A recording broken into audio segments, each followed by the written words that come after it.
Hello, everyone, and welcome back to the Land of Sundered Crowns. Gonna dispense with the recap today because you all were just here yesterday. You have just beaten the crew of the Rosera, driven off the Arakokra Kequi, and discovered a connection between her and your new companion Hush, as well as directions to the secret base that was apparently their destination for Murdoch and Bartrand when they kidnapped Naira, courtesy of these two somewhat reluctant new additions to your little group. The dust is just settling after your battle. Both ships, still bound tightly together, are drifting slowly back down with the current of the Alcerai. Lorium has just revived Midnight from his deathly injured state, and your two captives are bound tightly to the mast. Wander, you had just leapt between the ships. Are you attempting to actually, basically hold yourself between them, or are you just kind of going into the water? Oh, I have water walks. I'm just gonna walk on the water. Oh, on the water. Okay, fair enough. Okay, so yeah, you have landed on the surface and are kind of almost skating slightly across the surface of the water as you are sort of moved along by the bulk of the ship as the current carries it along. Not fast enough that it is proving problematic to keep your feet or anything like that, but what are you doing? I am assessing the damage to the ships, seeing which one is more fucked up, kind of seeing if we take one, which one is the best to take. Okay. You are a forge cleric, so I will say that you are definitely familiar enough with just like the mechanisms and construction of these kinds of things to make a very easy assessment. The steering of their boat or of their ship is eliminated. It would still be possible to maneuver the craft through very deft manipulation of the sail according to the prevailing wind. But it would, if any maneuvering did need to be made, it would be significantly hampered. Potentially, if the wind stays steady, the hull of the ship and the mast and the rigging are more or less intact. So provided you only really wanted to go in a straight line, it could potentially be faster than yours, given the performance that you saw in the lead up to your battle with it. But in order for the actual steering and the tiller to work again, a good amount of effort would need to be put into to repair it. The bow of your ship, as it scraped across, basically just completely snapped off the rudder assembly. And so you don't even know what it looks like inside, any kind of mechanism inside that would link it to the ship. You don't know how intact that would be. So definitely a significant amount of repair needed, but it would still, it's not the ability of it to float and move over the water is not affected from what you can see. Good. Well, suppose that's my thing. Lorium, you had mentioned that you wanted to take a few pretty immediate actions as well when we resumed. So what are you doing? Yes, please. After, excuse me, after making sure Midnight was all right, he would just be looking over to the sides where he pushed people off and seeing if anybody is still alive or if they're completely submerged. Okay, give me a perception check then. Right. Great at that. Can I help? I was saying, but Please. I was muted. Please do. Yes, I will allow you to do so with advantage then. Okay. Or Lorium, if you would prefer, Hush can lead, and you can provide her with advantage. Yeah. He would just be saying, trying to see if any other guys are still alive. He's drowning, so fuck of a way to go. helps if you have 2 eyes. You just see, like, as he's looking over the railing, Mm-hmm. Sam kind of like flinch and just turn around and just slowly middle finger back to you. And again, she mimics the reaction as best she can. 19. 19. Okay. Because passive. Because passive. Yep. You don't see anybody like treading water or anything between the two, around the boats or anything like that.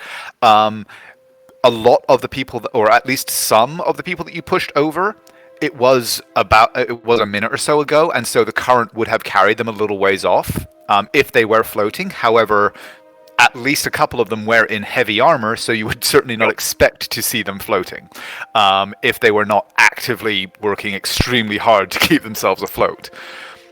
You do, however, see... where is this token? Dang it.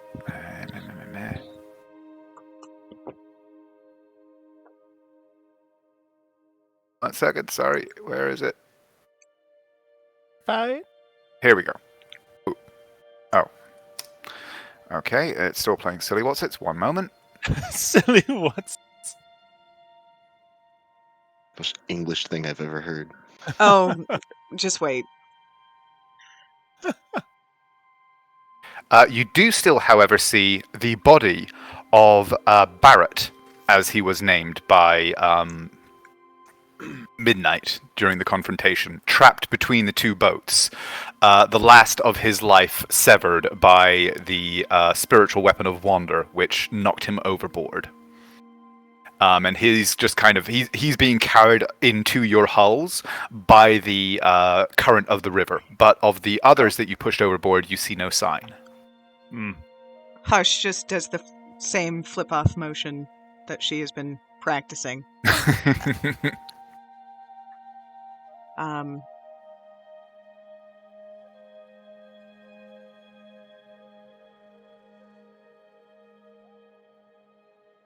Which boat?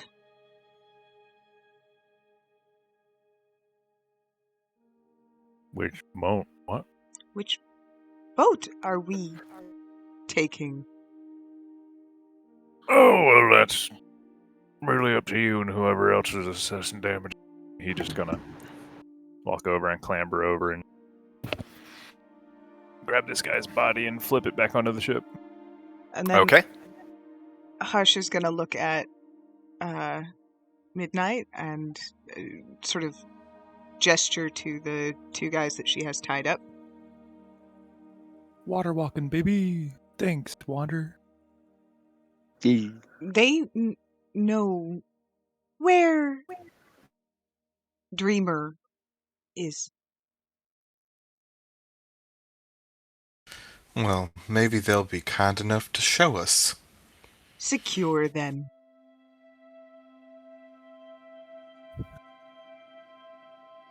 Midnight will nod and head off to do just that.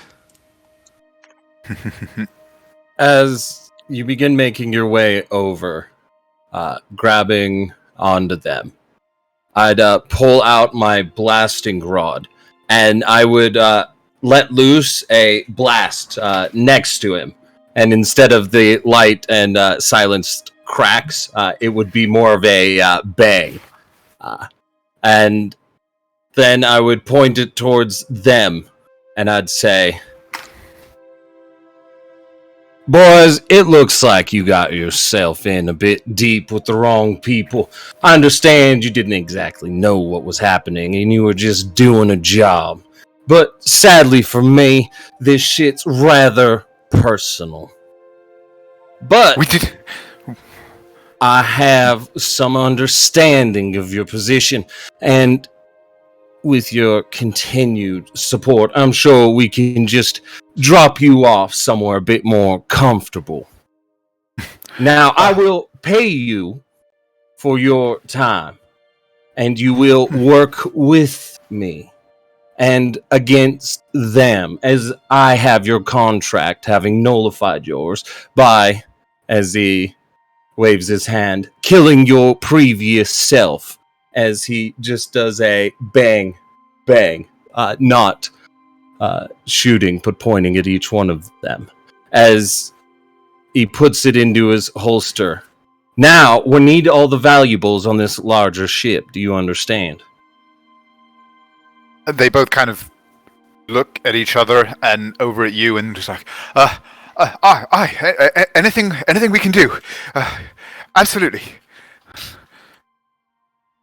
Anything you need. Now, hold Sir. on. They're kind of fucked up, and rightfully so is a lot of other people. So, hush, Maunder, come on over here for a sec. No. Put it there so I wouldn't forget to do it. He just looks over to Uther and doesn't even seem like they fucking touched you. And he'll just sit down and start chanting an infernal.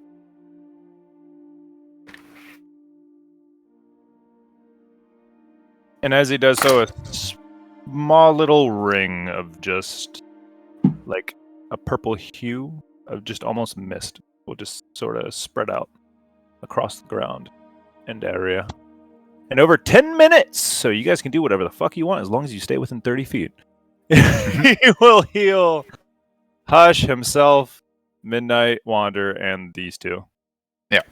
Anybody who chooses to stay in the region, you can just assume you're healed back up to full.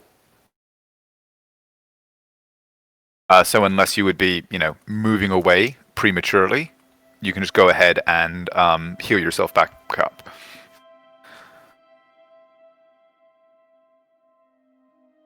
But the two of them are kind of like they're still bound tightly, and they kind of at first sort of flinch away, and then just, seem to relax and sigh in relief. It's like we're sorry, sirs. We didn't. We were just.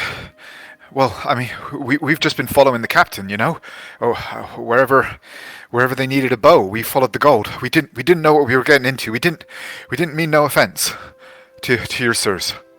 Or ma'am. You're told, yeah.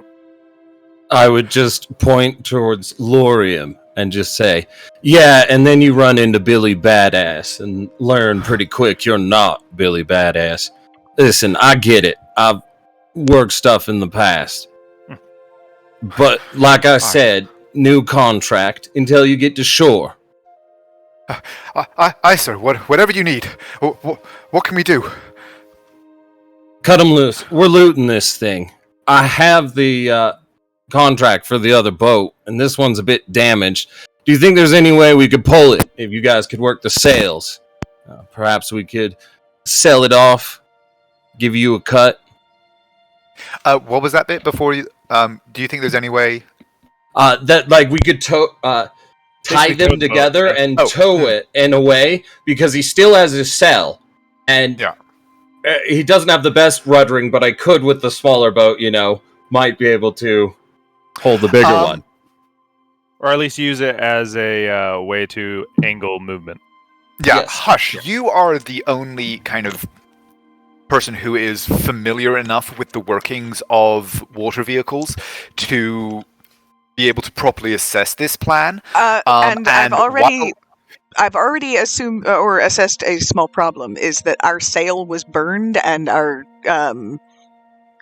speed was significantly reduced. I think that we're going to have to take the sail off this boat and put it on our boat and then only get to move one of them.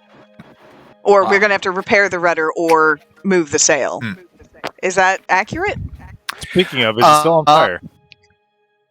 No, it was not actually lit on fire. It was just kind of the concussion of the blast did most of the damage, rather than the fact that it was fire itself. Did we have repair materials in the hull? There were indeed quite a few repair materials down in the hold of the Depato. You didn't take a good enough inventory to know for certain if there is a spare sail among them. You do know that there were some patch kits and planking and the like, and it's possible that a thorough search could reveal a spare sail, but you don't know for certain right now. So what you're saying is we should have bought that sail from the merchant guy? Yes. It would definitely be possible to salvage the sail from this boat and rig it up. It would require a little bit of fancy rope work, but you're pretty confident, Hush, that with an hour or so of work, you could get it to you could manage it. But yes, if you were to try and take both boats, or vessels, I should say, it would theoretically be possible, but it would definitely be a lot slower and more difficult than just taking one. Yeah.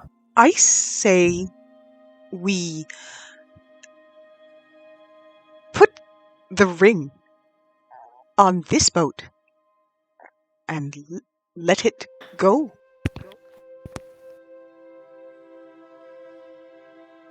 Just drop And- the ship. Well, she gestures sort of with the current down the river. Yeah.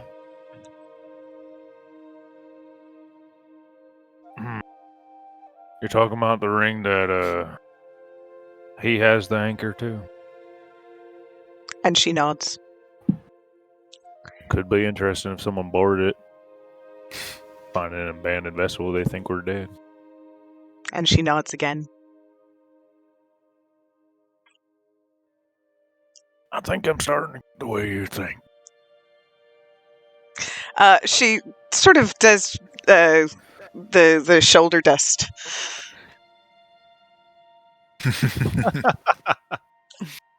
And just thematically, as we're taking the 10 minutes and all that bullshit, the mist is sort of just, it's spreading out, but to anyone who's present inside of it who actually requires healing, it would just coalesce around any wound. And I see that water walked outside of it. You're still in it.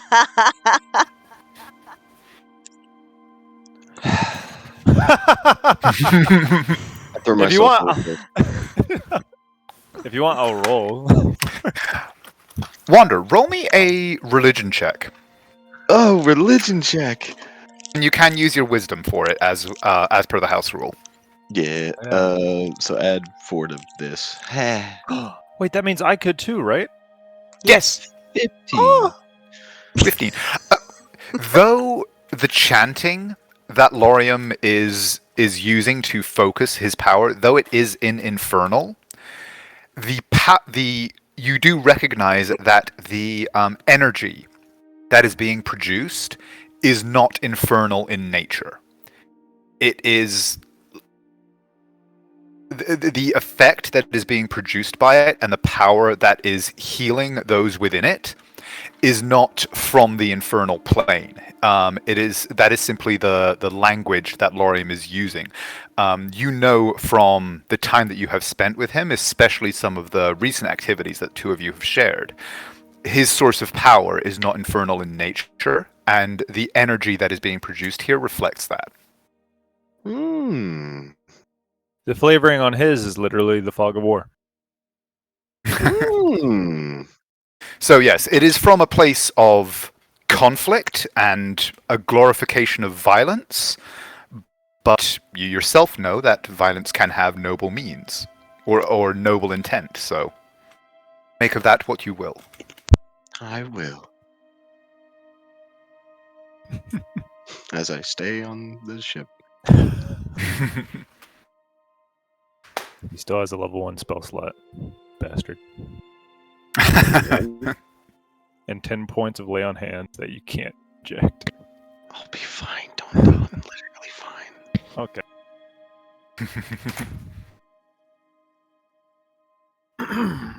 Alright.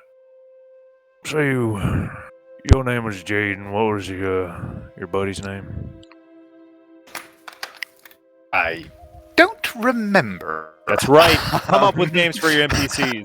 It was something else with the J. I It's think it Smith. was His name's Paul. Smith. Paul. I think it was actually Paul. Paul? Paul, yeah. Let me see if I... That's it. We have to go back through the recording and. No, we just never got his name. The second one. So the first one that you know is named Jaden. The other one introduces himself as Paul. Perfect. Now we know what to put on their tombstones. All right, Jade and Paul. You know any fancy shit on this boat worth taking?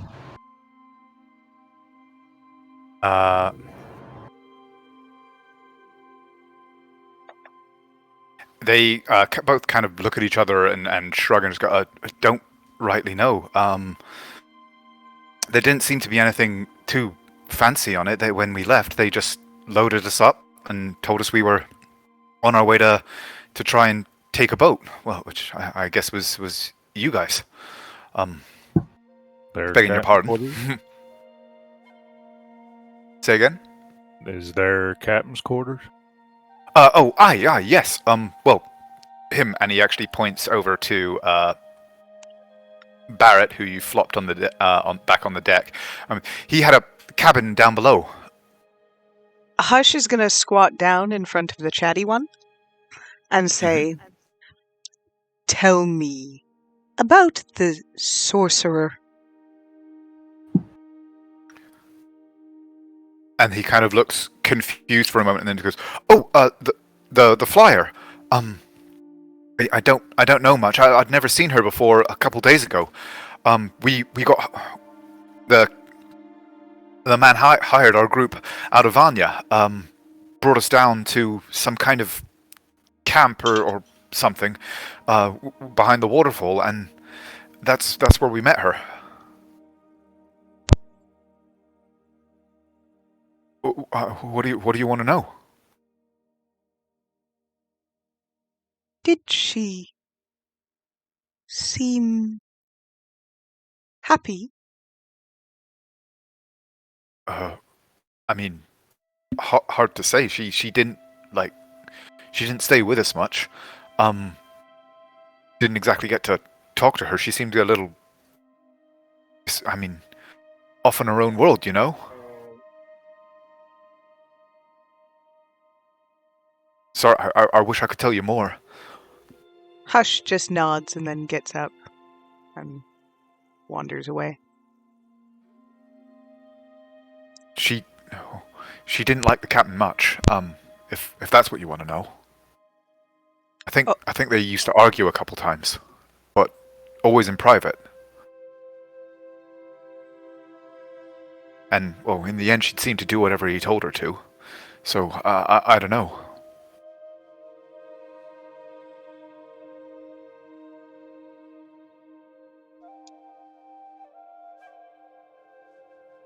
Has it been 10 minutes?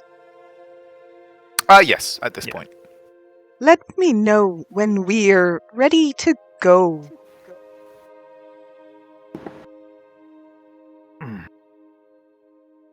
I would just make my way forward, throw open down to the lower quarters, and Okay. Whoop. Midnight's gonna go with him. Yeah, I was about to suggest, Scout, Okay. you want to go investigate the place with Jaden here? Class trip. So that's what the other shape was. Oh no, Lauren was going to go back to the other boat, but he was suggesting that he was releasing the two, Oh, okay, got it. and then Jaden was going to come down and show them, or he was suggesting he doesn't have to. Jaden will do anything that is suggested. Paul, you come back with me. Right, you are, sir. it's his first day at his new job, and he does not want to get fired.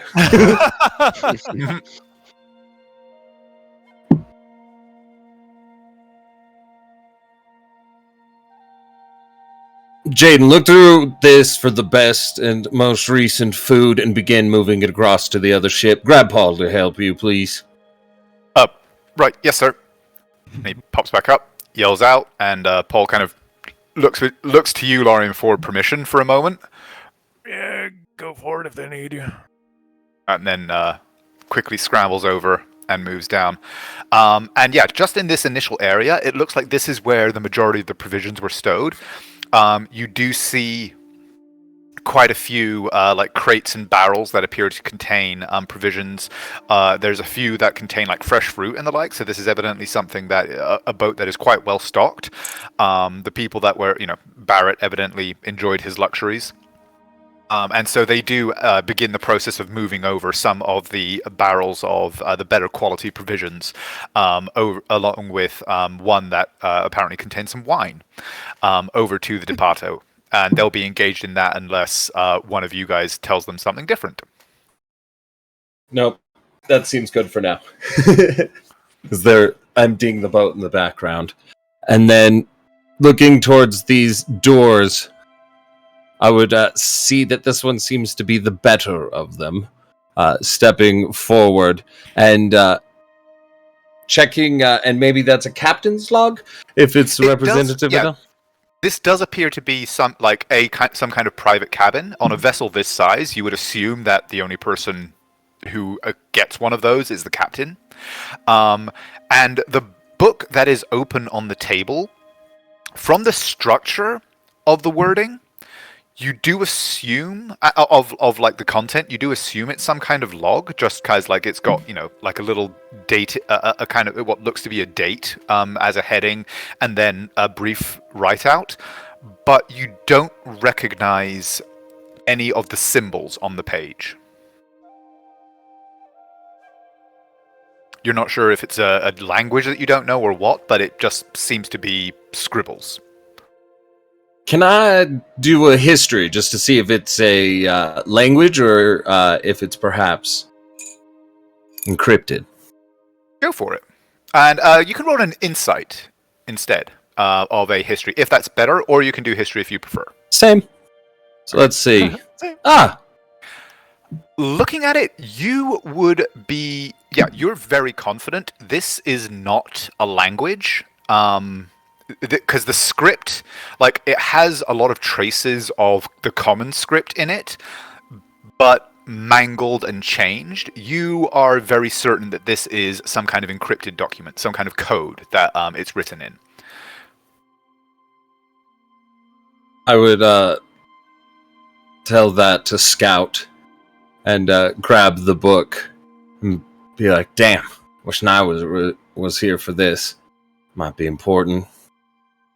I'm not the best at these. Well, we can definitely take it with us upstairs. Just glancing at it, do I think it's something that either I or Hush would recognize?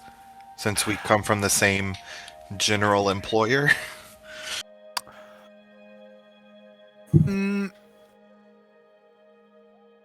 I will let you... Yeah, I'll say actually that even without rolling, you do recognize this, but you know... And with that recognition, as Uther kind of points it out to you and what he has noticed about it, comes the knowledge that you and almost certainly Hush as well would not understand this.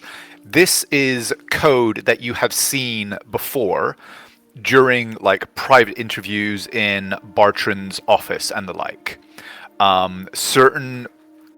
Basically, this is a private code used by Murdoch and his valets. Right. This is actually the first time that you've been able to get your hands on a large sample of it. In the past, you've gotten a message, one or two kind of little sentences here and there, but this is the first time you've been able to get your hands on an actual like book of it.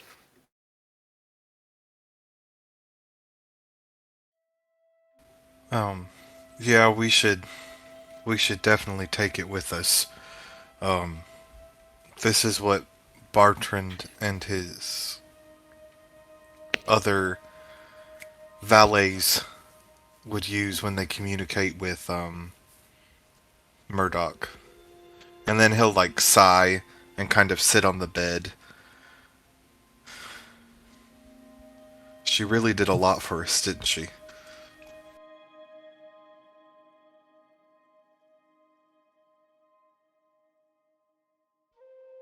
Uther nods. There's got to be something else in here. This room just cryptid left out. as he's going to do the under the bed for the boogeyman, and as well as to see if there is any other Oh, well, there is like hidden things. there is a chest right there, which is kind of the most obvious place for something else to be stored. Right. Give me an investigation check as you look around the room. I will give you advantage helping you. A 19 and a 20. Nice. Okay. Okay. You very thoroughly toss the room and are able to get a good look through it. And you are actually very confident by the time that you are done that there is nothing hidden here. You get from the looks of it, this seems to be kind of like a hot bunking situation where this wasn't like Barrett's personal vessel. This was something that he took over command of possibly as recently as just a couple of days ago, and therefore this wasn't somewhere that he felt comfortable or necessary to hide a lot of personal items or objects or anything like that. Inside the chest, though, which is locked, but with Midnight assisting you, again, it's just a matter of time before you guys are able to open it. You do find a lot of charts of the Al-Sarai River and the kind of rivers and areas of the Harashan coast surrounding it. Some of which look very standard, and some of which are also covered in notations in this code.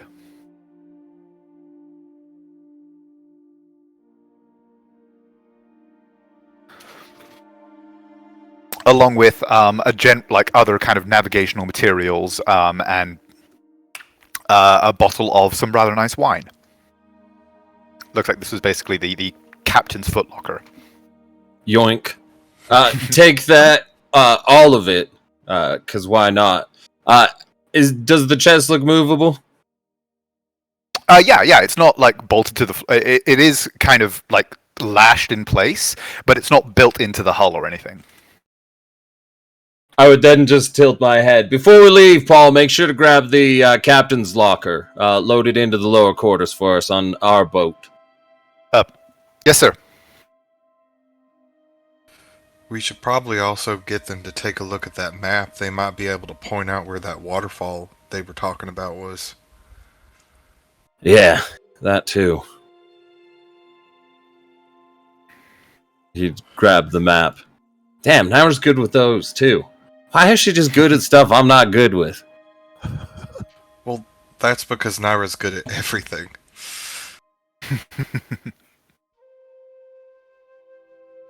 This area, as you move into it, is fairly obviously some kind of crew quarters.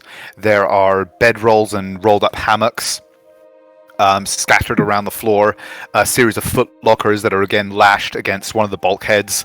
At the rear, much of the ceiling and area between toward the stern contains what would have once been the machinery to transmit the movement of the wheel on the deck to the tiller. Much of that has kind of been torn and broken by the recent impact that you guys applied to it. The tables themselves, one of them has some cards scattered across it with a few loose coins. The other seems like it once held the remnants of a meal, but many of the plates and the like have been scattered around the floor around it. Can we actually, can we see out of it? Can we see wander out there between the ships?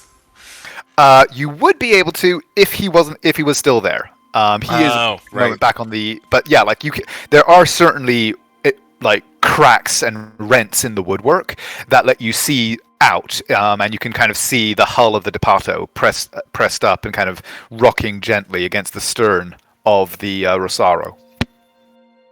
We'll look in the chest to see if they have any goodies.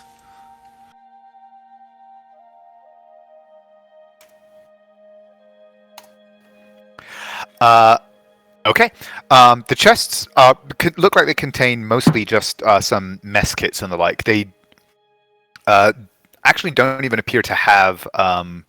They've got a few kind of coins, but only about like 12 to 15 gold total in a few different denominations.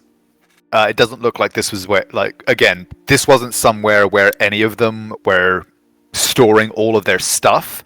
This was just a place that it looks like a temporary place that they were kind of inhabiting for what they apparently were not expecting to be more than a few days potentially. Yay, everyone add 3 gold to your inventory.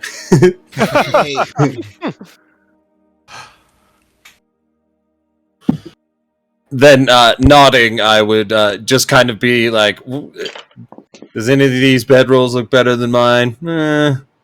Not really, alright. And then make my way out, having felt fairly confident with the shakedown. And then grabbing some of the fresher looking rope or things I might have noticed that we are short on or is heavy of wear, and then make my way back up to the top of the deck. Yeah, I'll do Okay. the same.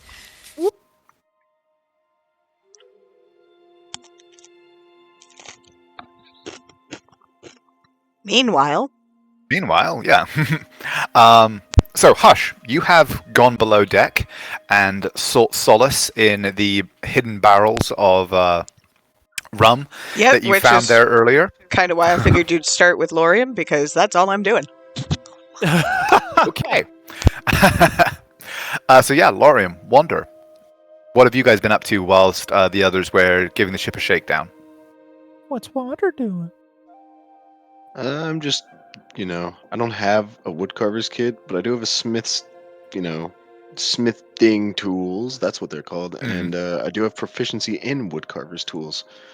Oh, if that matters. So I'm trying to perform as many repairs on the Depato as I can, given that we don't have ready access to new materials without just renting them from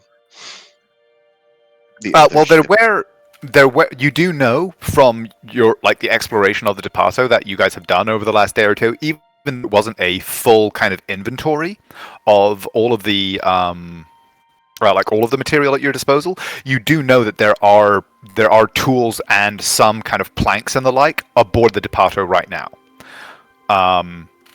So you would be able to get access to woodcarver's tools here if you wish to. Oh, okay. Go ahead and add those to your inventory if you like, and then go ahead and roll me a check with them once you've added them. What can I check with that? Or if you want, just roll with the smithing tools, and then we'll say that it's wood carving, and then you can add those whenever you've got a moment. Okay, what ability mod does that use? I don't know. Apparently dexterity. So. Yeah, that's strange, but here we go. 13. Okay. Yeah. A lot of the damage that was done is actually fairly superficial, and so it's fairly simple for you to kind of, remove any of the rope that had been scorched or shredded and rerun fresh cord through it and things like that. So yeah, you're able to spend a few minutes moving around and making everything ship shape. Yay! That's what I'm doing. The sail is a little bit, you're not going to be fixing that with a needle and thread anytime soon. So that is still that's kind of the big piece of repair that is pending. Right. But while Wander is doing that, Lorian, what are you up to? He actually, I guess, seeing Wander being a busybody, would just call over to him. You alright? Need any help with that? I'll be fine.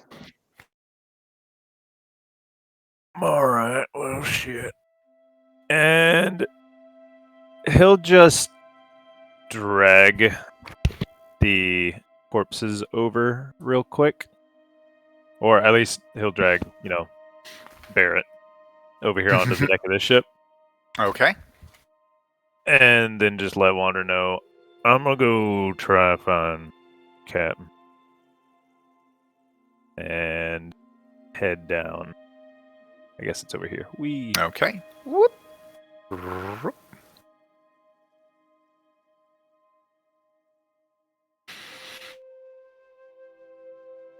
Do. Wow, this place is barren. This is the first time I actually came down here. Guess you'd see her right there.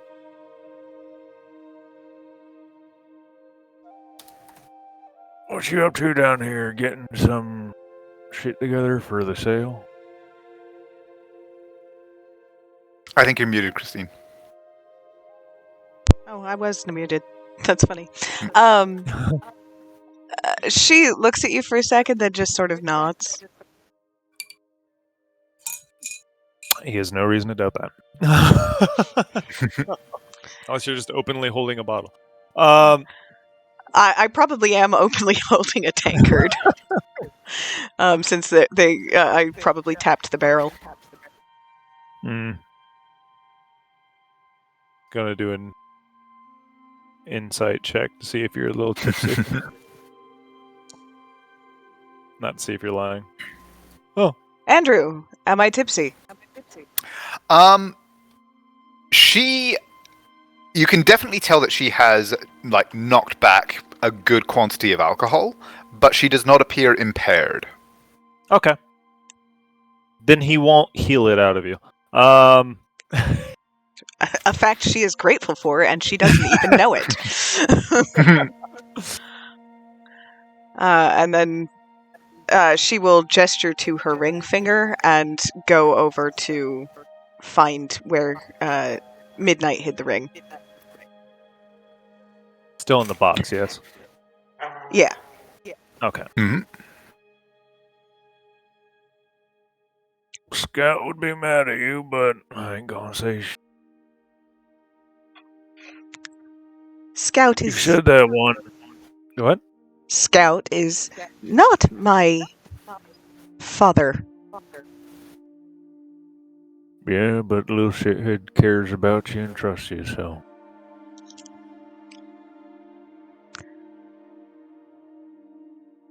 I've earned it.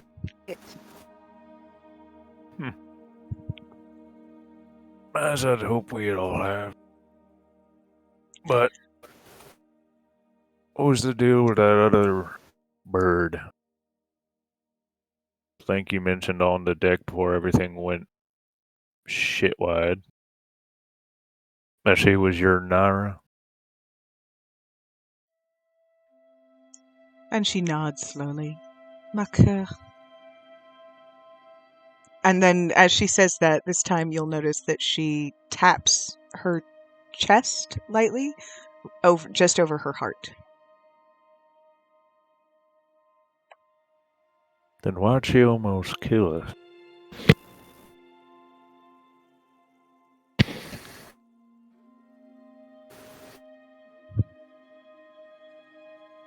I can explain. And then she'll point up. Yeah, it's probably a conversation to let everybody in on. And she nods.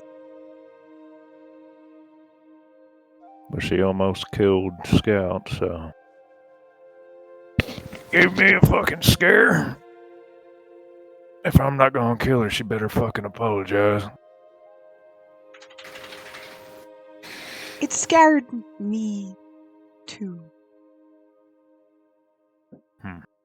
But she didn't.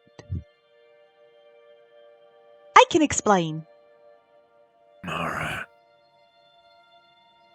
Well, just tell me what you need me to fucking start carrying, and I'll do it. And then she would actually investigate, see if I can find anything that would be suitable to either replace or repair the sail, since that is our main concern at the moment. Okay, give me an investigation check to see, not whether or not you find it, because, there's nothing actively impeding you. So if one is available, you will find it, so basically how quickly your search progresses. And I assume, Laurium, you're helping me out? Helps, yeah. Thank you, man. Okay. 21 because of minimum. Okay. You actually do find in the forecastle of the Depato, underneath in the crates, underneath where the bedrolls had been spread, there is actually a large folded canvas that would make a suitable replacement sail. Looks actually like that was pretty much exactly what it was intended for. It's a little bit kind of musty, but it'll suffice for now. Ooh, what if we hear? I ain't really one for boats, but I guess that could work. She nods, and then says, "Shall we go?" Yep. Like I said, just let me know what to fucking do. Basically, he will follow your direction on any repairs. All right. Then we head back. Okay. So I assume you guys then are going to basically be trying to replace the sail, finish up any rigging repairs or anything like that, and just generally get the Depato as ready to go as possible? Yep. As long as the other ones are down on the other side, since I assume that took them a bit. Yeah. By the way, Hush has just completely drained the tankard, gulping everything down. Well, just put that away or give it to me. Once it's completely empty. She will put it in her bag. All right. Okay, so unless there's anything else specific that anybody would like to do, we'll just say that with the assistance of Paul and Jaden, who both actually seem fairly familiar with vessels and kind of the workings of seagoing craft and the like, and so are definitely able to assist you guys. They gradually become a little more comfortable with their new position as serfs for the group. Oh my god, can we call them Pig 1 and Pig 2? No. No. That was shut down so fast. I gotta play evil, man. Eventually. And so, is your plan then to just, once you guys are satisfied that you have everything worthwhile from it, to just cut loose the other boat or the other vessel and let it drift off while you continue northward? Pretty much. At least Yeah. for Lorium. Just We're taking gonna- any supplies that we need. We're gonna put the ring on the other boat, right? Yeah. That's why she grabbed it. So plant the ring down in the captain's quarters or something like that, and just let it drift. Okay. Are you going to do any kind of performance for it, or are you just going to kind of take it out of the box, put it down, and leave? Quietly. Oh, Yeah. I mean, unless you guys do want to do a disturbance performance. Just cast a Hold spell on. and break some shit next to it. Well, to be fair, I've got an idea. Come on. Well, I could just make it sound as though we didn't realize that the ring had been poisoned and the like, and open the box, make a performance of going upstairs and say that our ship was nearly destroyed, but we wounded them enough they're leaving, and say that we have to make our way to land. I was gonna say, to that point, they probably heard the sounds of the fireballs and stuff going off. No, it was in No, it was in the box. Yeah, it was in the lead box. They didn't hear anything. Oh, we put that ring in the lead box? I thought the other ring was in the lead box. We put them both in. Gotcha. Then never mind.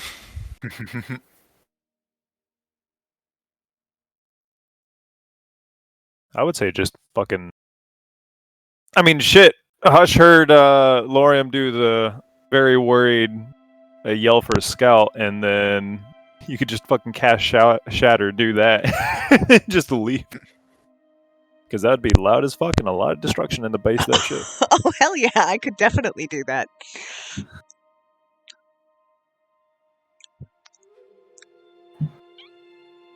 That'd be with you and Uther then. I would also probably include Kequi saying, you will pay for what you've taken from me.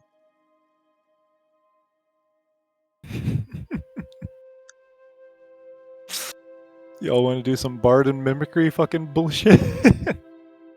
It's what I do. All right, so what's my role? Where's my line?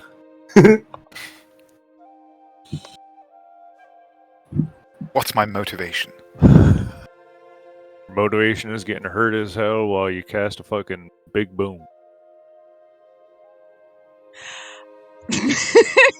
I could also help with that if you want.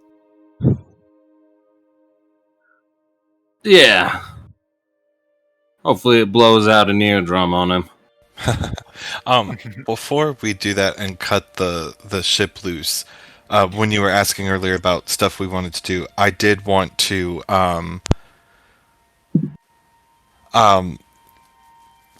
were there I noticed there were barrels downstairs when we were investigating. Did any of those have alcohol in it? Yes, about half of them had basically like seafaring rum. Were there any types of throughout everything we found, were there any types of empty bottles? There would have been a handful of them about, yeah. Okay, if I took those and the alcohol and then the stale strips of sail from the ship we're getting rid of, could I make Molotov cocktails? Primitive ones, yes. Like, you're using rum rather than, petrol and dissolved styrofoam, so they're not going to be as effective as actual Molotov cocktails. But, you can definitely make something that would at least give a bit of a flash and a bang. Cool. And potentially burn for a little while. Awesome. Thank you. Go ahead and roll me a d6.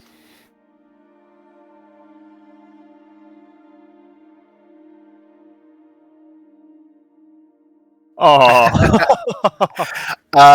You actually are only able to find one bottle that is kind of strong and intact enough to serve that function, but you now have a Molotov cocktail. Cool.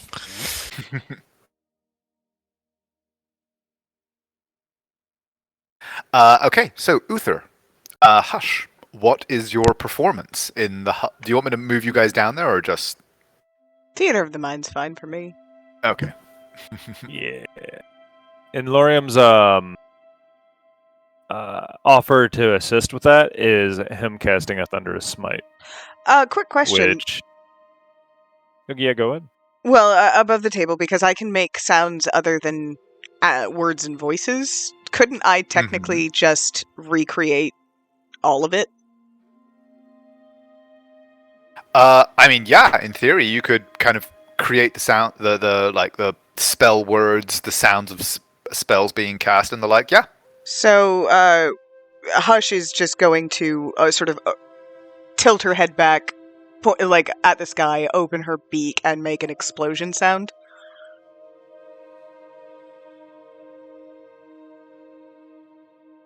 I assume from the fireball?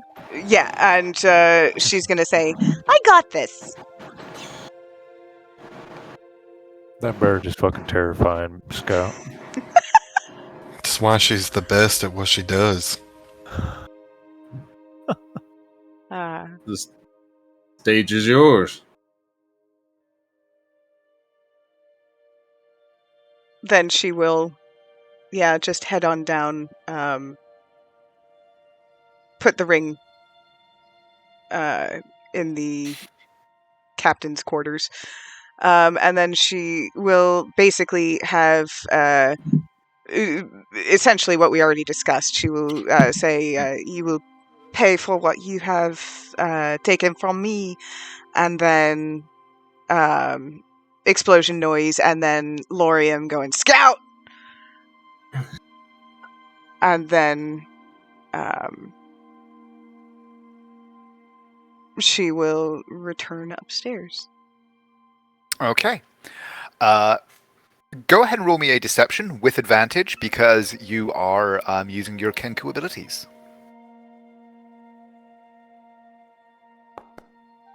Woo! Oof, okay. Hell yeah. Oh, right, I have Critspiration. Don't let me forget.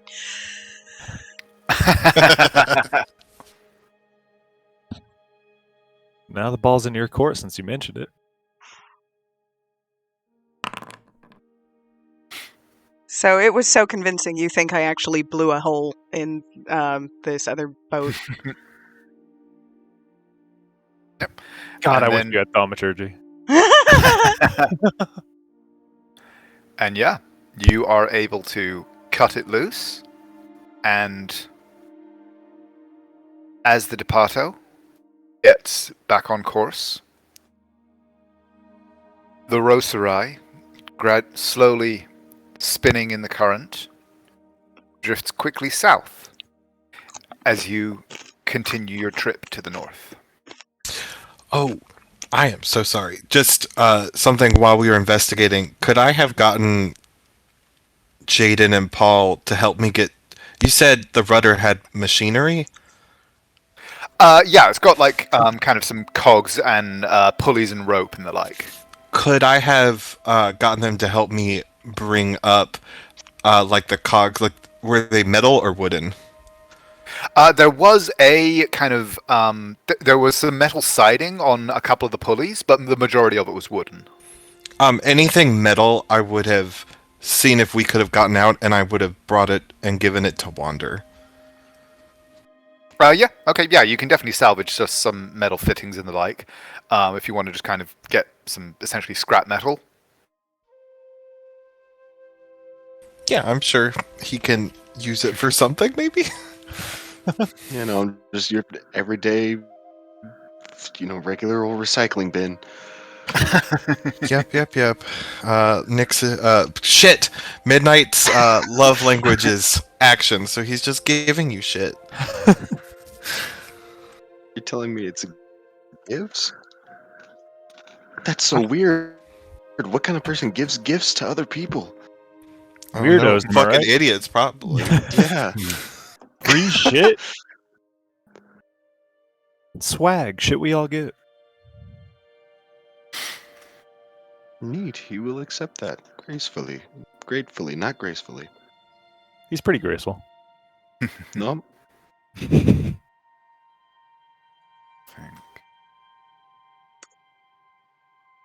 Oh, he's doing math. Sorry, I'm just double checking something. So. Perhaps the value? Yeah.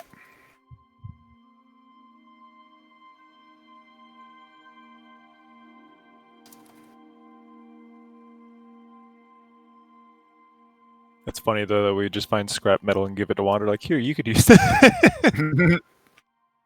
Like, here, you do things with this, right? Do your funny work, Magic Man. Composite machine. Another random question. How good of a look at Kequi did we get? Not a great one, to be honest. She was flying against a darkening sky and never got closer than 70 feet or so to any of you.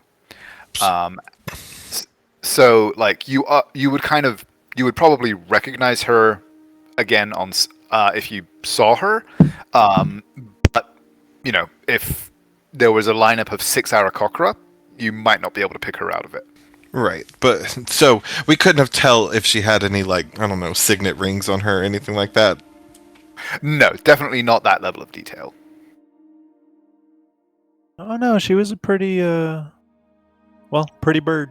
She's beautiful.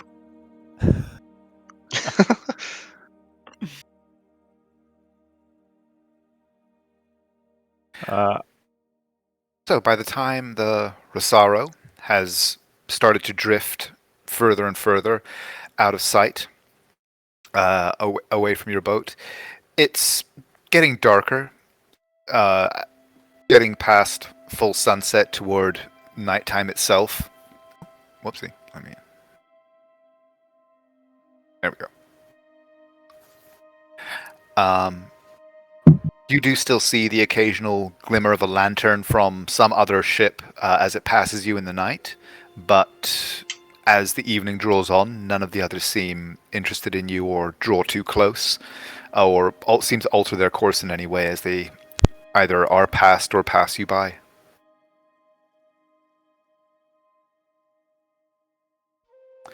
Paul and Jaden, for their part, just kind of settle somewhat meekly into positions around the tiller, just sort of apparently awaiting any kind of command that you guys seem to give them, sharing a lot of significant looks, but other than that, taking no action. What are you guys up to? Story time? Yeah, all right. Yeah, Hush has just been standing at the tiller and is just basically she will wait for people to come over and ask her. If she can catch Lorium's attention, she'll sort of indicate that she wants another drink and see if he will help her out.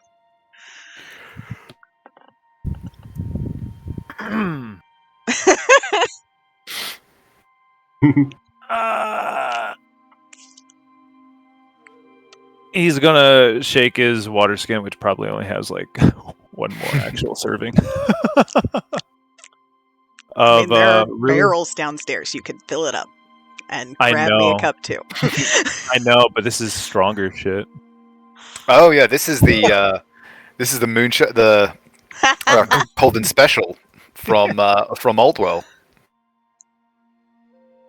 He would just walk up and just say, "Enough wine for now. But here, take a little swig." And I'll hold out the wineskin. She will Or- take 2 gulps, but control herself. Okay. It definitely burns on the way down. It's some powerful stuff, but given that you are making an active effort to control your intake, another Constitution save will not be required. You may proceed with your tale as the rest of the group gathers around. I will actually be doing another thing while this is happening, just making sure that I say it now rather than later. I'm still there, I'm just, actively doing something too. Okay.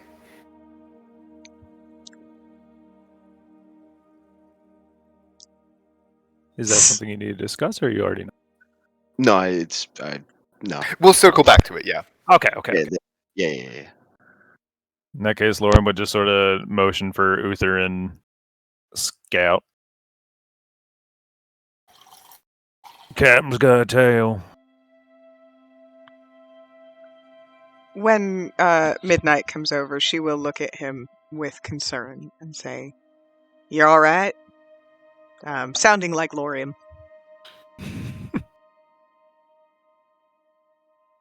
Oh, I've got a good 3 laughs left. That is still fucking jarring to hear my own voice next to me. I mean, you get used to it after a while. Sometimes it's kind of comforting. It's like you're talking to yourself. I don't like the sound of my voice, so I don't think I'll get used to it. And then in Nix's voice, Hush will look at you and say, "Maybe get your head out of your ass."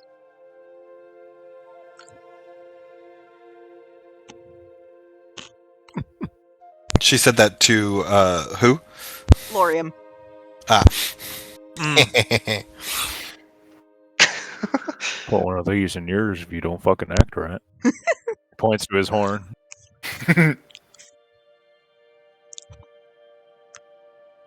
And then Go on, this is your stage. she Sirius is up and she looks at Nix or Midnight and she says, I am sorry she hurt you.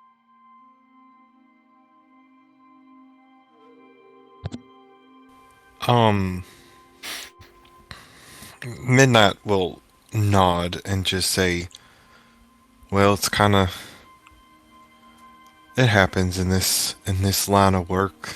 And then his features will soften a little and just go, "Are you all right?" She shakes her head. It's always hard watching her leave. Praise.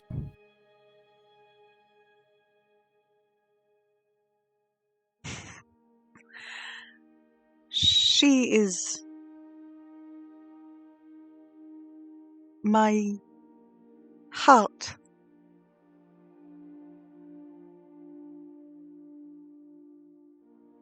My wife.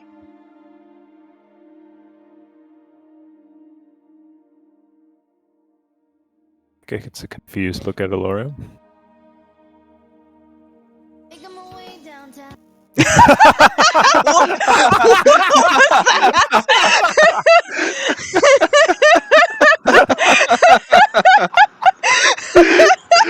Where'd that come from? Threw me for a loop.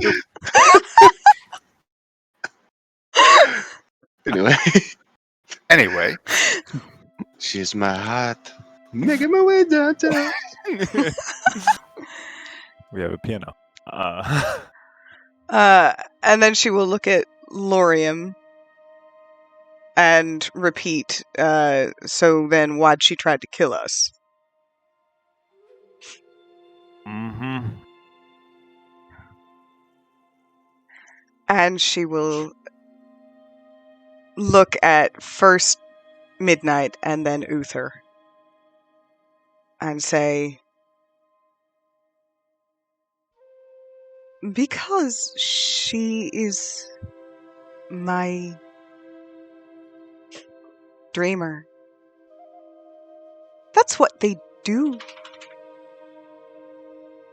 That's what they are going to do.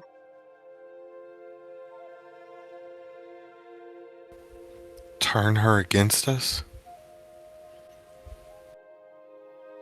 Make her your enemy.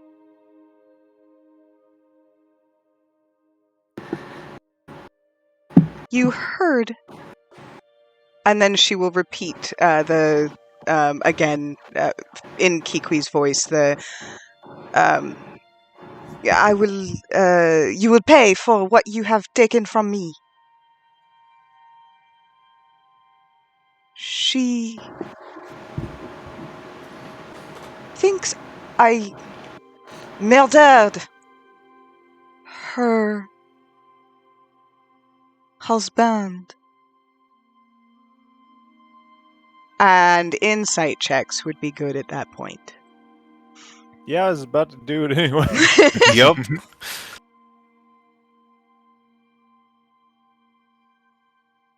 Oh man, I'm rolling above average today. I'm not. Well, your passive's your minimum, so Yeah, but it's funner to roll the funny number. Well, everybody except for Lorium gets stuff. Lorium, you know that this obviously is a very painful topic. Everybody else notices that when she says husband, it goes from pain to rage.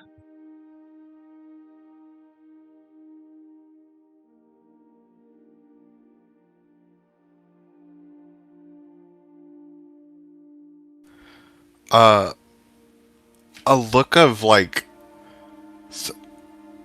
Midnight has made a connection in his head.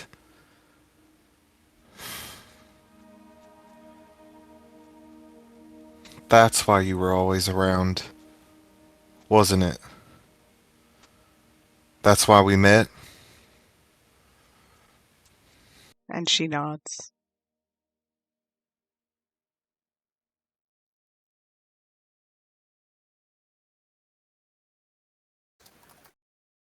But you said she was your wife? And she nods again. Then they messed with her head, gave her false memories. And she nods again. How? Bartrand. Oh, sorry. Go ahead. He just said how. I do not know.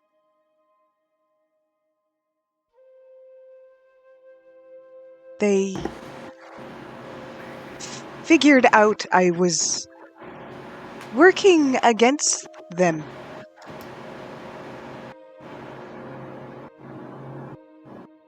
I was sent away on a mission.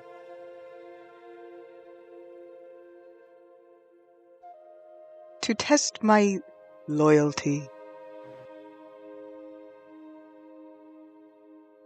By the time I realized it's a trap,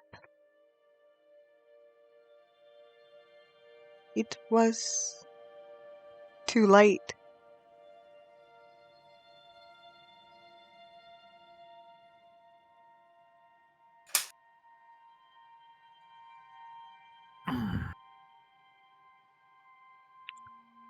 Was there a way to reverse it? She shrugs. I have heard clerics can help, but I tried that once. And then she just looks down and dejected.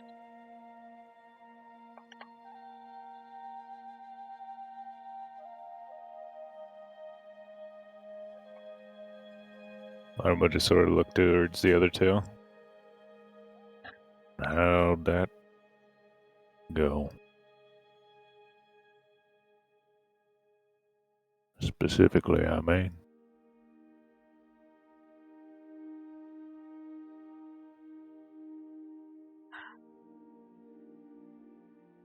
What is this? What is going on? What? No, I don't. I do not understand. No. You murdered my husband.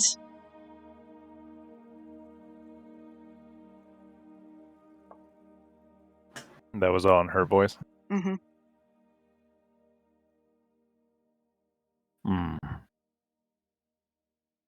Maybe a more powerful cleric, or maybe more than one. And then she shrugs. Or maybe it is permanent.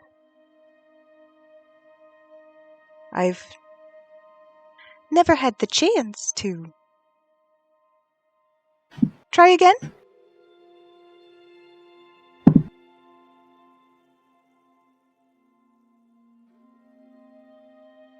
Well, she certainly seems hard to lock down. I taught her everything she knows.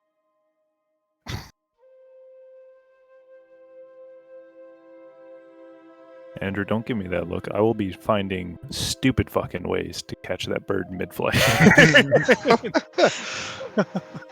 We're just gonna put a cannon on our ship. Good luck getting away from the fastball special. God help us if we miss. I will say there is a way that I can fly briefly. And then she will just say to no one in particular, "Isn't she beautiful?"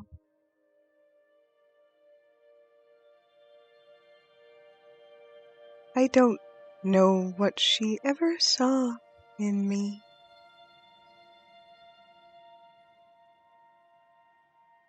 I miss her.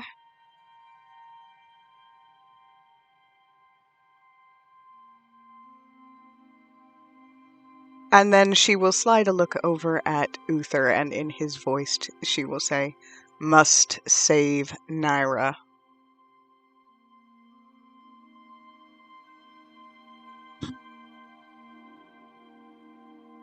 Uther, having not looked at you most of the time, just staring over the front bow, you see as his head dips in a nod. Naira's nobody's damn puppet. Not yet. Not ever.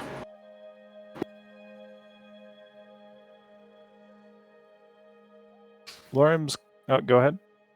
Somebody else was about to speak. Oh, it's just Andrew getting up. Lorem is kind of looking like contemplating. And he'll just look over to Uther and Wander. Is there anything, I don't know, maybe us three could do something or try something? Hush's head snaps up at that, by the way. Her eyes open. She's like, "The fuck you talking about?" He frowns a little bit. I could keep her friendly for a few hours for some discussion, but it wouldn't change anything. I used to be able to a while ago, but I might be able to remember how after some more time. Memories are a fickle thing. What are you talking about? No, I was just wondering if our specific skill set of magics could alter that a bit. Je vous en prie. Please. Yes? And now she is, like, ping-ponging, like, looking at you guys, like, please help me. I don't have it yet.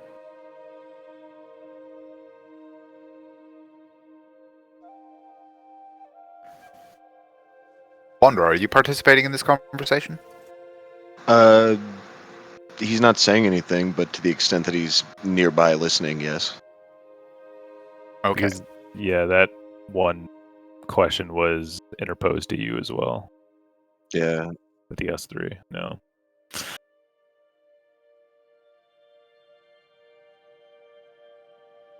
There's no definite. Just could try. Please. How?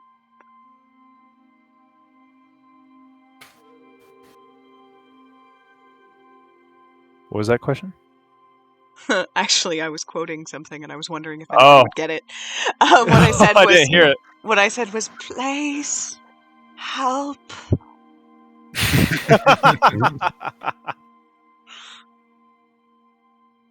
Well, first we gotta get.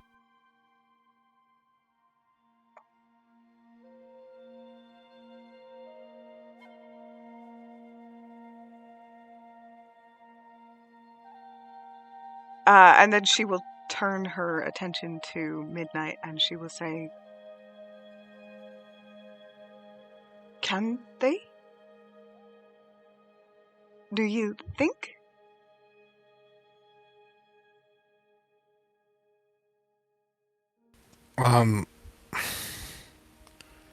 He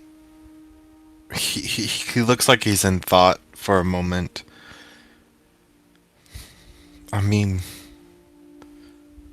I hope they can. I've seen them do some miraculous stuff. And maybe when we get Naira back, he said dreamer. Just he said that. Yeah. Maybe she studied a lot. Maybe she could know of something.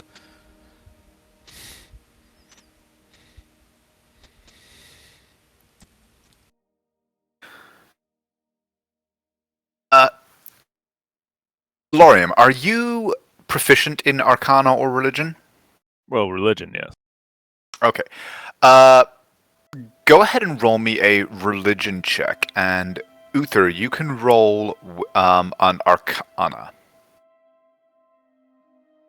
Given that you two are both actively participating in this. Oh, Sorry. okay. No, neither of you have any definite knowledge or thoughts about this. There's hypotheses about different approaches you might take that you might voice, but nothing that your characters would be certain about. Does Wander have any ideas? Just saying. I mean, we Want my don't wife back? know. You said you don't know if it's just poison, right? I don't know specifically what they did. Well, Hush doesn't know specifically what they Yeah. did. So, okay, so we're not ruling out poison, but because like any of us can cure poison. I say any of us. I think me and Lauren could both cure poison. Yeah, I could do it just by touching you. But if it's worse, it might need something that neither of us have access to yet. I'll have access to something I could try at level 9. I have access to something I could try right now, but I don't think it will do anything. I also have access to something I can try at level 9. What is Unfortunately, it that it's you're a little thinking too of? long. I'm thinking Greater Restoration. Yeah, lesser restoration, greater restoration, or You do currently have access to remove curse. Yeah, that's the other thing. But also, like, if it's not a curse and it's just mind torture or whatever, like, yeah. ow, If it we was might not be able to. Wander would know that if it was specifically a purely magical influence, then yes, you would be able to potentially disrupt that depending on the level of power that had been put into this change. But yes, again, if it was not magical in nature or not only magical in nature, that would complicate the process.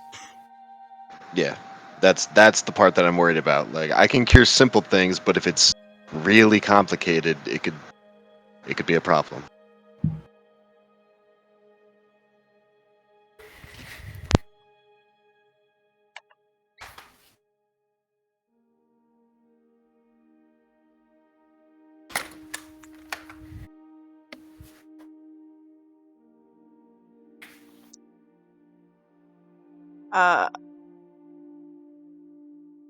I think at this point, Hush is feeling quite overwhelmed and will ask if somebody else can man the tiller for a while.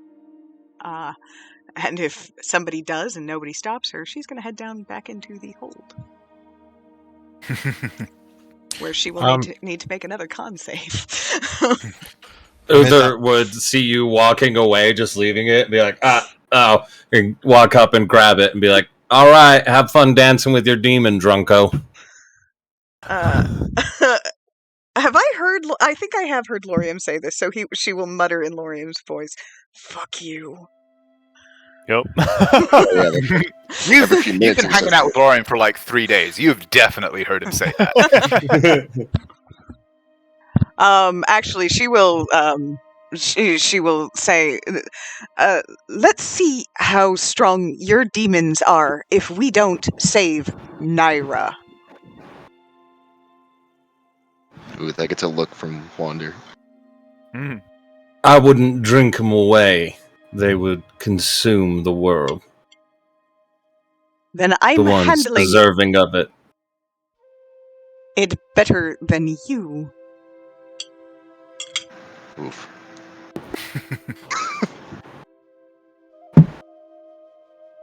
No, assholes, we're all on the same side.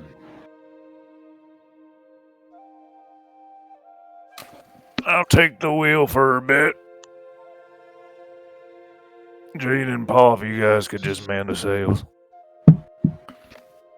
Right you are, sir.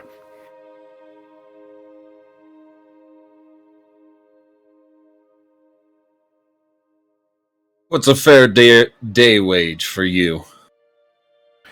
It was, 5 gold for the week. Insight check. No, I'm not really. Go ahead. No. Do it. That Orm seems was- steep. Orm was actually going to check that, like ask them about that. So I have no idea. How much does a banana cost? $7? Yeah, you fucking noble blood. They seem to be pretty legit, and I mean, they were, like, despite the fact that you guys did carve your way through them, they were definitely not, like, your average, just kind of conscript fresh off the street. They acquitted themselves as professional soldiers. So it's not entirely unreasonable that they would command a fairly impressive rate. but we wasn't able to save any of the fighters. Sorry, guys.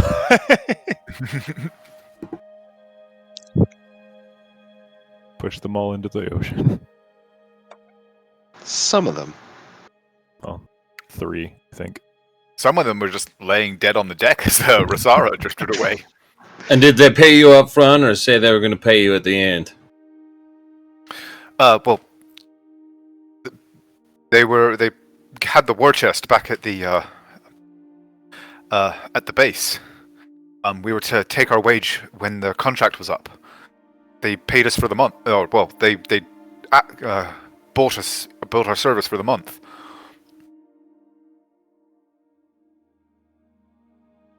He'd nod. New contract, and I'll pay up front. As he turns and just hands them 5 electrum apiece. Loyalty. That's how you get it. And they both kind of look at the money and then sort of pocket it and just go, half now, half in a week then. Right, boss? You see as he nods.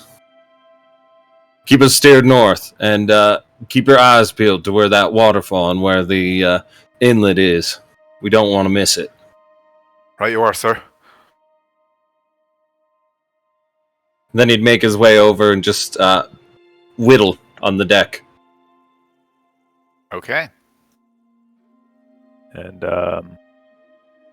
Orm would just pipe in real quick. Those others fellas, Runziers are just hired in scraps. Well, couple of them. We'd been with a couple of them for a while. It was, well, one of them was a decent lad. The other guy was kind of a prick, to be honest. But I mean, well, they kind of give you a kind of appraising look and go, "You're a soldier. You know what it's like." Yeah, and I gave a look over the side to see if any of the fellas I pushed off could be pulled out, but Well, there's a reason I never fancied wearing a lot of armor on a boat. Bad way to go, I've heard. yeah, drowning's not fun. Don't any of them are, really. Well, maybe just blacking out from wine and prozzies, but, you know. It's a genuine. Well, just do what we ask. We'll make sure you get a living wage off. Right, sir. Well, we'll crew the ship as long as you as long as you pay our rate. Our bows are yours. Well, I mean, we get bows if you'll want us to carry them. Yeah, it's fine. Just don't do anything stupid. No fear of that. Insight check. Go ahead. I'm kidding. Lorem is fully thinking they won't try anything stupid, and if they do, he will just deal with it.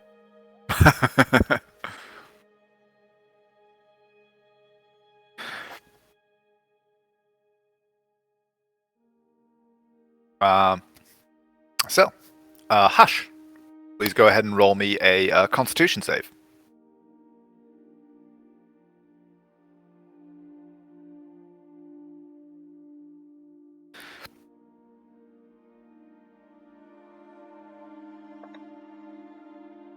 You are handling your liquor tonight. So yeah, you're enjoying the burn and the lightheaded feeling that comes with it, but you are in more or less control of your faculties. I realize you, now that was a private DM, private DM roll. It was a nat 20. Yeah. So, though you spend the rest of the evening drinking it away, you are, more or less in control the whole time, just keeping that buzz that takes the edge off your thoughts and rubs some of the sharpness from them as they drift through your mind. Wonder, as this conversation has been going on around you, what have you been up to? As that was happening, and the main reason he wasn't participating vocally very much, he was using His blessing. Craft a new chain. Okay. And yeah, as he I'll say was you're doing very so, easily able to do that. yeah, it's a special chain. And as he was doing so, some things were said a couple of times where he fucked up and had to restart. But besides that, yeah, he makes a special golden chain for his new to hold his holy symbol in place. Okay. That's all he was doing.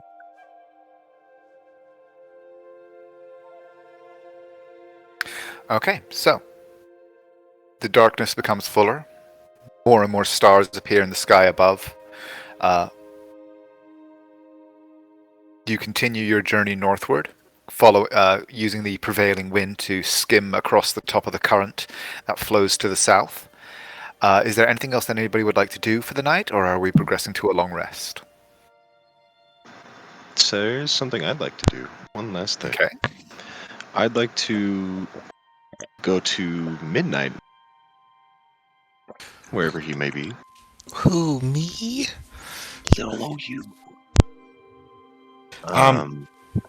He would just be over at the side of the deck, probably looking out. Well, in that case, he will approach just right next to you, not stealthily at all. You hear him miles away, and he'll say, "What are they doing to her?"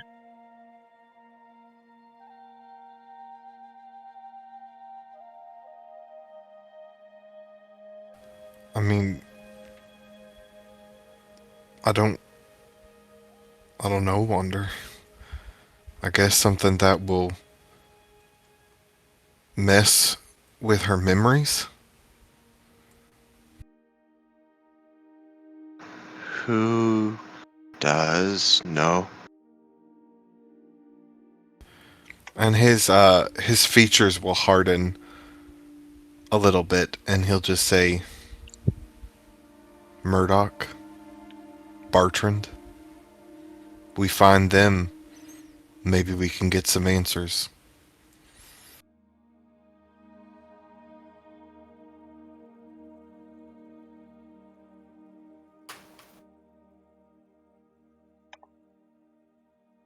He stays quiet for just a moment and just kind of stands next to you looking out at the and he says, he growls a little.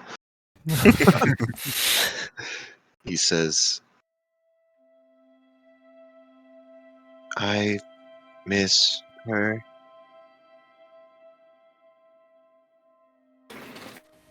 I do too, buddy.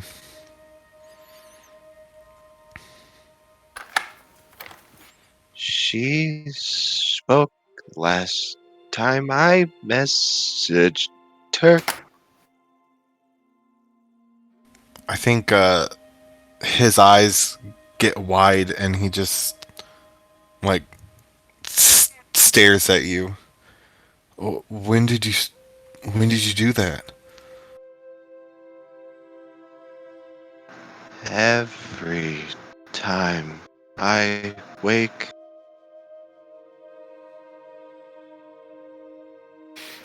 Last time she said, as I go to the message,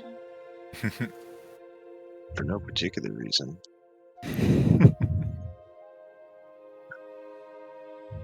That they wanted her alive, and she was on a ship somewhere.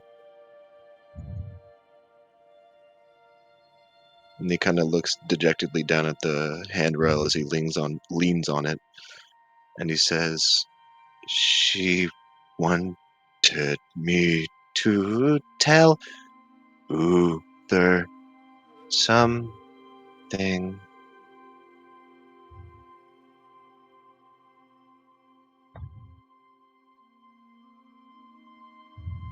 And his shoulders kind of slump a bit.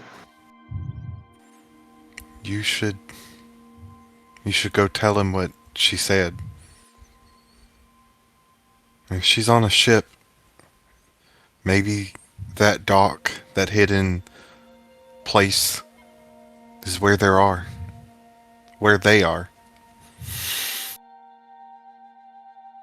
And then he looks towards you, and you get this impression that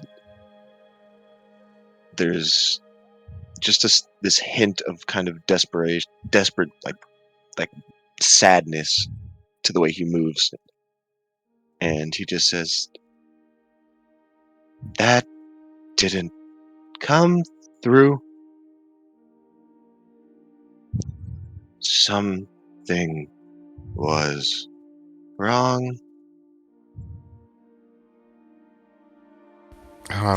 You'd probably notice that his grip on the rail gets tighter.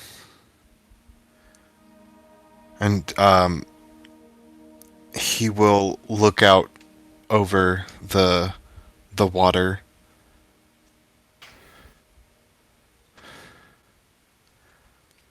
We'll find her, Wander. And I know I didn't answer you before,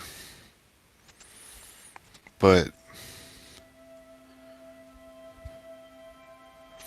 I accept your terms. And then he'll look at you. But not for those two.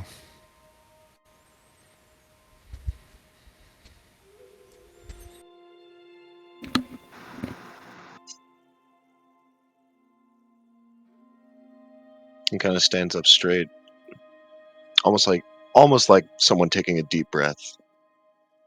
And he says,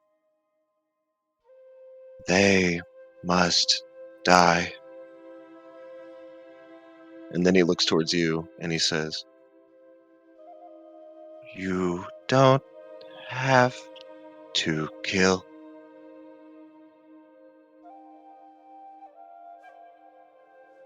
Or he kind of trails off, and you get the idea that he's thinking about the last two people that we've had some nice, informative talks with.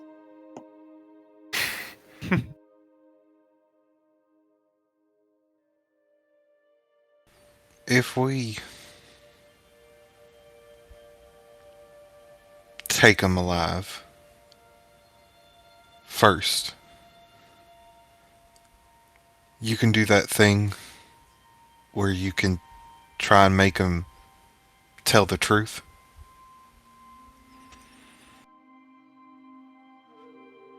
And he starts nodding emphatically, and he says, "Yes, I will."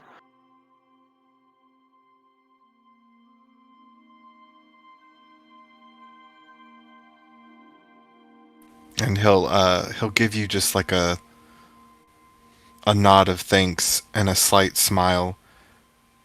And as he's turning his head back to the water, he'll just say, "You got a good soul, Wander. And you should probably go give Uther that message from Dreamer." And he looks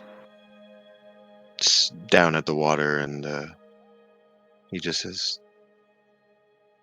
"Right, I will try." And he just lingers there for a minute. for unless you say something, he will straighten up and start walking away.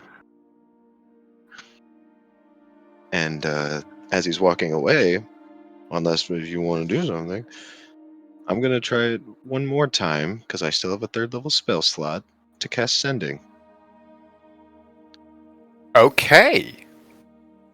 Yeah, it's a little funner when I keep it till the end of the beginning of the next long rest. I held that revivify in pocket. Naira, go ahead and roll me. Let me see now. Go ahead and roll me first a Constitution and then a Charisma saving throw. Ooh. We've moved on. That's either good or bad. Okay. That's not terrible. Okay. That's pretty good. Okay. Yeah. Okay. Naira's strong, man. Okay. It's about So, time. if you want to compose your message, I'm just going to grab Naira / So with those rolls, Naira is conscious and aware of her surroundings. She is still heavily drugged and under a great deal of magical influence that is confusing her perception of those around her. She can't quite make out exactly who the people around her are.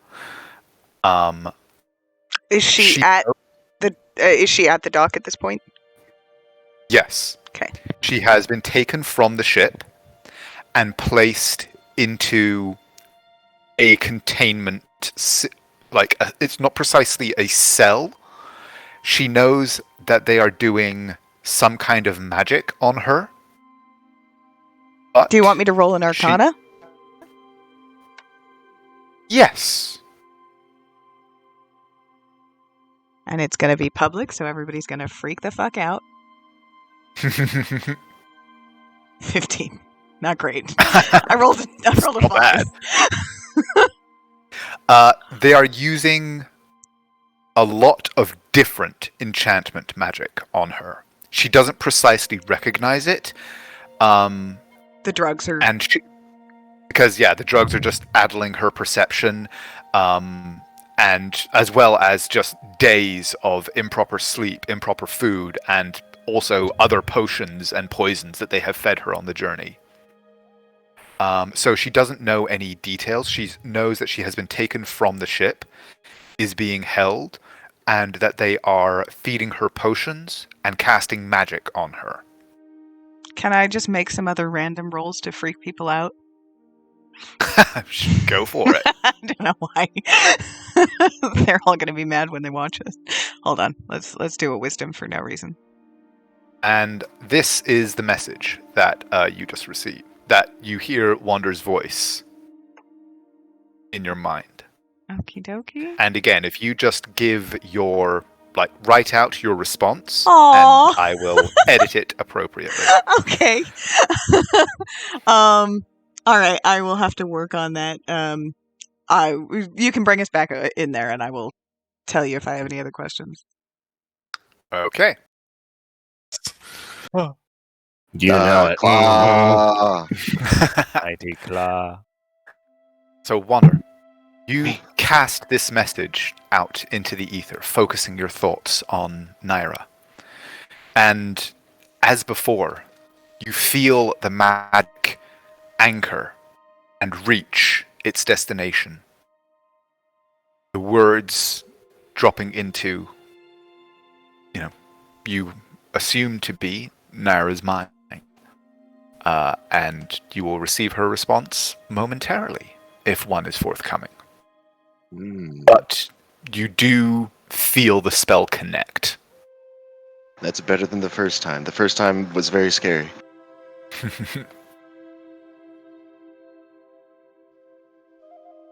She's getting better at these. she's rolling better. True. Now all we First have to round small, do, like yeah, single now digits. we just have to spend my next 3 spell slots tomorrow to cast Sending, and that means that she'll eventually get 2 nat 20s. Well, maybe. Just that annoying voice in your head, like, "Hey, you up? Hey, hey, hey." 6. Hey, listen! Yes. Oh my god. But it's Wander, so it's, hey, listen. Andrew, when you change channels, your camera stops. Oh. Thank you. That You're must be welcome. Bring back the visions of Sky, Daddy. There There he is. posing. established dominance.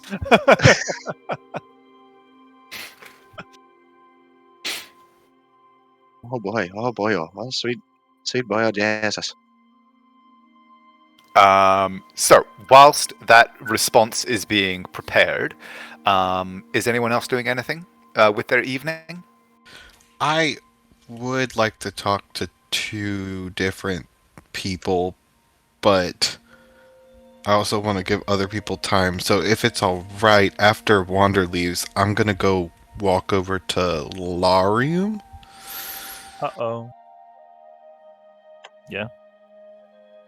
And, He's on the wheel until someone takes over. I think he'll just kind of mosey on up to you and kind of sit there quietly for a moment and then finally ask,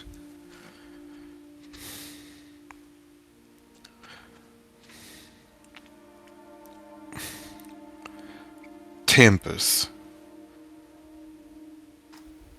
Mm-hmm. That's my What is- dad. Don't wear it out. what is it like following something like that?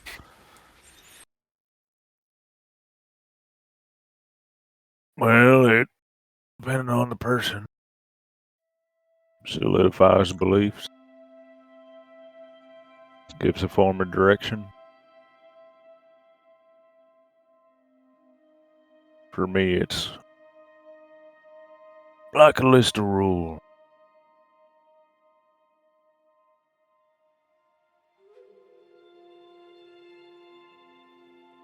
Makes you feel like you're not really alone in whatever the fuck it is you're trying to do. How did you, or did you, decide on Tempest, or did he pick you?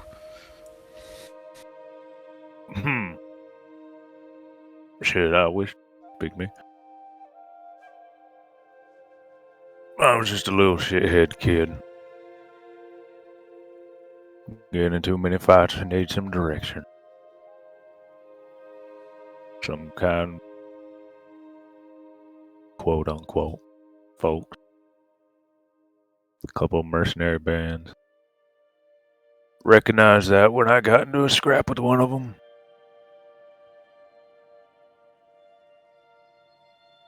Basically took me in for a bit.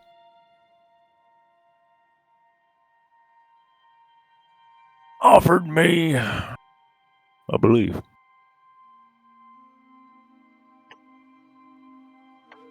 Said I'd probably do right by him. So then you just decided one day, I'm gonna follow Tempest? Well, they told me about him. I said, shit, that sounds like a fucking fine person to follow right there.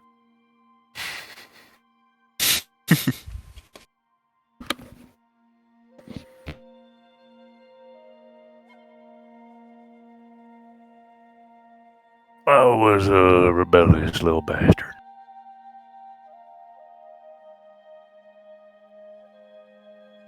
Ma understood. Paul tried to beat it out of me. But I get a couple of nice hits on him. They seemed pretty proud when I told them about my decision to go join. Taking that newfound belief with me.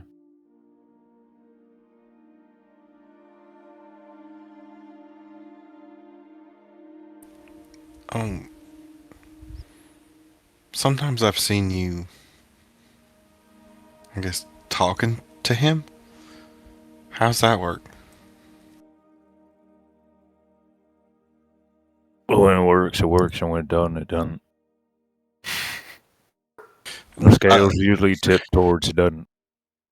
He, rolls his eyes real hard and takes a step away from you, anticipating a swing.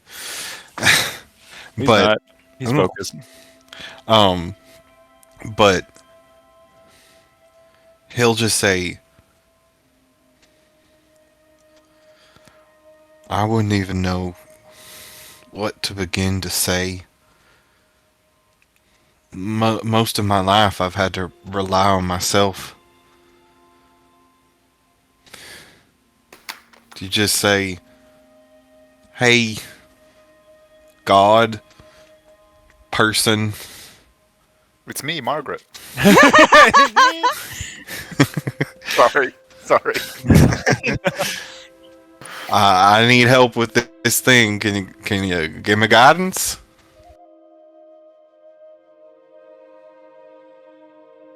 Well, my situation, it was more just sitting, praying, a couple of little ceremonies that don't fit the description of a ceremony, and proving yourself. In his case, proving your fucking prowess. And he'll nod at that. And he'll just say, Lauren, I feel lost. Like I don't know which way I should go.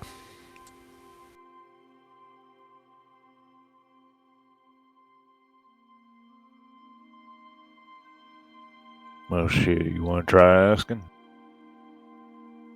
I'd say you could try proving your prowess, but you ain't gonna prove it against me. I wouldn't be crazy enough to try to fight you one-on-one. I'm not as good in combat as my sister. Well, shit, you could always try just asking another high power. Tempest knows there's fucking plenty of them. I don't know. I look back at most of my life and I've been trained to be one thing. I've just been trained to be a weapon. And I've been pointed at one thing or another.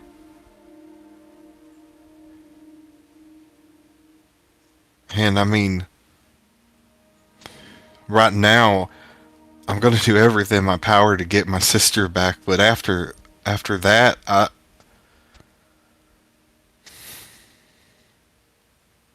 don't know. Well, my one offer to you back in Basel still stands. And then he'll just sort of scoff. Yeah, I don't really see Tempest taking you, and I think you're more of a life bringer.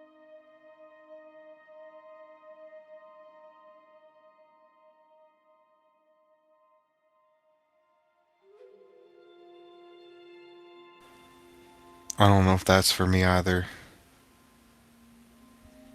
Maybe I just need to think on it. And Got he'll all the time in the world. and he'll start to walk back towards the side of the deck, and just kind of stop before he gets too far, and just says, "Thank you for everything." Yeah, don't mention it. Still shit. I know. And he'll walk off. Well, acceptance is part of it.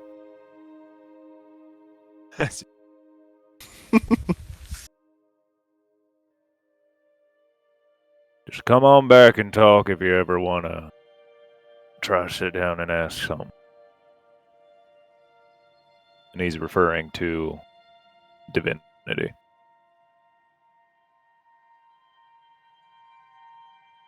Yeah, he just kind of nods his head and goes, actually, instead of, yeah, he goes back to the side of the deck.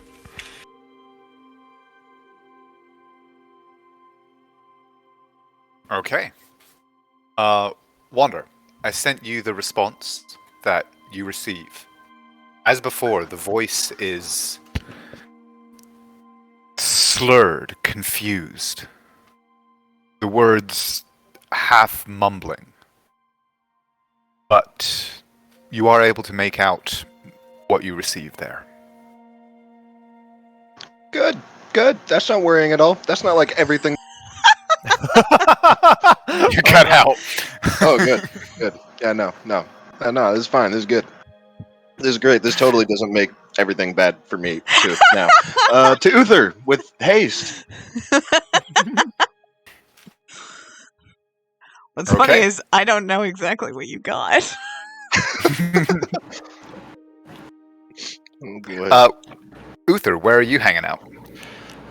I am on the front. Do you make any attempt to hide your coming? Yeah, I run at Mach 10 and Nice. I disappear into the shadows, as I am known to do. No, I don't know.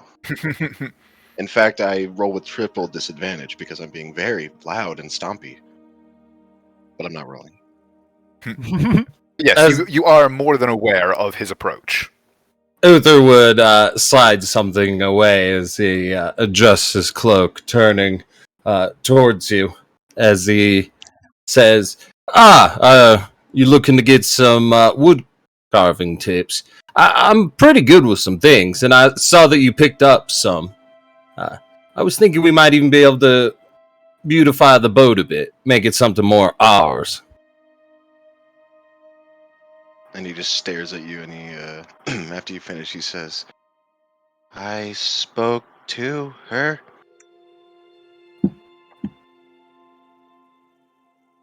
His face goes slack. Wander, please tell me what she said. I would very much like to know. She said, you give her strength.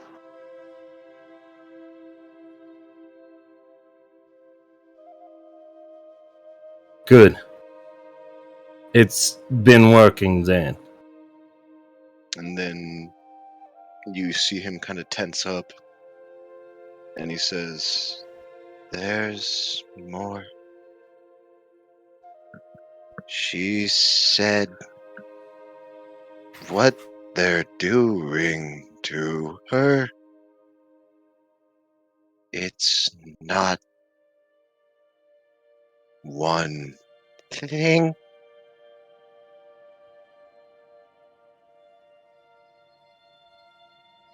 It's magic, poison, drugs. She said it's affecting her mind. Yeah, they want to make her a puppet, and that's why we need to hurry.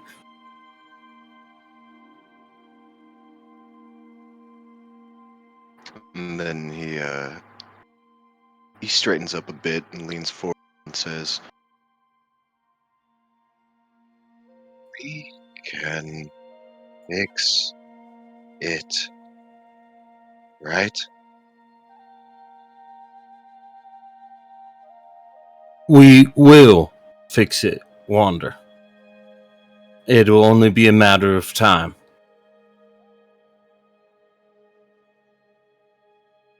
And we both have much of that to solve this problem. But we have to get her back first.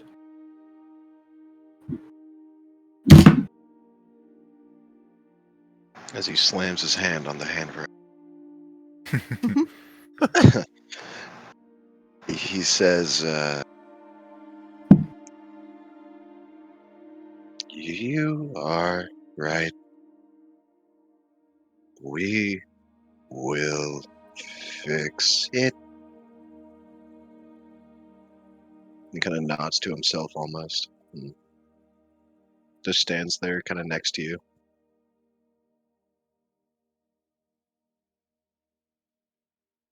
Wander, I'm not really a fan of coincidence. I think you awoke for a reason. I think I'm, with the randomness of luck, found my way right to there for reasons. It is very important that we save Naira, and so we will. Because we do not fail.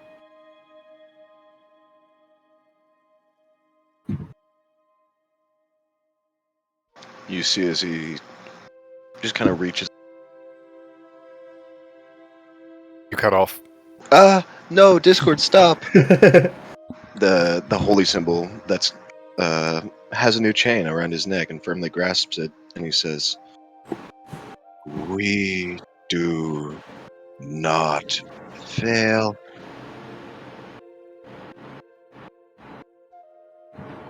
No. As he would reach into his pocket and pull out his badge as well as holy symbol, as you see the etchings and the skull. As death goes with us, not them.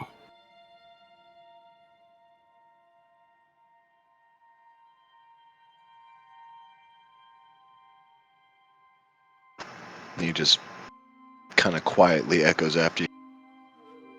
Death. And that's all.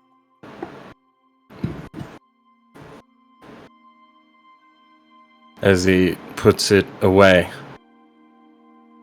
Rest and focus your mind as best you can, so that we may be of sound thought to face the trials upcoming.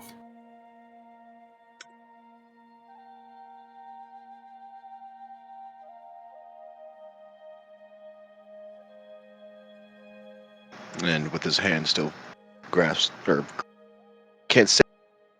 I was gonna say firmly grasped. Yeah, he's holding the holy symbol still, and he just says, "Uther, don't let them die."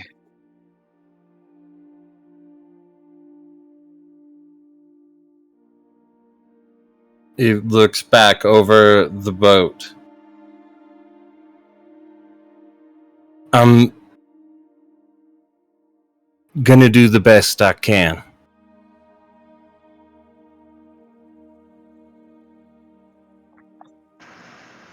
He just lets go of the symbol and says, "As will I." And then just straightens up and takes position at the back of the boat, just standing, looking out towards the back. Okay. So unless anyone else has anything specific, Midnight, I do. believe you said, yeah, that there was another person that you wanted to talk to? Yep. I'm gonna walk over to Uther. And I will not hide my presence. I will make myself known. And when you actually look up at midnight, he'll be holding out Naira's fiddle. Ah, thank you, Mr. Scout. I'll go ahead and put this in my bag with her things. Yeah, it was... We found it in Murdoch's room.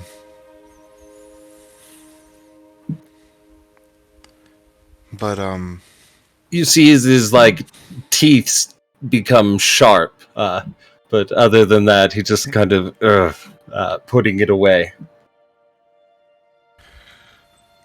put this with it, too, and he'll hold out the bow that goes with it.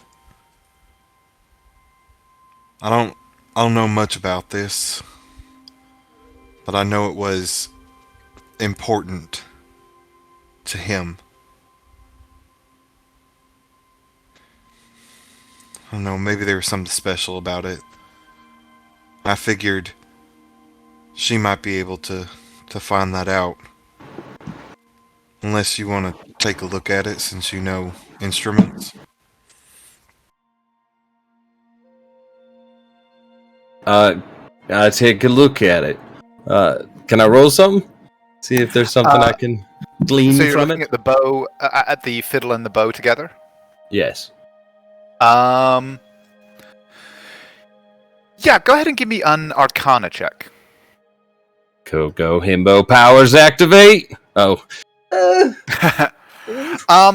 Tough to say. They're definitely enchanted in some way, and with a 14, it's certainly possible, judging just from the kind of design and everything, that they are intended as a matched pair, but it's hard to say precisely what any effect might be that they would have. I begin to play them. What tune are you playing? I would do something drawn out, a bit sorrowful, very fey and melodic, but it would have kind of like the music that we're listening to now? yes, but a bit of undertone of rising hope, but it never seems to break out, as though lying in wait. You draw the bow across the strings and begin to play. And as you move through the second bar, accompaniment begins to swell. You continue to play, drawing on, and you hear and feel an entire orchestra at your disposal.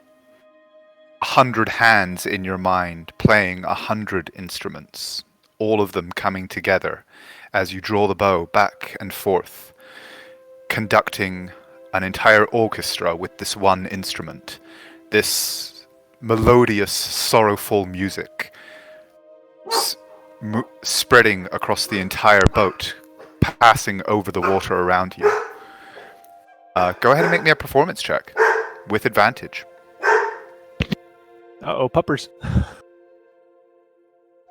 Whew.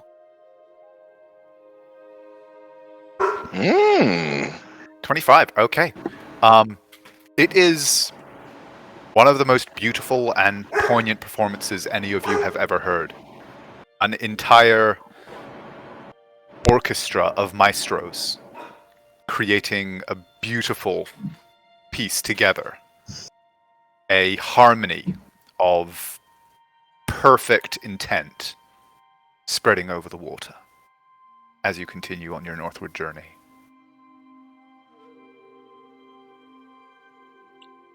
You said we all hear that? You all hear it. On a boat this small, yeah. Good enough.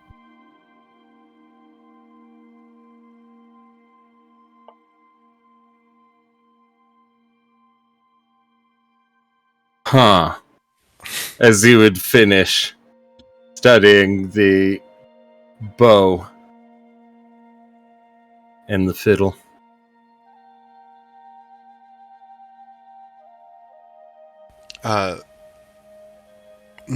Midnight will just say, she'd like that.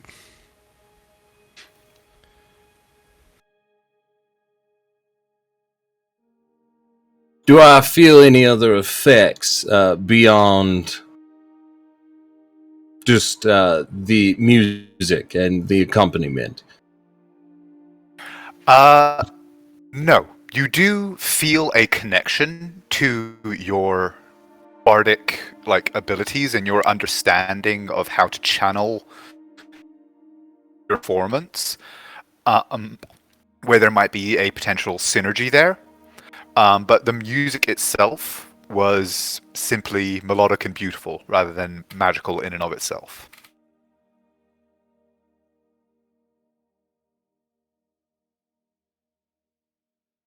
He would nod and then begin to put it away delicately, and stuffing some of his clothes around it. Midnight actually hands you the velvet that he ripped out of the box. Perfect, thank you. Wouldn't want this to be damaged.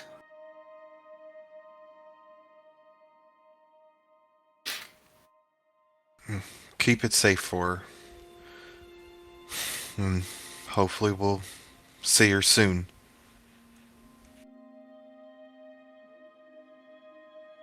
We will.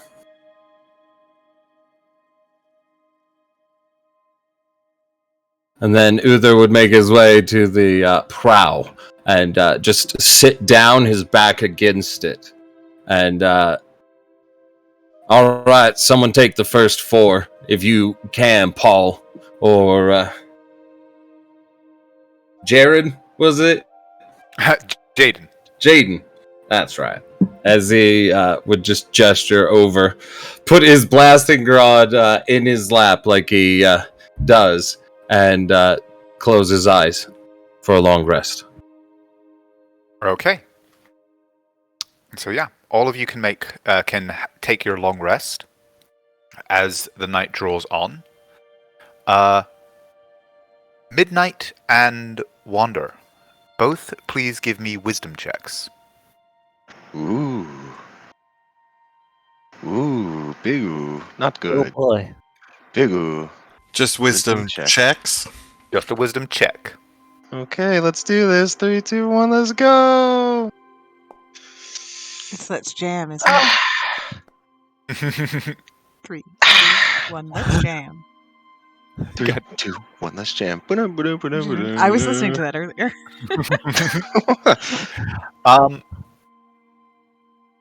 As you sleep, Midnight, you feel when you awaken, you do not remember your dream, but you know that you did dream. You recall vaguely voices calling, paths being offered to you, but it's hard to understand or recall anything specific. You just know that your sleep was not peaceful. Your mind, perhaps understandably, filled with disquiet, with questions. That is all you recall. Wander, for your part, you also come out of your restful trance with a similar kind of recollection. You know that you have been to that place that you have visited before. You know that you were back there. But you don't recall precisely what may have transpired. You recall the great mechanism, the scale, measuring and moving. You see flashes of faces. Murdoch, the man who introduced himself. Or actually, did you meet Sir Bellavere? Mm-mm. I don't remember. I don't think we So- did. But so you see Murdoch's face. The two of the valets that you slew recently, Sagano and Barrett. Roland and his cackling alchemist companion. Their faces flash in your mind as you come back to consciousness and back to yourself. Overlaid with the sound and image and sensations of the great scale. But that is all that you can be certain of. As the sun rises once more on the Alserai. Neat. Anytime someone says that, I just think of Lord of the Rings. Is Alserai from Lord of the Rings? No. Just when they say the sun rises. Ah. Oh yeah, Theoden's speech. Yep. I feel like I probably passed out pretty early on, so I would go back up and take over as soon as I Okay. woke up. Okay. Yeah, Paul and Well- Jaden, it looks like, have been splitting the watch, and are more than willing to step aside at your approach.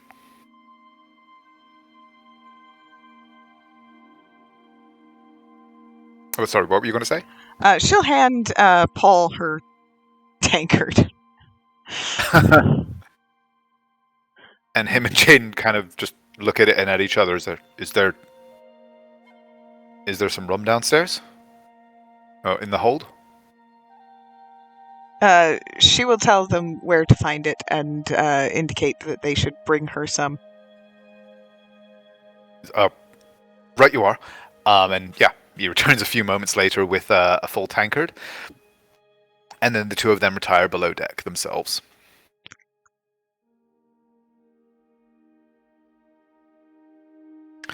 For the rest of you, you awaken, each in your own place, to another bright summer's morning. Despite the brightness of the day and the sun above, the open water puts a little bit of a chill in the air, along with the prevailing wind coming up that still drives you north. But the day is yours. If the directions given by Jaden and Paul were accurate, you estimate, there we go, that you should reach this hidden waterfall sometime this evening, potentially, as you have started to pass through the deep forests that flank large portions of this river. They have indicated that there is a rocky, mountainous area near the northern end of the forest, and it is in there that this waterfall exists down a tributary of the Alserai.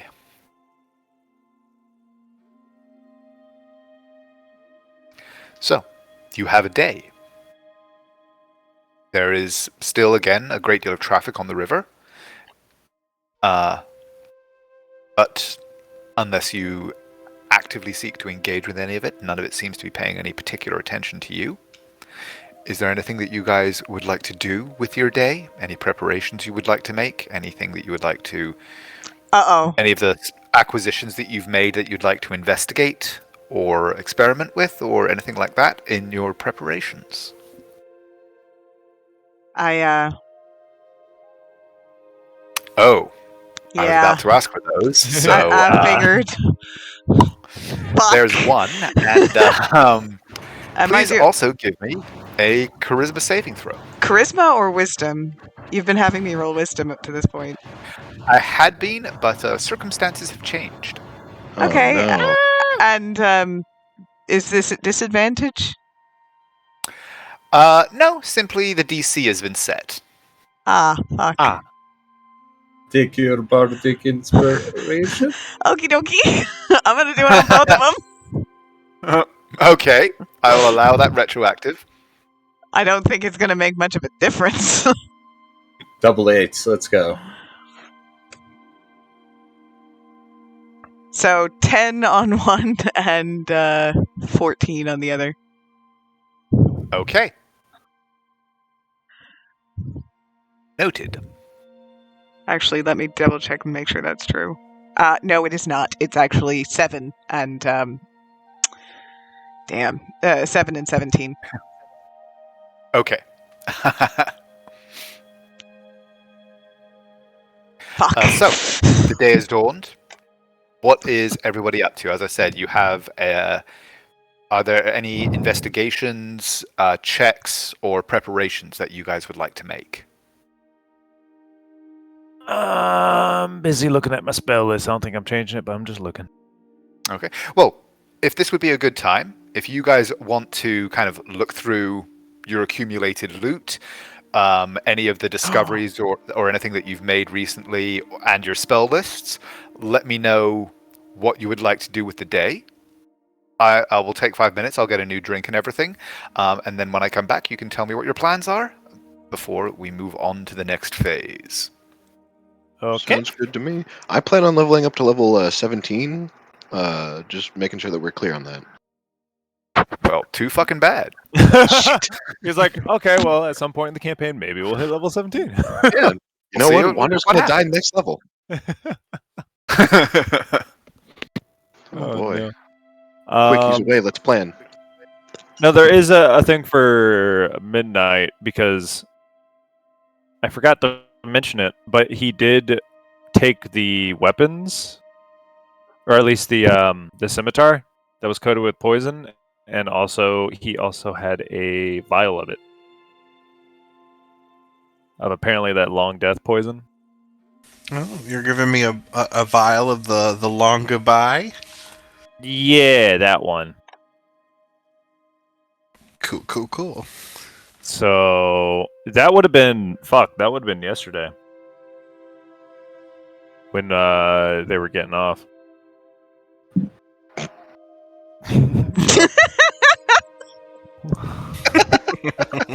Anyway, when they were getting off the boat, you fucking degenerate.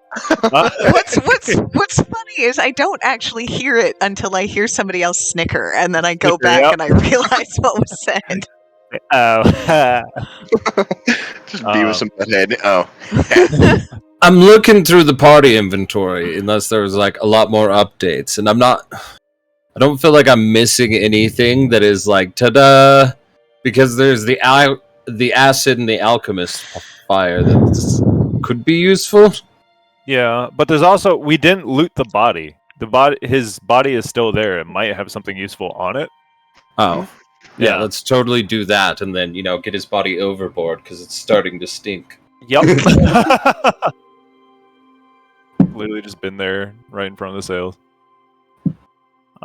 Yeah, I kept thinking of it and then forgetting to mention it. That's pretty funny, yeah. And I literally only brought it for Nyx and Hush, or Midnight and Hush, to get shit off of. That would have been one of those that, like, really we would have done pretty early. But, yeah, just nobody brought it up. But yeah. Let's rewind in time real quick. We give him the Compton shakedown. Man, what are the odds that like Murdoch is that's just a really wise guy? What are the odds? Depends on what his class is, buddy. I mean, my problem is there's 2 really, really large red flags already. Yeah. Oh? Leaning on like 3 or 4, and at some point with enough smokes, there's gotta be fire. Like... So yeah, I think we need a investigation check though, at some point. Yeah, and that's how we're gonna kill the Tarrasque.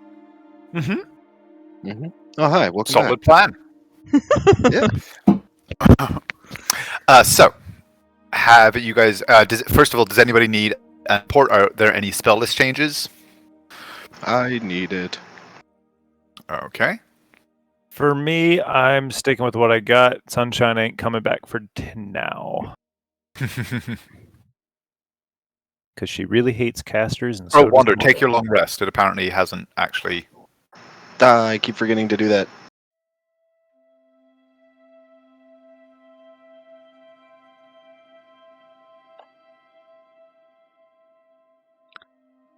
Okay. And anyone else, or are we all good?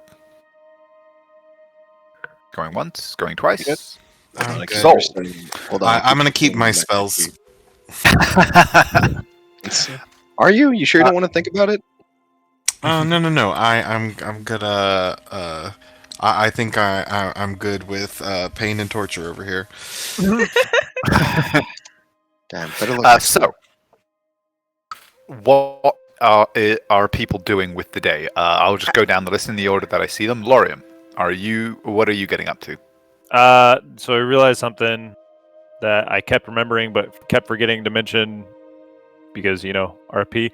But he had brought the body of Barrett back to the ship so that Midnight and Hush could look through it, and because he was a rogue, so who knows. And also you mentioned that he had a vial of the poison, and he had brought back his scimitar that still had a coat on it early on. It was a short sword that was short sword, coated yes. with the poison. Yeah. So yeah, he was gonna see if they could get anything off that, or Okay. 21. 21. Okay.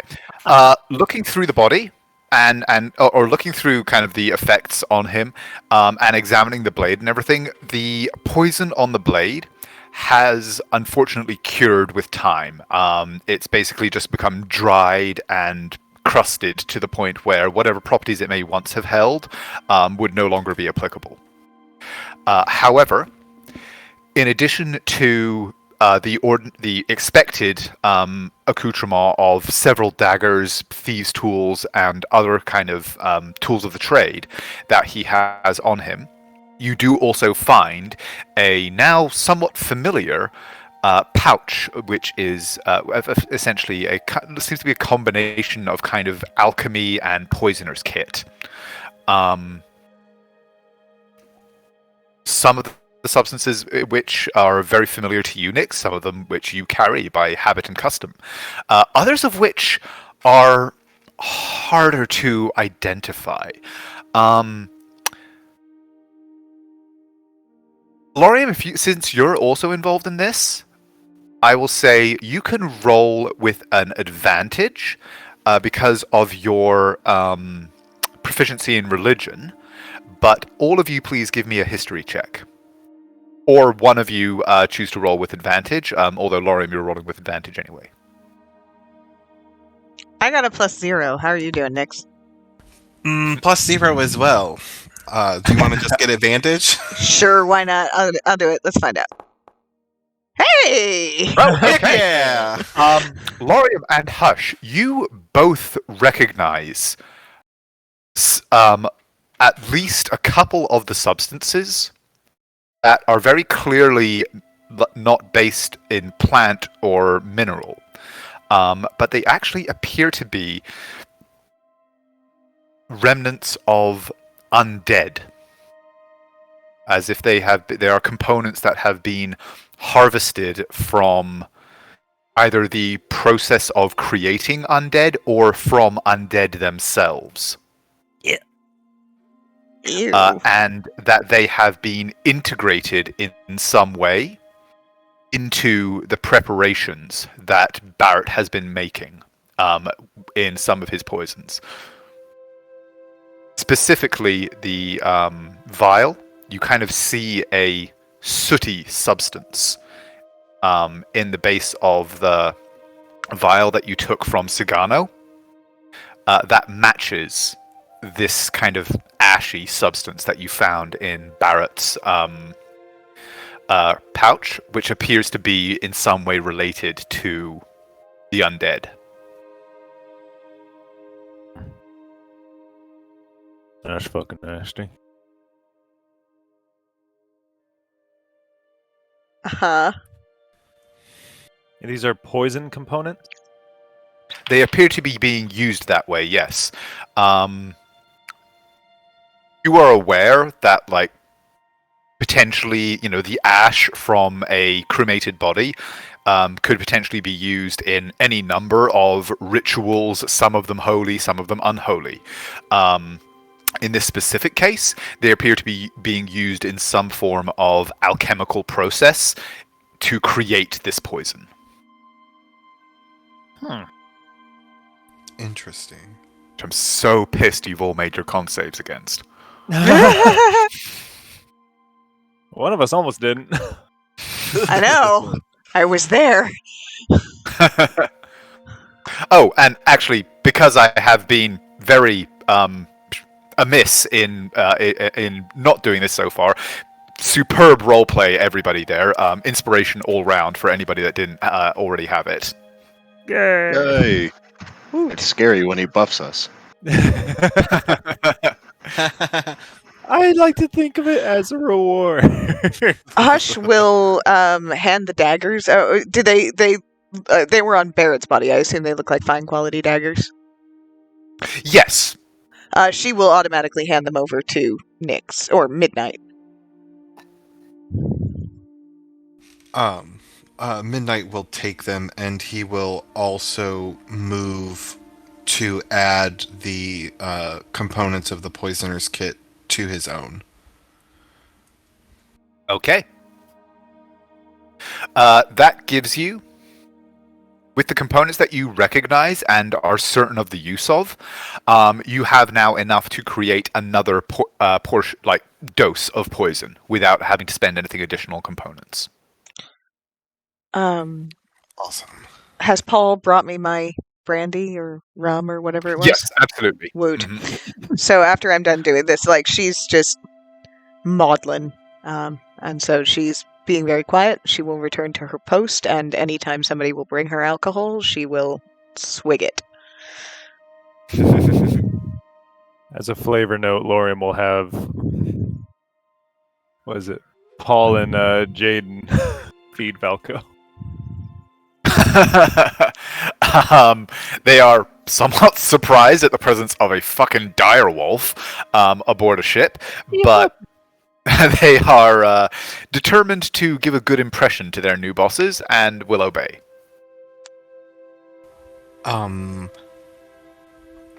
will take an hour at some point during the day to make that other dose of poison, and then at some point, when Paul or Jaden are going to go refill, on their way back, Midnight will stop them and then take the tankard, and he'll bring it to Hush and just set it down for her, or hand it to her, whichever she prefers. She will eye you suspiciously, and she will take it and she will sniff it to make sure that it's actually alcohol. It is alcohol, and he won't say anything. He'll just go about back to his business. She'll sort of do a cheers and continue on. Okay. Uther, what are you up to? Uther's going to spend most of his day carving away, knowing he can't really get it entirely finished, but trying to get it down to that exact artisanal finest point for his hand and everything. So when he finally finds that damn onyx, he'll be ready. Okay. And just make sure you said they got the vial of poison, but not sure as to what its use is. Yeah, I mean, you guys can try and figure it out. Nyx has the poisoner feat, so he could potentially make a check to try and understand a little more how those components have come together. Go ahead, But stab me. no. No. If I do that, will I use up the vial? Potentially.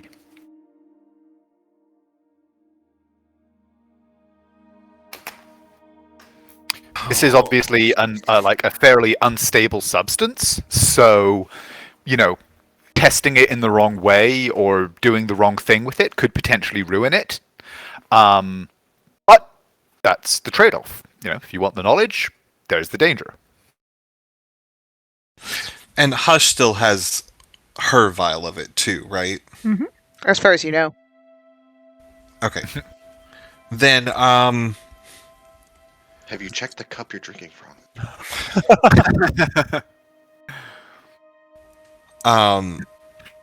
I will try to figure out what this does.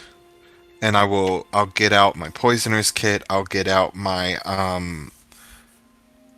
almanac, and I'll ask for Wander's help. Because of the undead stuff. Okay. Go ahead and roll me a poisoner's kit then, with advantage. Provided by the dual assistance of your almanac and Wander.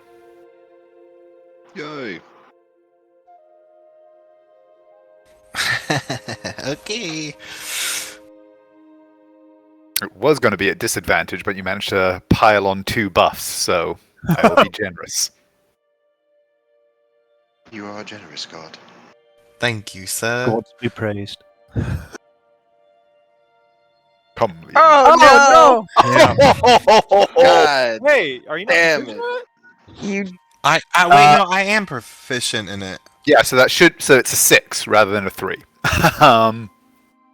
ouch. Which, unfortunately, still does mean that as you experiment with the poison, the way that you know to basically figure out the properties of something is to add known substances to it and see what those interactions are.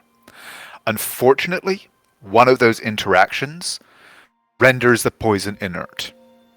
And so the vial that you have is basically no longer useful as a poison. It probably wouldn't do you any good if you swallowed it or something like that, but it will no longer have the properties that it once did. However, specifically because it was Wander that was assisting you.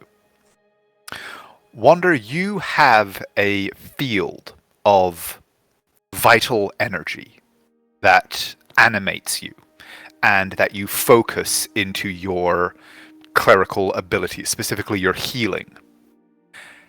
And it is this field, and specifically the positive energy aspects of it, that the poison seems to react to as you and Nyx investigate it together.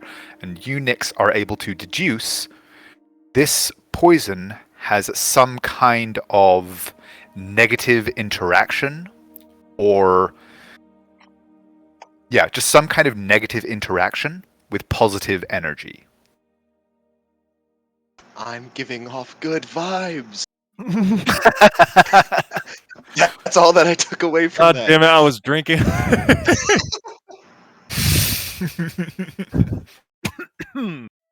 Good vibes, boy. Yeah. Well, hail. Wander gets a migraine, but nobody noticed. Remember the substance that made it inert? You can just inject it into a person affected by the poison. No, I'm kidding. Yeah, we don't think that's an antidote, do we? We just think that he sort of wasted the thing. Yeah. And No, it definitely was not turned into any kind of antidote. You just put lilac and gooseberries in it, and suddenly, boom, you're cured.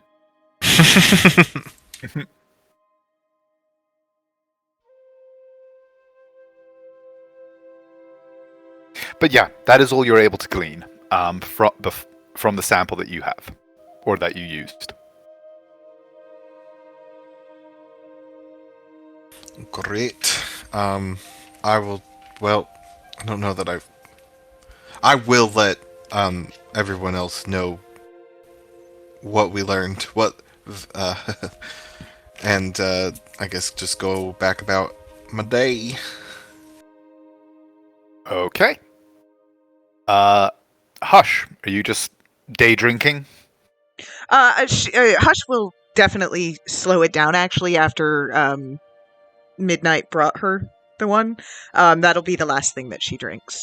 Unless there's another trigger. Okay. In that case, Constitution checks will not be required. Then, as the day progresses, Must is there save anything else? Naira. Is there anything else that you guys would like to do or talk about, or are you simply at this point urging the boat as fast as you can and keeping an eye out for the inlet? I do have some questions for Jaden. Why is that so hard to remember? Jaden and Paul. Okay. Nick's Midnight. Take a breath. Yeah, you got it. Midnight Scout will he will kind of turn to them, and so this little inlet thing we're headed towards, is it very narrow? Like, is it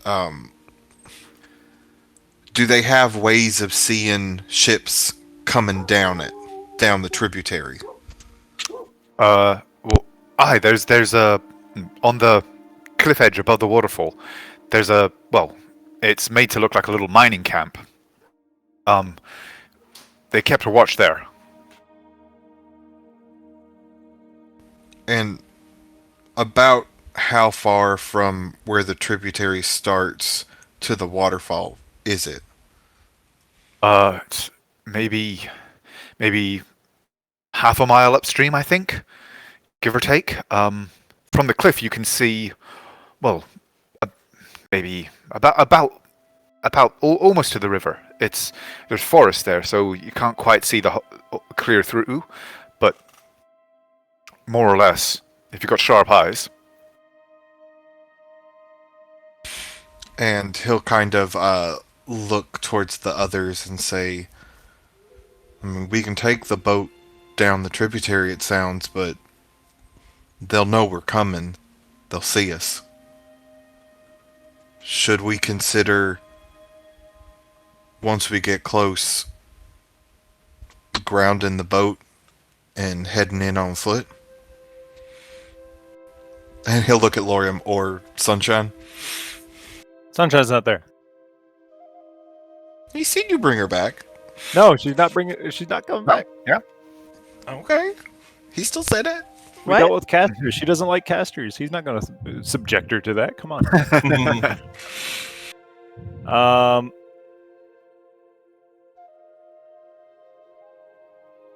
Well, that's something we could do, but it depends on their basically point of view.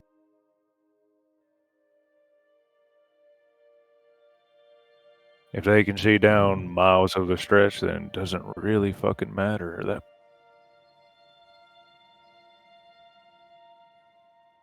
we'd have to delay quite a bit to hoof it on foot. Well, no, what he said was that they could see about from the river to this place was about half a mile, and they could Okay, see so they're not along on the most of the waterway. Yeah. Yeah, that's what I meant. I was on the waterway. Mhm. If they could see like us coming down the waterway, and then it just so happens that we dock like 5 miles down, but they can still see the dock. It's like if they have a telescope, maybe, I don't know. But it's something we could do if everybody was amenable to it.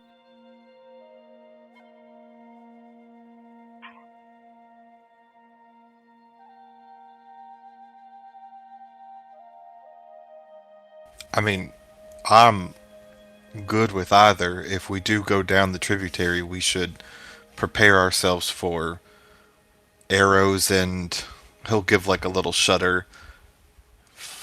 Balls of fire. I'm honestly more worried about the warning.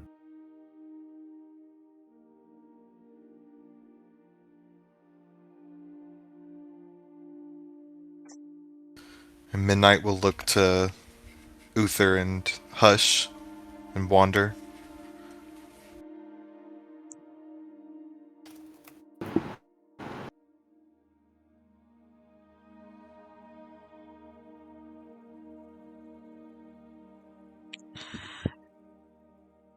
They don't know which boat we're on.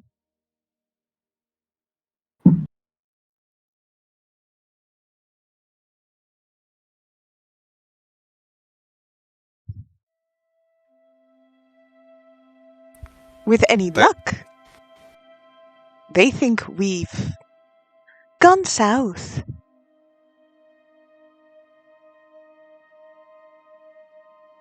No, that's true. They may not know it's us, but if a ship comes down that tributary and it's not one they recognize, I mean, we'd be on edge.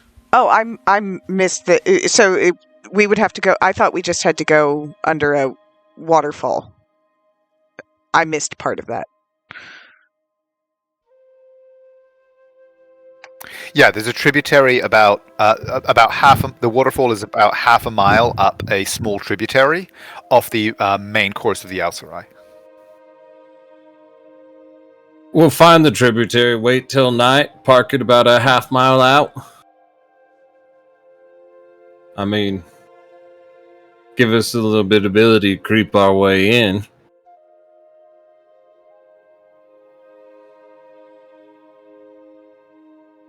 I mean, we're not attached to this boat, are we? I kind of like it, but I mean, not attached. Well, I mean, if we want, we can just dock and fucking get off. Then we can leave Jaden and Paul to take the boat.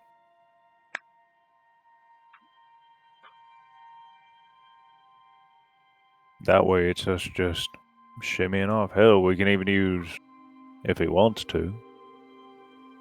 Wander, you used some special magics on that last fight. Shit, we could just walk off. That way maybe all they see is a boat going down, leave fucking Paul and Jaden to... I'll keep it after getting paid. Wander just shakes his head at that and says, "Not today." I thought so. It might be nice to have a getaway vessel, other than Sunshine. You two mind staying for a bit? Mind trying to drag you into the fucking lion's den, but...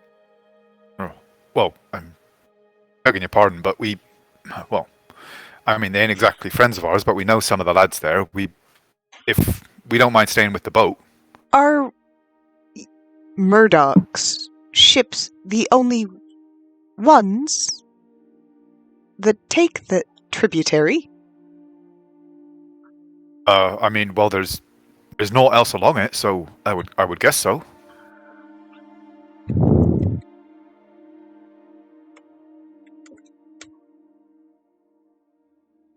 Give me some names. If they try to fucking put up a fight, I can ask them to stand down. The good folk, I mean. And yeah, they provide you with a number of names. Okay. Name all of your NPCs. All of them. Name all of them just so we can forget them and kill them later. I keep a note.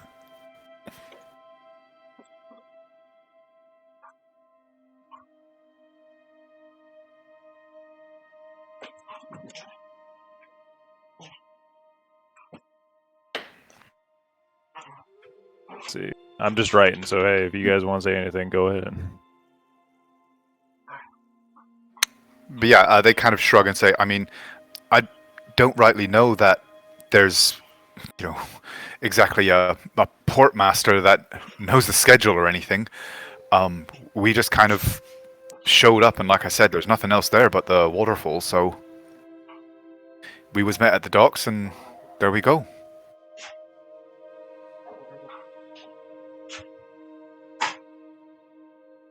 How exactly does that work? Is there like the waterfall is so far out and you can go around it, or do you just go straight through it?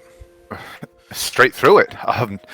Honestly, I've never seen aught like it before, but there was just a big old cavern behind it. There's a dock they've built there, some kind of, I don't know rightly know what it was, but there's a big old stone door and some holes, and as I said, the camp above. I mean, I know it was a little bit ago, but how staffed was that place? About how many? Were there a lot of people there? I mean, let's see. They hired maybe a score of us in Vanya, and well, you took care of a number of us there. There might be a dozen or so.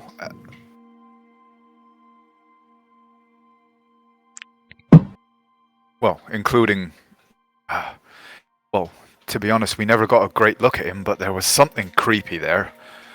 It seemed to be in charge. We never spoke directly to it, but we heard it a couple times.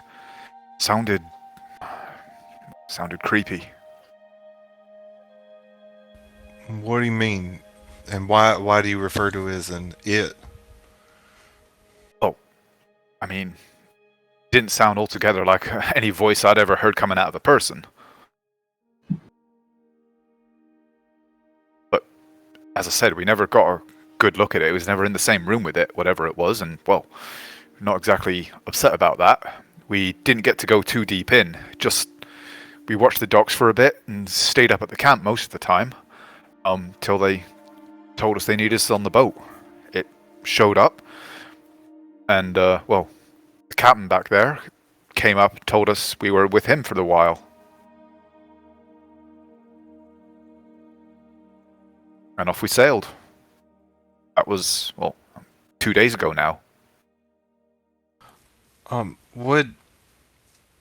Seems unlikely, but would Hush or I have heard about anybody like that in Bartrand or Murdoch's circles? Give me an investigation check, basically, for your network, because you would not have heard directly as part of your kind of official work, but potentially as part of your, extracurricular investigations, you may have learned something. Extracurricular activities, playing team baseball with everybody. The whole shop comes together. Ooh, okay.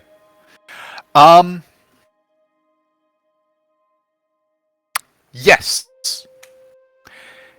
You have heard rumblings. Just pieces of information that you had never connected before, but now with your recent insight and encounters with portions of Murdoch's network and organization that you were previously kept siloed from, more and more you are coming to realize that Murdoch was heavily involved with the undead and negative energy and arcane usage. You don't know for certain who or what this entity could be, but it is entirely possible that it is some kind of intelligent undead or spirit, based on testimony that you've heard of creepy things, and your recent encounters with several forms of undead when investigating several of Murdoch's establishments. That back at the that safe house where that was a wraith. It was. You described like an alchemical setup. It did seem to have, yes. Pieces falling into place. Midnight will just voice that connection out loud and just say, well, with all that we've kind of seen at the different places connected to Murdoch, and then with this poison, there might be some kind of undead thing working with them. Oh, pillars. The undead. Oh, we ain't. Oh. I'm so Yeah, sorry. y'all might have signed up with the wrong fucking person, but don't worry, we pay better. These guys were gonna kill Right. us, and they hear undead, and they're like clutching their pearls. He's a necromancer.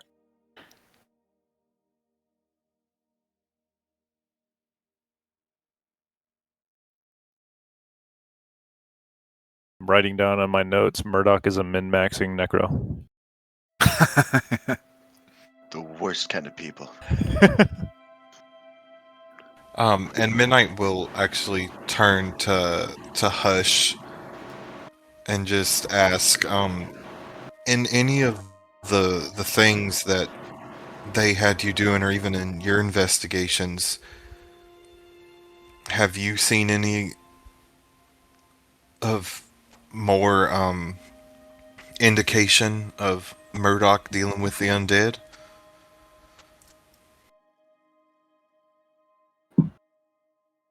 I think you're muted. I said, and I looked towards Sky Daddy. Roll me an investigation check, please. Well, investigation? Yes, for your network, to see if your network has funneled any of this information to you. Hey, not bad. Okay.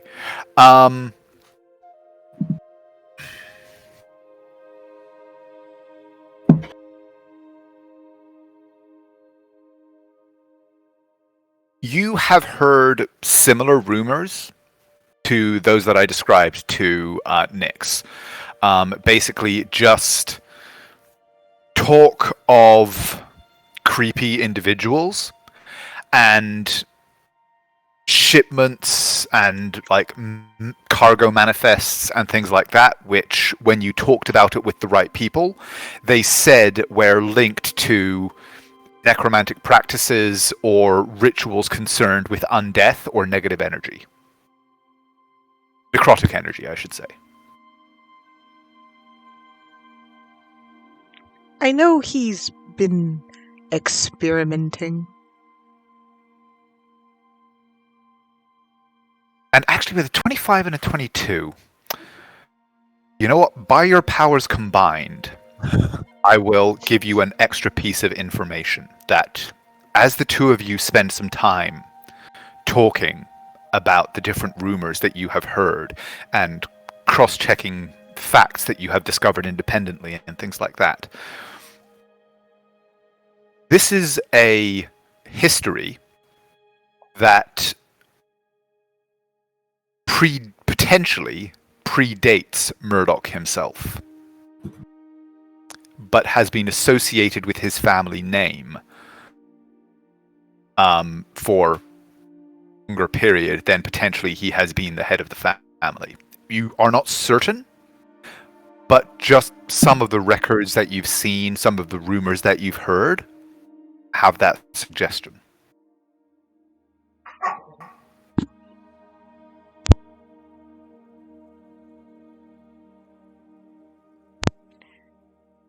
Family business. Midnight nods his head, and then I think his eyes go a little wider, and he'll just go. He'll look towards Uther, and he'll say, "The shards. That's why they wanted the shards. Maybe they're trying to strengthen whatever they're," and he'll kind of glance at Hush, "whatever they can do to people's minds. And if they're trying to strengthen it, maybe that means it can be broken."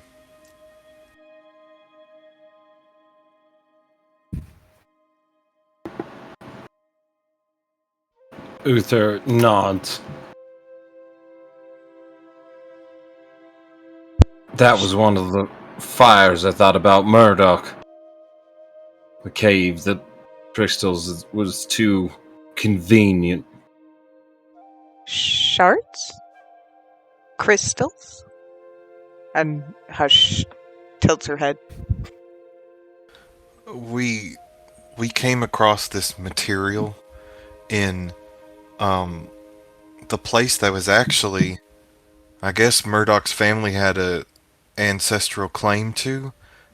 Near it, there was this material that these goblins were using. They would put the shards in collars or directly into like ogre or hobgoblin skins, and they could exercise a bit of control over them.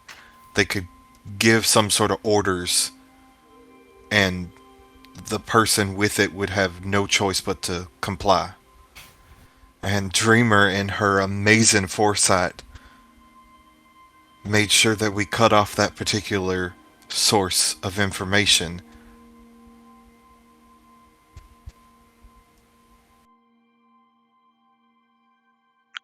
Is that why they took her?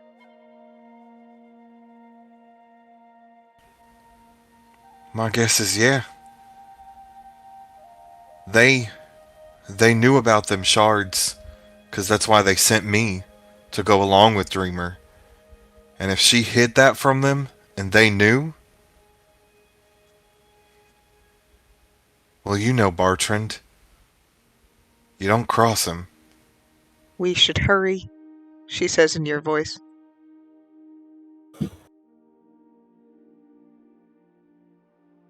I didn't know they would be interrogating her.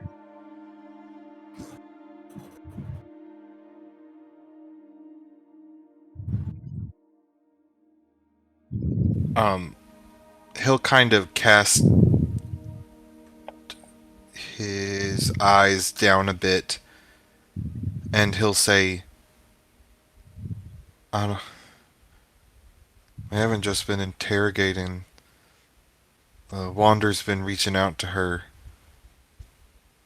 and it sounds like they've already started the process. She nods. It takes days. But you know what they do to extract information.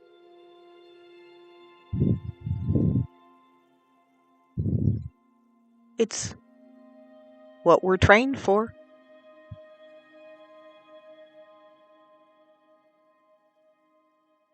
Midnight keeps looking down at the deck, nodding. I am sorry.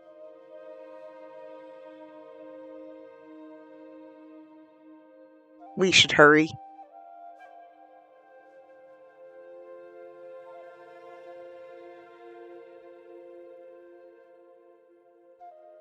Agreed.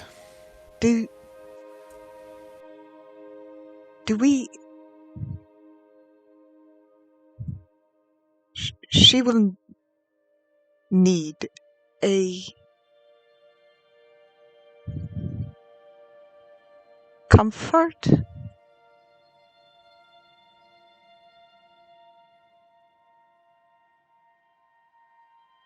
Say that again? She will need comfort. Okay.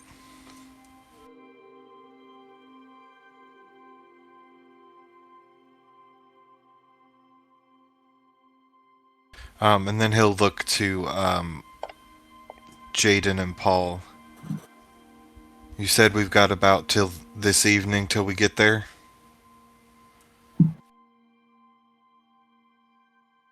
Oh, you're muted, I think.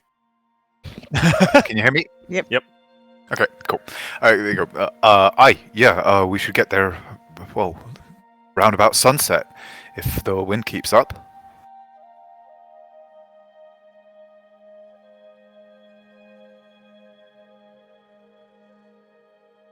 How wide is the boat, and how tall is the boat from the water line? The boat is about 1 second. Let me check. Here we go. 1, 2. Here we go. So at its widest point, so the sail, or actually no, this because the sail can be furled and turned. So 10, 20, 30. The boat is about 35 feet wide at its widest point. And the mast is about 40 feet tall. The top of the mast is about 40 feet off the water. How big is your darkness?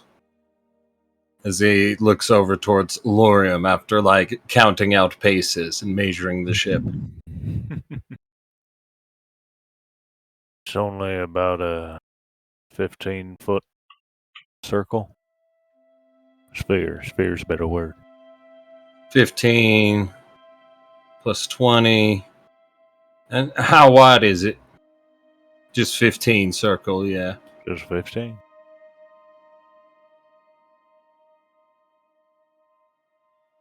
If you were able to drop it at the bottom, I think I might be able to cover up the next 35 feet. I mean, the tippy top of the mast might be bobbing about.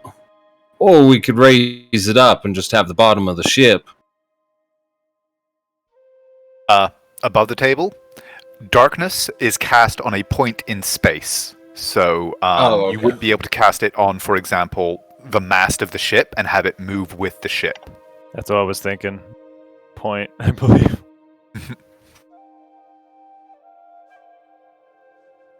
Now, if we had an object that we could infuse with darkness, then it would be different.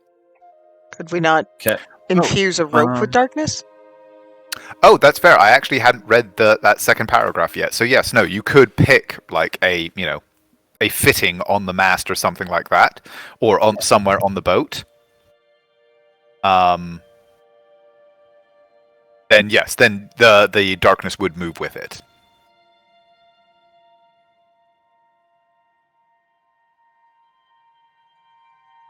Can be done. It doesn't even use his resources. But you're trying to just completely cover the ship in darkness? Hide it, camouflage it enough. Alright, just be aware if we did that, we'd also be blind. So we have to have a damn good fucking trajectory before we do that. Unless you want to just leave and hide it. See, as he scratches his face. I'm just taking shots to see how we can get in there the quickest. Although maybe we should just leave it after we pass the inlet and hop off. Tell our boys to keep it somewhere nearby in case we need a quick escape. Might not be bad jumping into the river and getting picked up. Why don't we go below deck and leave? And she points at Jaden and Paul up here.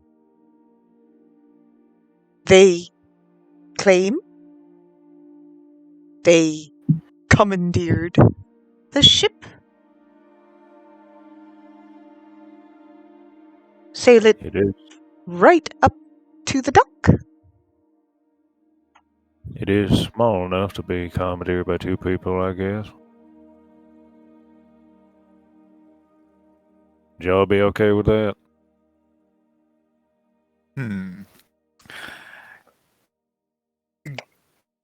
Give me a charisma check. Or persuasion, essentially. Okay. I'm helping. Yeah, is it helped or? Yes, I'll say it can be. I accidentally clicked that. A save, but... Here you go, hold on. It's bugging out because I clicked something on D&D Beyond. Persuasion. Hang on, yeah, I'm just going to delete it. There we go. Danke. 15. Okay, yeah. They kind of look at each other for a long moment and then just kind of go, I Aye, sure. Well, and then actually one of them kind of goes, I mean, well, that'll be combat pay rates for the day. Aye, another 5 gold. Yeah, danger pay, I got you. I'll even Right then. try to get some of your buddies out of there and tell them to meet you if they're amenable to it. Right, we're in.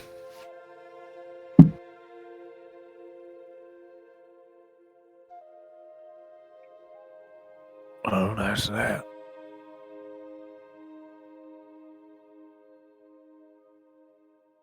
And we've got those compartments down in the hold we can hide in.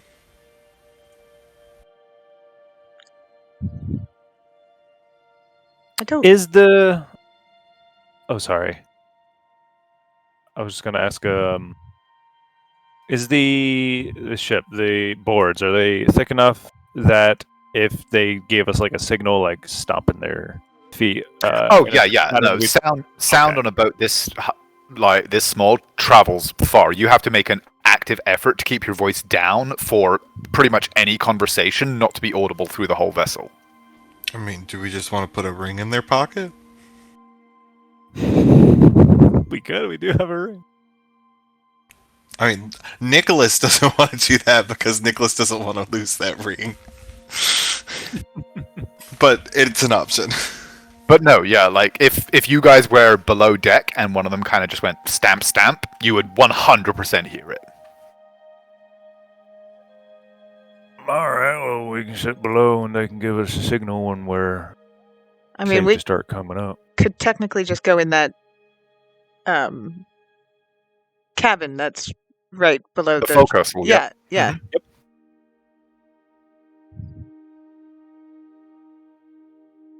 Direct route.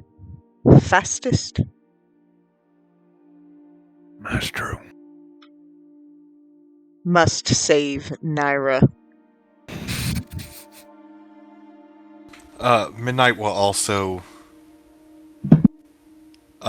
look towards Hush and just say, well, and you know what you remember what Barrett sounded like, just in case we need it.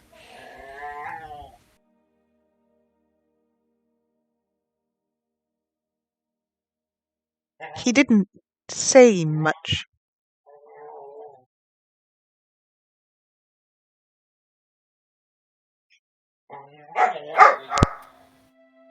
Crap, I forget that it's not like recreating Yeah, their voice, it's like mimicking exact things they've Yeah. said. It's not the actor feat, unfortunately. Oh shit! That on a Kenku. Fucking ridiculous.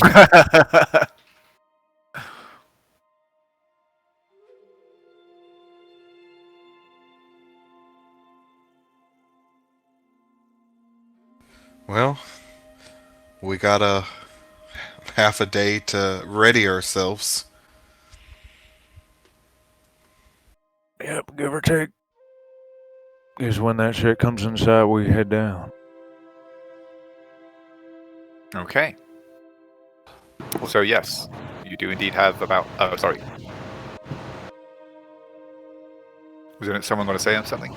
Yes, I was gonna ask,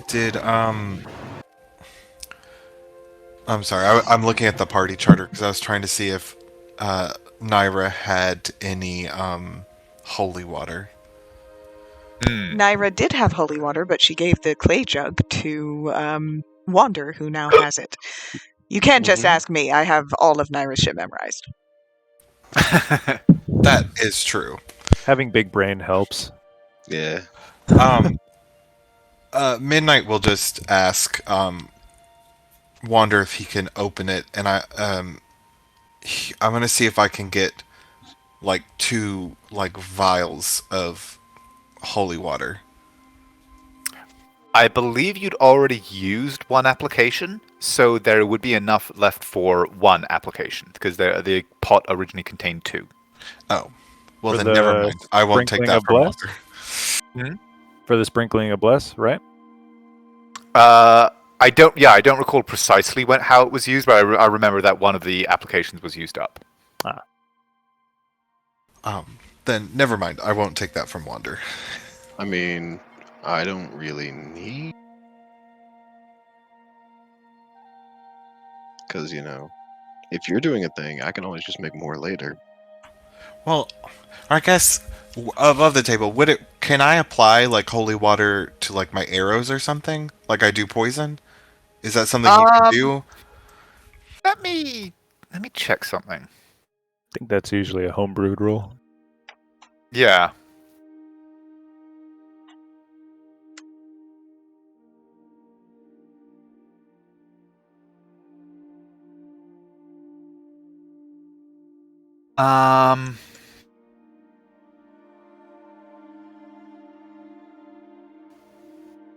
You don't actually. Yeah, you don't really know. I mean, potentially, like you could kind of try and mix it with some kind of oil, to have it stick to the blade, or the arrowhead, whichever you were applying it to. But you don't know what properties that would have. Because oil and water so famously mix.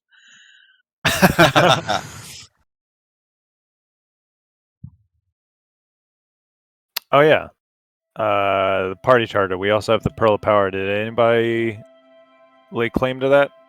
Uther? Naira Wander. wants it so bad.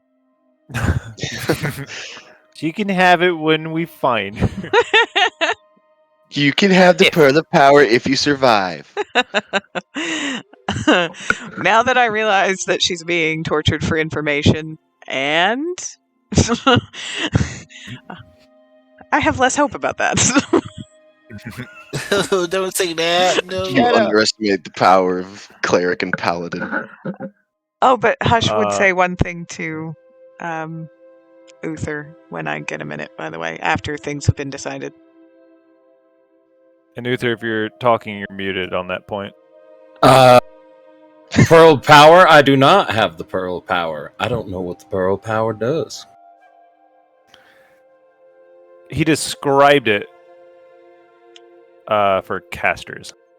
Yeah, so you haven't fully identified it yet, but you do, when you first kind of examined it and given the context in which you found it, if you knew the command, if you had identified the command word for it, you could a spellcaster could potentially use it to regain some of their expended energy. Well, But I do not know the word. So I suppose on that note, I could ask Uther to ruffle through Naira's stuff and see if he can find that pearl.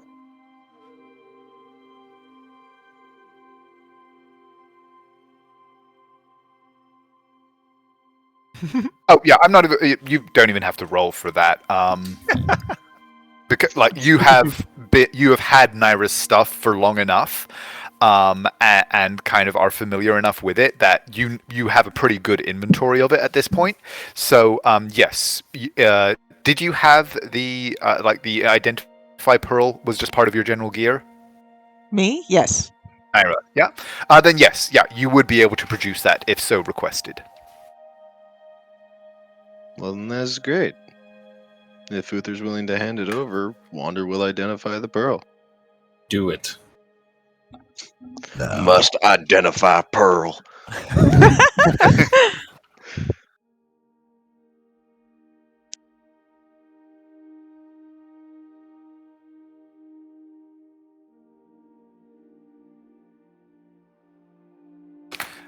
Then yes, you are able to spend some time focusing through the pearl, on the pearl, and unravel a little of the magic that enfolds it and learn kind of how it functions and how it absorbs, regains, and expends the power that is contained within, including the command word to activate it. It does require a level of familiarity with the power. In other words, it requires attunement. But you do have enough time before you arrive at your destination that one of you can choose to attune it with it before you arrive. I then regurgitate all of that information to Uther. Nice. I will attune to it. Okie dokie. And I will also tell him the word, whatever it might be. Kokomo. I was gonna say Glad we're okie on the same dokie, but page. yeah, that works. I'm glad we're on the same page for silly words. I was going to say flagellum. So, are there any further preparations or any further planning that you guys wish to accomplish before we begin? Who would be our how do I phrase who I mean, I know Hush definitely, but who would be our like fastest like moving people, or like I'm thinking if we potentially find Naira, who would be able to get to her the quickest? Me. Yes. Well, I guess what I mean, sorry, let me explain. I forgot to say that part out loud. We have 3 vials of antitoxin.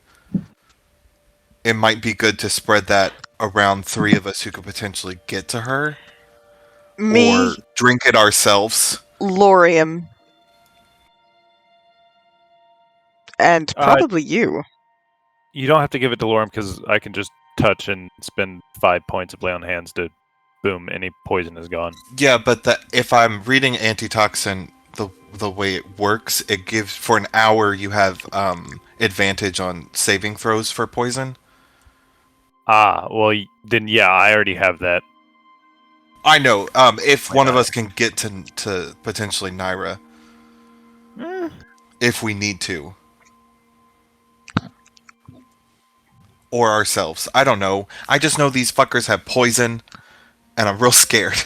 Hush will see. Aren't you glad that Naira was such a planner? Hush will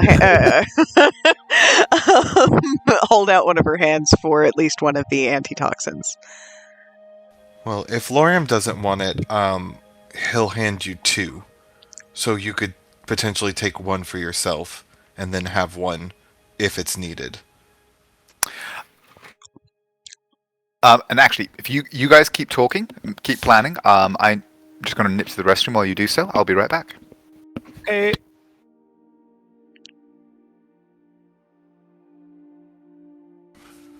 Okie dokie.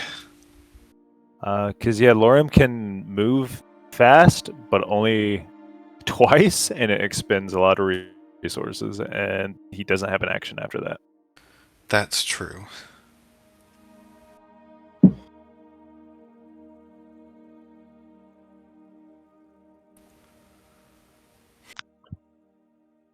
Sorry, I'm like going through all the worst case scenarios. Like looking at that list, it's like, should we take the alchemist fire? I don't know. Maybe. I mean, I assume we're taking Want it my all. sister back. Yeah. Or so does anybody? We have 2 things of alchemist fire. Does anybody want that?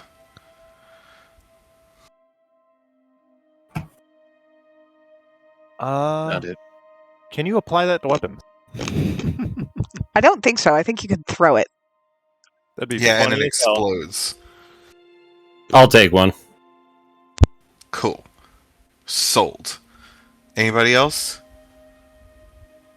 No. And throwing's usually a dex thing, so I mean... I was going to take it. I just wanted to offer, just in case. Yeah, I'll stick to my own fire. And then I have a question for Sky Daddy. Present. Okay. I have that trapped chest, which had a mechanism in it that could, like, expend poison or something out of it. Mm-hmm. This may not be feasible in the time we have, and that's fine. But is there a way I could attach it to an arrow, or have Wander help me attach it to an arrow, to where when it struck something, it could administer something? Like, let's say holy water or something. Or, I don't know, I'm just thinking. You could... It would require a great deal of work, and it would be a very intricate piece of kind of machinery, especially by the standards of the Harashan coast. That is something that would require, like, it is technically possible, but the mechanism was intended to be attached to the underside of a chest lid. Putting it into an arrow that would fly even remotely true would basically, you'd almost be better off starting from scratch. So the idea is potentially feasible, but it would be hard to make.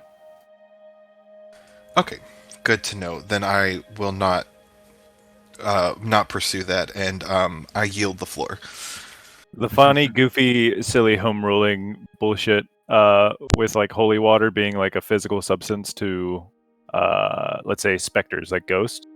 You could just wrap a fucking cloth around an arrow, put holy water on it, and then shoot it. The arrow tip won't do shit to a ghost, but then the holy water just sticks into it. It's like, haha. Too bad there's not going to be any ghosts anytime soon, huh? Yeah. No one's dying that we don't want to die, right? Yeah. There will be no ghost this day. Sorry, Casper, you gotta go home. He's out. Get him out of here. Throw him overboard. He just floats over the water. No! Damn it! Where is Uther, by the way? He would just be on the deck. Anywhere in particular? Still up at the... Yep, out at the front, being very watchful, as his main focus really hasn't changed.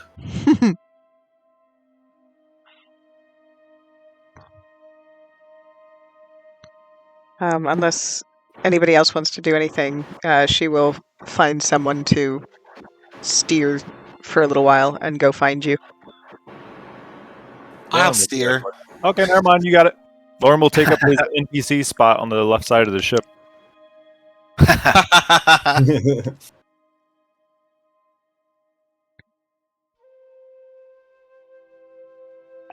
She will approach... well, first she will go down and get some alcohol. And I'm going to make a save here, because I have a reason for it that's not for me.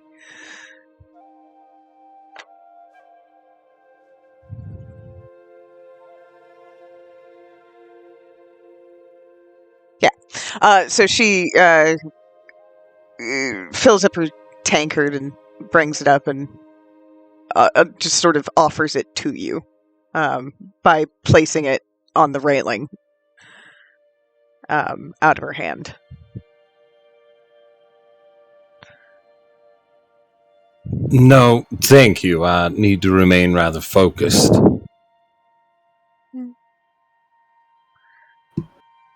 Tell me about her.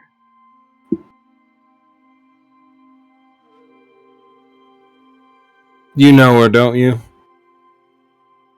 Hush shakes her head. I know of Dreamer from Midnight. I would like to know about Naira.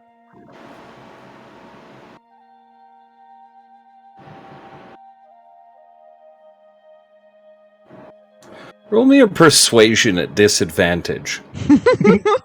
That's not good. Part of me really wants to use my critspiration right now. No, I'll save it. No!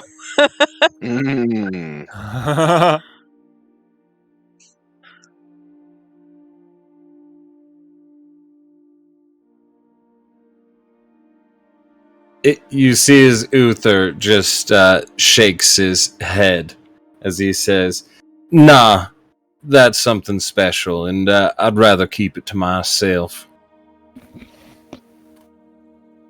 Fair enough. Well, here, take this. And she sort of turns so she's and props her elbows on the railing, looking back across the boat, and she says, "Do they know about you?"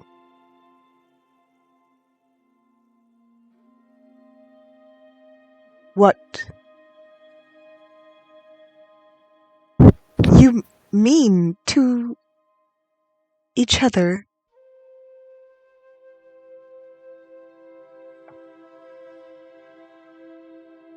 Not exactly.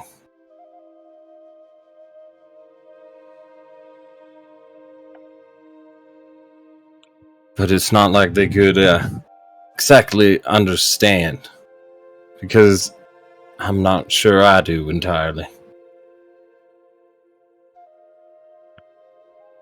"Take heart, then. They won't try to take you first."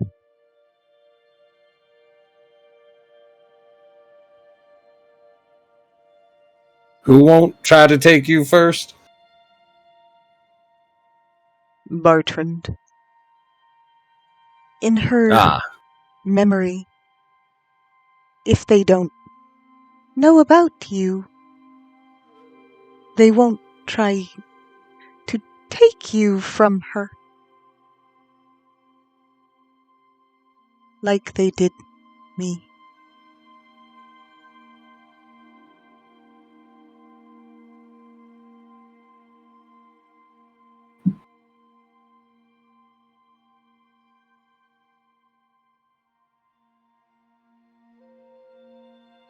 he frowns at that as he just hits the railing. Fuck, this is the slowest ship I've ever been on.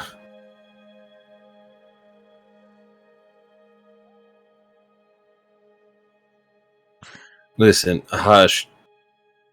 I'm sorry what happened to you.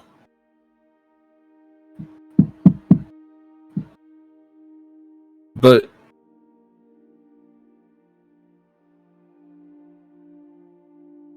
your kindness isn't entirely misplaced. I do appreciate it, but I can't lose focus on this. I have to get this right. If I didn't fuck up, then Naira wouldn't be in this position anyways. "How did you fuck up?" Nods. I had a drink at Murdoch's. I offered it. It's kind of sacred, you know. Back home, I should have known. They teach us otherwise. It's an easy way to get your mind befuddled with something even subtle enough to interfere with my magics. If I would have known from then, I could have prevented it. It's my fault. I had become complacent. Thus, as you see why I point at the drink, I will give myself no excuses.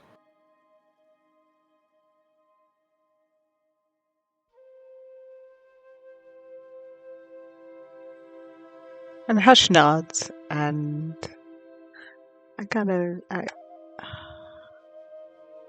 hold on.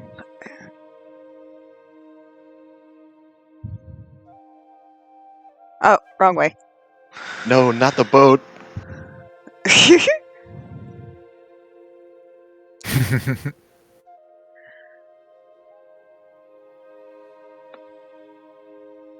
"We will save Naira," she says with a sort of conclusive nod. And as she does that, she looks down at the tankard that she has put on the railing in front of you, and with a pause, she then knocks it off the ship. and then returns to the tiller.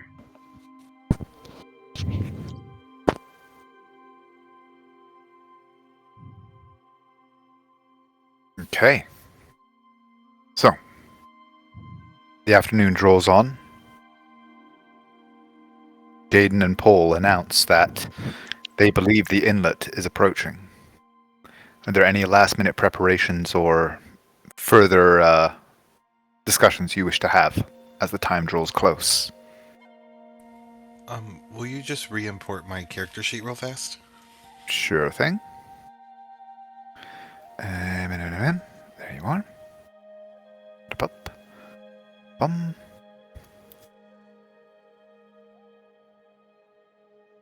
Okay, should be good. Thank you, Sky Daddy.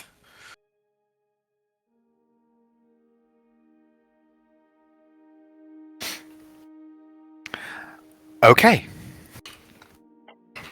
So you guys are all entering the forecastle cabin and leaving Paul and Jaden to steer the ship as you enter the inlet? Yes, sir. Sure. Okay. Bringing Valko with, telling him. Yes. Okay. So, you guys all enter. The Depato continues along, rocking as it enters this new, slightly narrower, faster-running current. The two of them working, you can hear them moving around as they work to trim the sails and keep you guys, keep the boat moving along its new course. For a few minutes, you continue moving along, and you hear again the boat them moving around, the ropes shifting, the sail turning with the wind as they move onto a new course. And you hear a voice calling, and then from the tiller, one of them calling Paul. His voice calling back. It's like, "I've got I have a report for the big man. We had to jump ship. This is a new one. Prize, you could call it." Then silence. And then suddenly, a deluge of water hitting the ceiling above your heads, passing over and across, and then down on across the deck of the ship. About a few moments more pass, more voices calling. Paul and Jaden moving around the deck, the sail being drawn in, and then a slight impact as you all feel the Depato come to rest against something.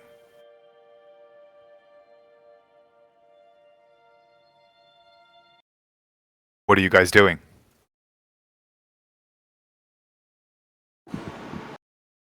I totally forgot. I don't know if you allow this. Mm-hmm. No, because I totally forgot to mention I wanted to... I was eating. Just as a signal for those two. One stomp for stay for now. 2 stomp for you're clear. 3 stomp for you're clear, but there's people here. Okay. As soon as you hear that, the sound of the boat kind of boom, boom, coming to rest against something, there's the very clear sound. Stomp, stomp, stomp. Right. And you guys, where you are gathered, you're inside, like, for ease of kind of use, I've put you there, but you are inside the cabin at this point. As you hear the sound of footsteps on planks, clump, clump, clump, clump, moving toward the boat. All right. Everybody ready? Time to go. And he will hope that people are falling by and start getting ready to come out. And as soon as you step out... Oh, no, I was saying getting ready to come out. I'm sorry. Oh, okay. I just moved so that he'd be the first to take any fire. Okay. Midnight will ready his bow. You can. My foundry was being weird. Keep going. Okay.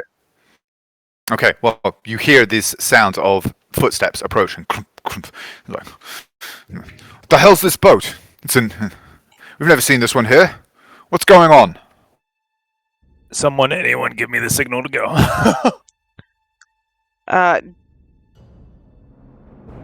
Hush is going to, I hope nobody minds, open her mouth and in, what's his face, the dude's voice? Barrett? Yeah, Barrett. Oh, God.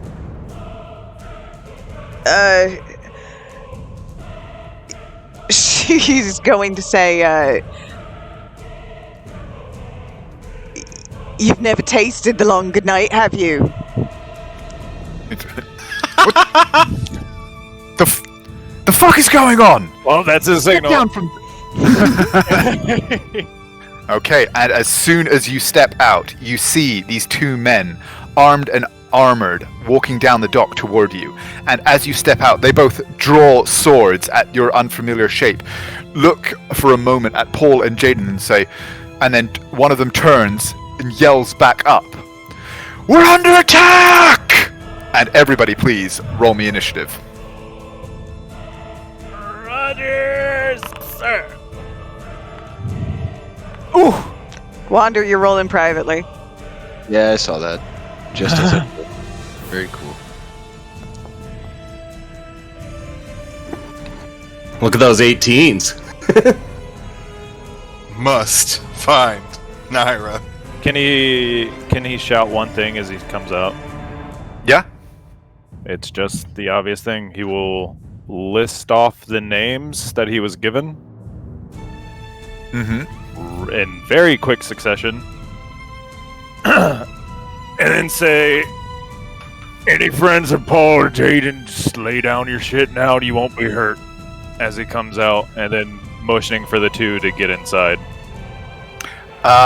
Give me an intimidate check. Or With persuasion. strength. Yeah. Intimidate uses strength, or you can use persuasion, depending on your proficiencies and the like. Okay. But I have a feeling I know what you'll go for. Yeah. Come on. Nice. Okay. Hello, puppy. I'm sorry. I meant to mute. Naira drew me off. Okay.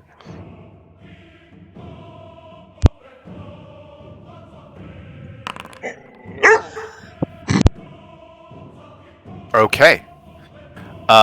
One of them, this man here in the heavy armor, who was hurrying down the stairs drawing his sword, pauses, and you see him kind of look at the two of them and catch their eye for a moment and hesitate. But before you know what precisely that they will choose to do, we start at the top of the round. Midnight, you're up. Can I see the guys on the dock from where I am? Yes. The dock is kind of climbing up toward what you can see. There's like an entrance to a cave of some sort, unfortunately, with a heavy stone door. But you do have a clear line of sight to them. And can I see... I can see all of them, basically? Yes. Awesome. From where I'm at, I'm going to use my bonus action to steady aim, and then I'm going to attack the archer in the back. Okay.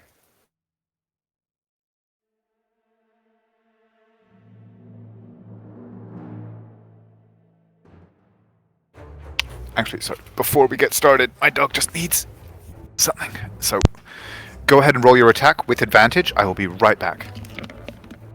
Roger. Oh man. Oh, we're here. It's today. It's the night. Ah. I'm double. What is it? What's the word? I'm rethinking every spell I've chosen. I want to. Watch Naira not even be here. Oh, there will be a violent death to everyone here if she's not here.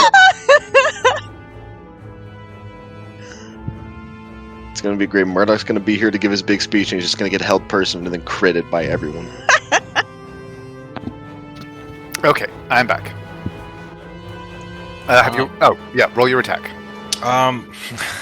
My foundry had to reconnect. So give me a second, or I guess I could. No, it's right at the start of combat, so this is kind of an ideal time for that. So we'll just give it a minute to reconnect.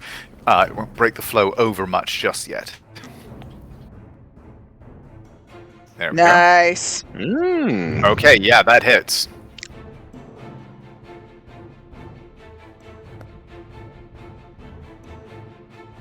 Okay. Yep, roll your sneak attack. Ooh. Oof. Okay. Let's hope that wasn't a friend of Jaden and Paul's. We said this one reacted, so Well, he said he stopped and he looked back at the other two. Okay, so that's your turn. Uther, you're up. Uther's going to turn, being the one next behind Lorum, and rush his way out onto the deck and go 5 this way, 10, 15, 20, 25, and then get up on the rail and we're going to do this out of order because it's fun. And I'm going to launch one at the one that Nyx just shot. Pardon me, Mr. Okay. Scout.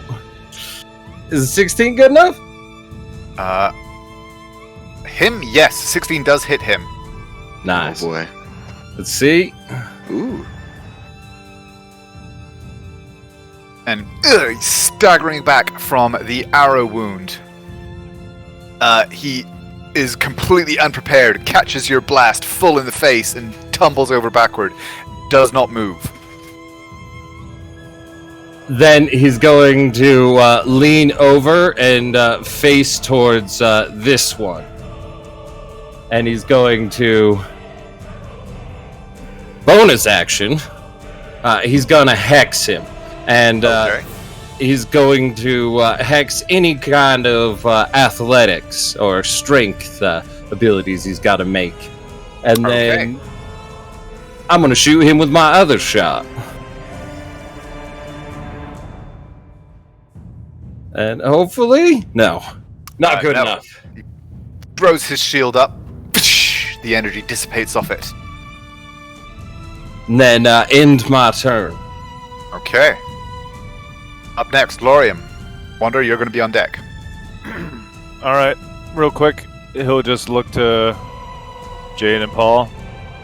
Get to safety, call out any friends. You got your pay inside. And he did leave 20 gold. Okay. Big money. And yeah.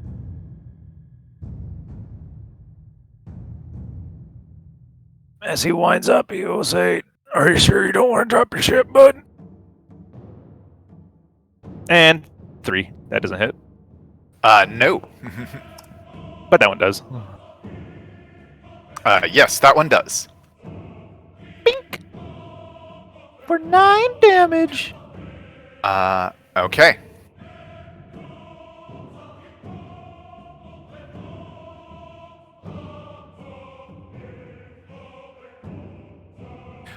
Okay. Is that your turn? Yup. Wander, you're up. Me. I'm gonna make my way to the side of the ship. I can see all of my friends here. So while I'm here and they're all, I'm gonna cast Spirit Guardians. Okay. Hey. Because place measure template. Hey. And then if I do that, will it follow me? It should. Let's find out. Ah, it No. does. Well, the effect does, but the template doesn't. I don't know how to get rid of the template. So Oh, that's just yeah, fair enough. okay. I'll get rid of the template for you. I can take care of that. Boop. Yay! Okay. And everyone I can see is not going to get exploded by that. Okay, and he needs to make a wisdom save. Out of curiosity, does it also catch the dude in the back? Because I'm also just going to step off and walk out. Oh, and that should be public. What, this guy? Yeah. It will do if you move further up. Cool, because I just wanted to do it so I could see everyone on my team and then be like, all right, you guys aren't Yeah. going to get fucking burnt. Uh-huh. I'll move past Lorium and then go right here. Okay. And I think I still so have he some needs to movement, make so I'll actually another- move to be right here. Nice. Okay, both fail. Roll your damage. Hell yeah. Big damage, come on, big damage. Oof. Ooh, not bad. ooh, let's go! That's 32 damage right there. When you spread it out, of course, you know. Yeah. I'm a cleric. You have to add together the small victories.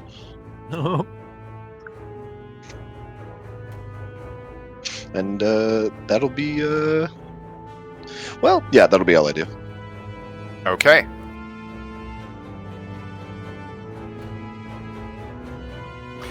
Both still on their feet, but both of them cringing back from the flames flickering out from you. That's your go. Okay. They're actually little tiny shields that just kind of go and give people brain damage. This guy immediately turns, moving back through, opens the door, disappears inside, and you hear his voice raised. Alarm! Alarm! We're under attack! And that is his go. Hush, you're up.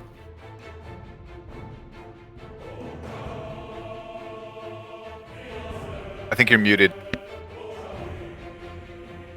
I said, is there room for me to move there? I can't. There's no grid lines, so I can't see. Oh, yes. Let me turn up the opacity on the grid a little bit.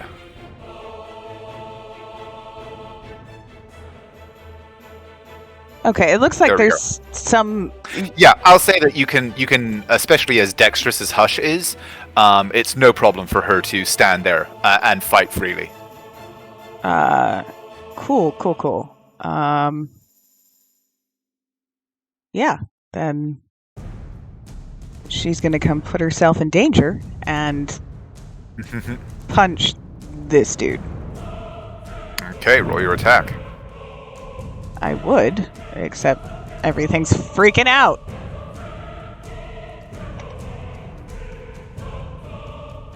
And he is going to expend one of his superiority die What the and hell? give you disadvantage. I can't roll anything. Everything's broken.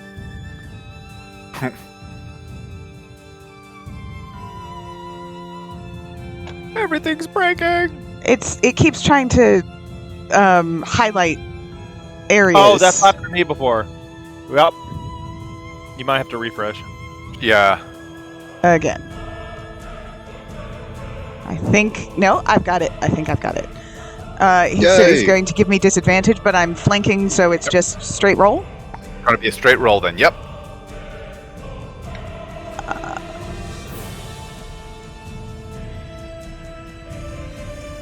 And does that Nat only happen 20. on one attack, or not bad? It is on. It is on. Yeah, it is only on that one attack. So yeah, 25 hits. Shockingly. Okay, and then from there on, I've got 2 more attacks. 19? 19 just hits. Woot. And 20. 20 hits as well. Yeah. Fuck Hell no. yeah.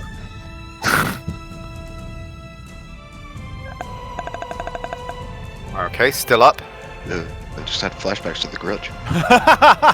Just still up. Oh, Third one yeah. takes him down. Yeah. Just. And, yeah, let's just say she sort of wraps her arm around his head and just snaps his neck. Then she turns to look at the other guy. Okay. Jaden, Paul, disappear into the Oh, I'm having the same issue now with it not wanting to select people. Ooh, How's you what fix the fudge? Yeah. I clicked off the person icon and went to a measurement tool until it was, yeah.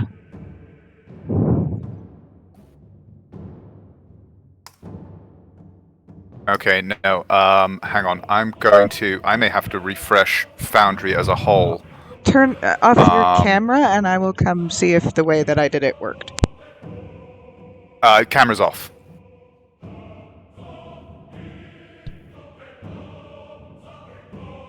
Oh man, I got the metal going in the background. We're doing good damage. Everything's just working out well.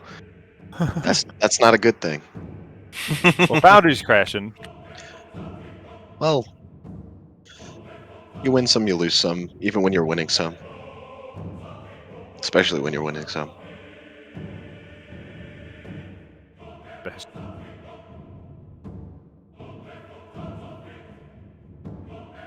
No, yeah, I'm gonna have to just quickly refresh Foundry. Oh, good. So, you guys are all gonna have to just quickly reload in just a tick. Sorry about this. Launch. You're fine. Yeah, it's all good. I reloaded. Oh, I suppose I should do that too.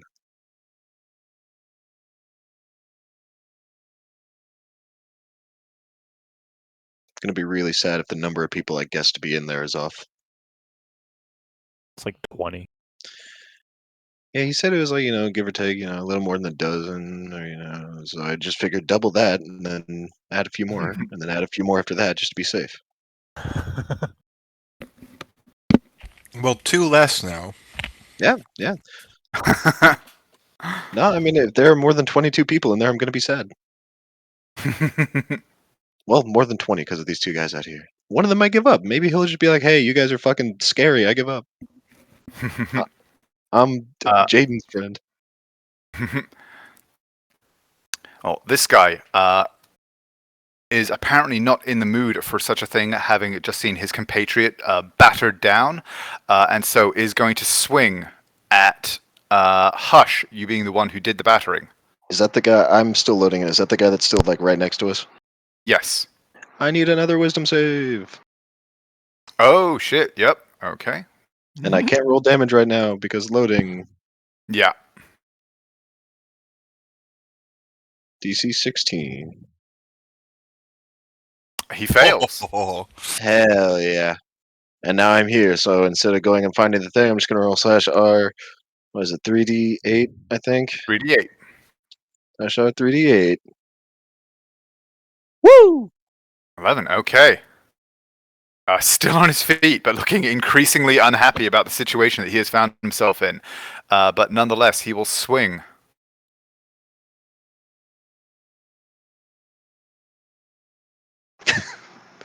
For me, it says game paused. Oh, it shouldn't do. It's definitely unpaused. Yeah. Try refreshing. Okay. I see Lorium getting ready for his sentinel attack.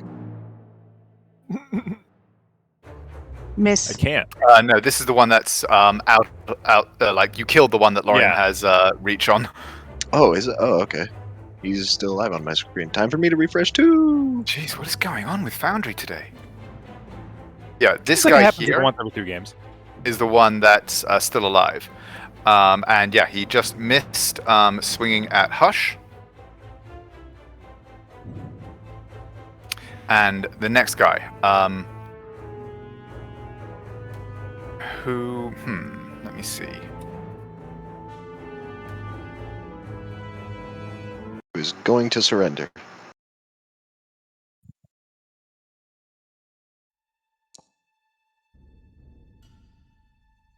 No. Who is going to square his shoulders and go, damn it! We'll deal with you! And retreat. 1, 2, 3, 4, 5, 6. And then dash.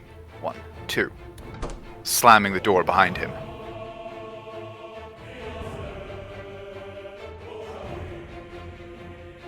Top of the round, Midnight, you're up.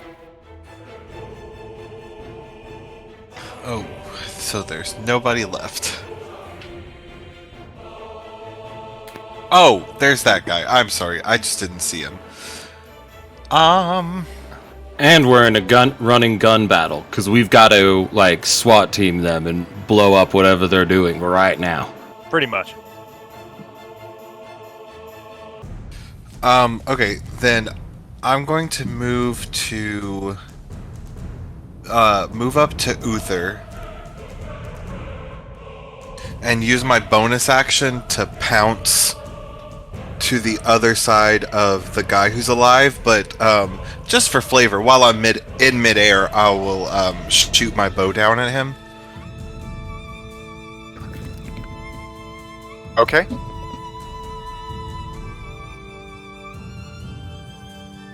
Oh,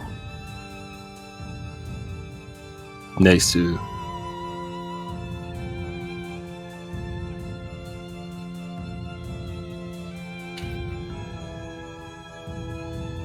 Okay.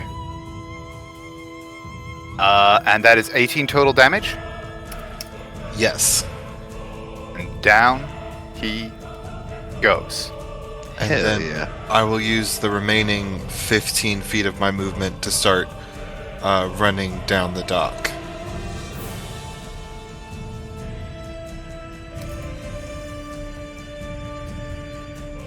And that's my turn. All right.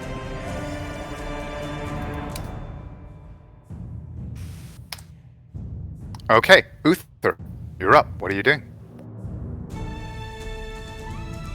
Uther's going to run forward, and I can get to here running along the dock with my first 30. Action dash 5, 10, 15, 20, 25, 30. That's going up all the stairs and stuff. And then Okay. turn around and go, "Come on, Hush. You've got this. Focus." And give Hush inspiration. And then in my turn. That's Okay. all the things I got.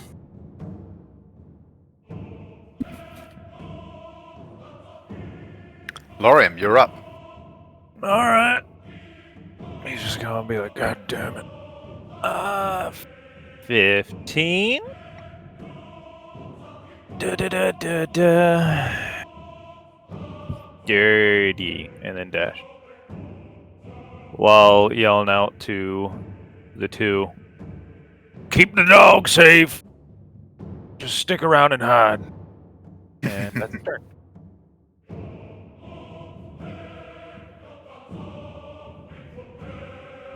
Okay. Wander. Me, action dash and speed. 50, 55, 60. Okay. Hush. Hush will run up to join everybody. So 10, 15. This is going to take too long.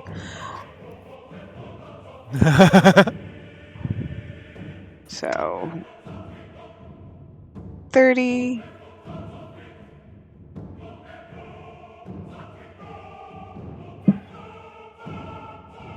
I can get. I can just double move and get straight up to the door.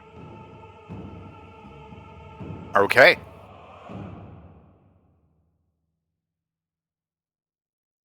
And here, I would like to listen at the door if I can.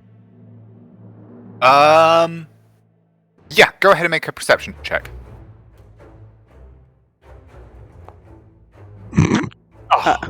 19, if my passive counts. You don't actually hear anything from beyond the door. That could be because there is nothing to hear. It could also be because this has the look of a thick, heavy stone door. Okie doke. Then that's my move. Or my turn. Midnight, you're up.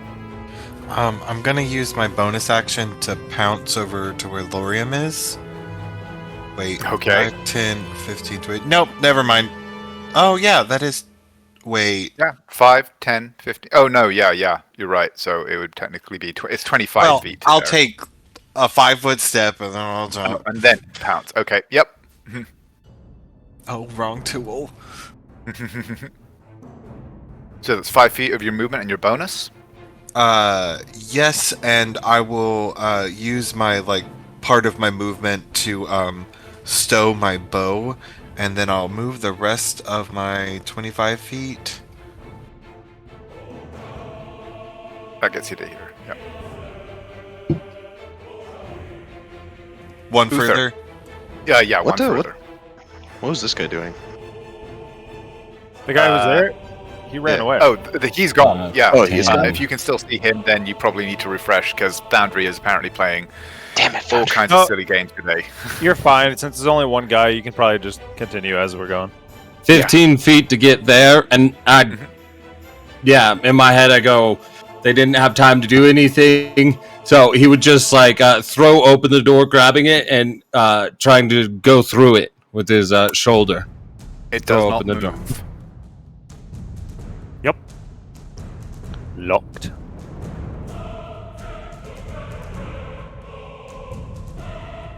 Ooh.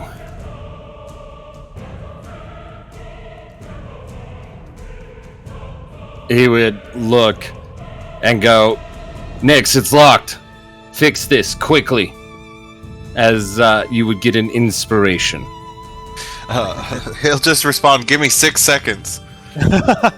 And he's going to use his action to hold an Eldritch Blast for the first bad guy he sees. Okay. Lorium, you're up.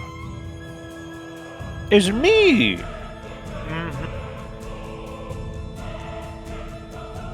And Wander, how long does your Spirit Guardians last, by the way? 10 minutes. Fuck me. I can walk into Hutch's space. Yep. Yes. You just cannot end your turn there. Okay. These are I mean, thick. technically, we're not strictly in combat technically right now, so I can just back up. yeah. There you go. These are thick ass wooden doors. Stone. This door seems to Stone. be. Yeah. He will wait and let Nyx do his thing or try his thing. I wanted to see Lorium just sprint up and Superman kick open the door. I was up. I mean, he can certainly try, but I was going to Booming Blade it. Or not Booming Blade, but Thunderous Smite. You know what? Lorium is in a rush. He will try to just bum rush it.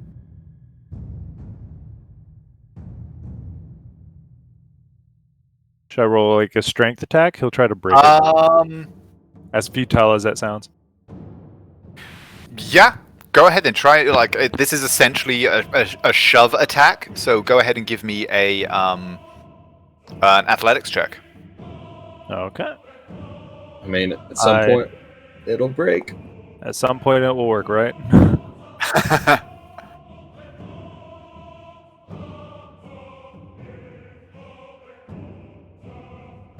They cheer.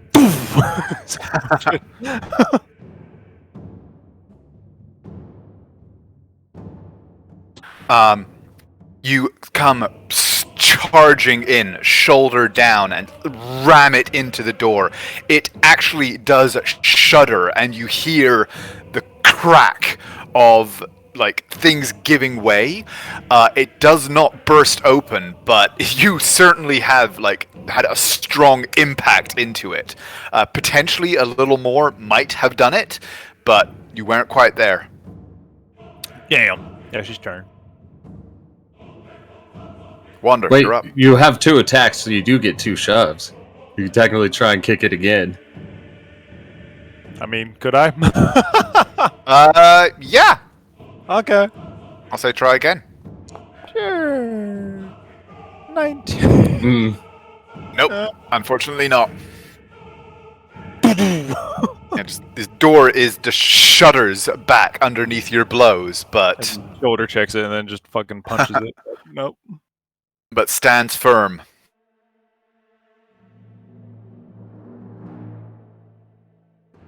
Are we still in combat, or can I? Technically no. We are kind of out of initiative order right now. So yeah, Because Hush has because you're thieves' not in tools as immediate well. combat. Okay. So I'm attempt to unlock Do we this. get to keep our initiative when we go back into combat? Yeah, we'll re-roll initiative when we get back in. That was the opposite. Damn oh, it. sorry. If you can remember what your initiatives are, then I'll say we can keep those for now. Then just let me know what they. So go ahead and re-roll initiative for everybody, and let me know what they should be, and we'll just say that we'll maintain those for this kind of encounter, as it were. Mine was an 18. I remember that. Okay. It was like 18.21, I think. Yeah, I was also 18. Mine was 18 as well. I think mine Damn. was 13, but I don't remember. That sounds I right. know I was pretty low. Actually, scroll. 13. Lauren, you said that you were also 18? Yep. I rolled like a 17 and an 18 on my initiative. Okay, and Wander, what was yours? 18. Wow, damn. Okay. You guys are eager for Naira, I guess. We crave blood. Are we still doing phrasing? So, Hush will gesture Nyx or Midnight forward and offer to help unlock the door.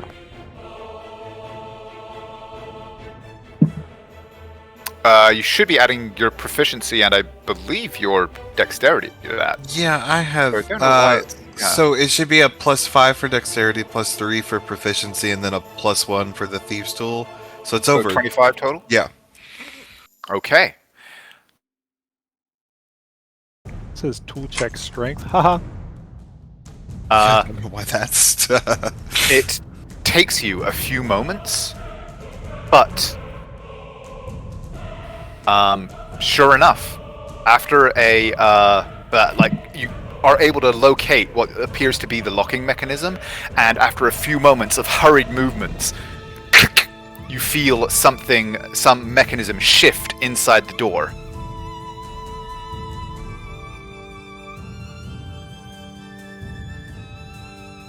What do you do? Open the door. And this time, it swings open, revealing a stony passage beyond. Uther points. They went that way. Hush will walk in. Lauren too. Even trying to take the lead. You get to there, and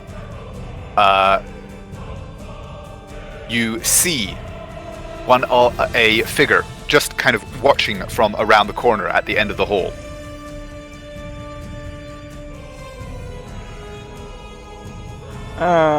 How far away is that again? Well, hello. Are we moving in initiative order at this point, or? Do you? That is up to you guys. Do you want to be? Actually, no. You know what? I'm going to say yes. We are. Okay.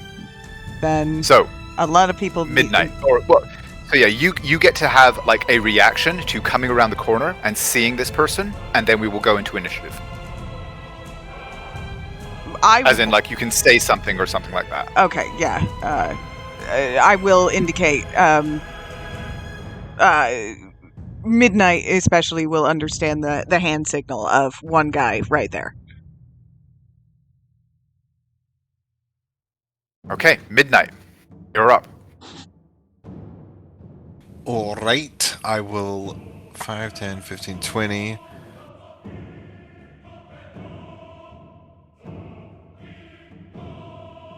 And then I'll bonus action 25, 30, 5, 10, 15, 20, 25. Can I get there in... never mind. I will pull out my bow and I will shoot him. Okay. He is going to have very significant cover because, like, he's kind of just peeking around the corner of the wall. But go Is ahead it and roll your more than attack. 3/4? It is. Like, he's a sliver away from having total cover. Okay, give me a second then, because I...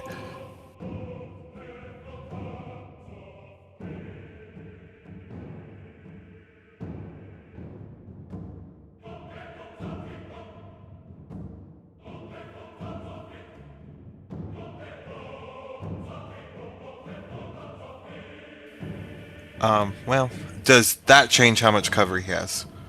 You get to Well, fuck me. here. When you see him, you see his body shift, and you hear a clunk as some mechanism moves. And from holes in the ceiling, bars slam down. Ahead Fuck. and behind. Oh, fuck. And he just grins. Got you now, fucker! Okay, but how much cover does he have there? Still a decent amount, but I will say probably only about 3/4. Then I from ignore where he that. is. Okay, because you have the sniper feat. Or whatever it's called. Sure. Yeah. Sharpshooter, that's the one. Yeah.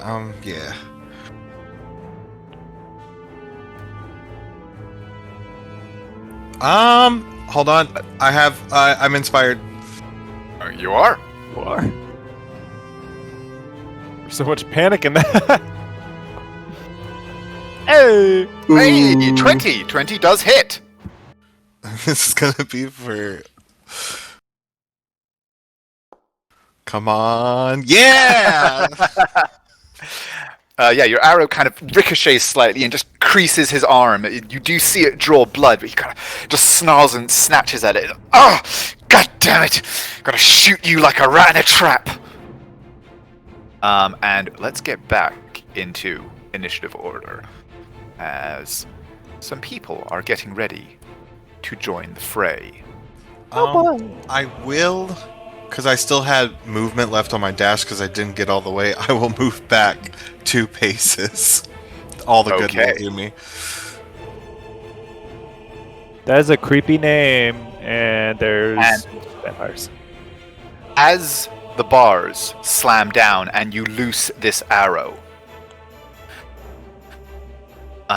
Wander and Hush, your passives are probably enough to pick this up. As is, everyone else, roll me perceptions, please, to see how much you hear. Perception, that thing I do.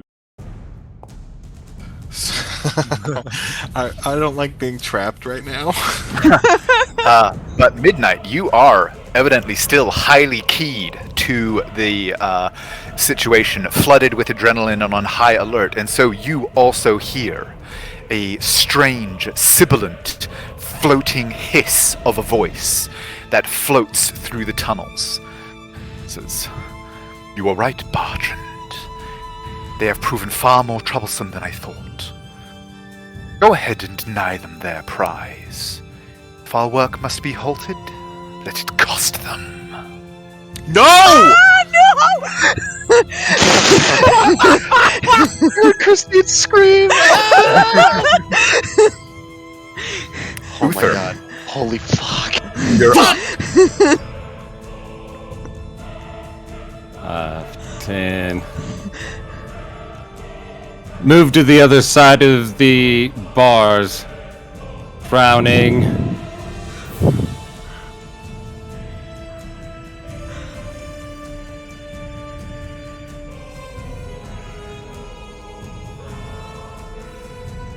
The douche. Okay. As those are definitely not the strongest bars, so I'm definitely gonna hope so. As I'm gonna smash into it, and the figure and maybe someone else around that corner with the shatter. Oh! He does make his save, but go ahead and roll your damage. Come on.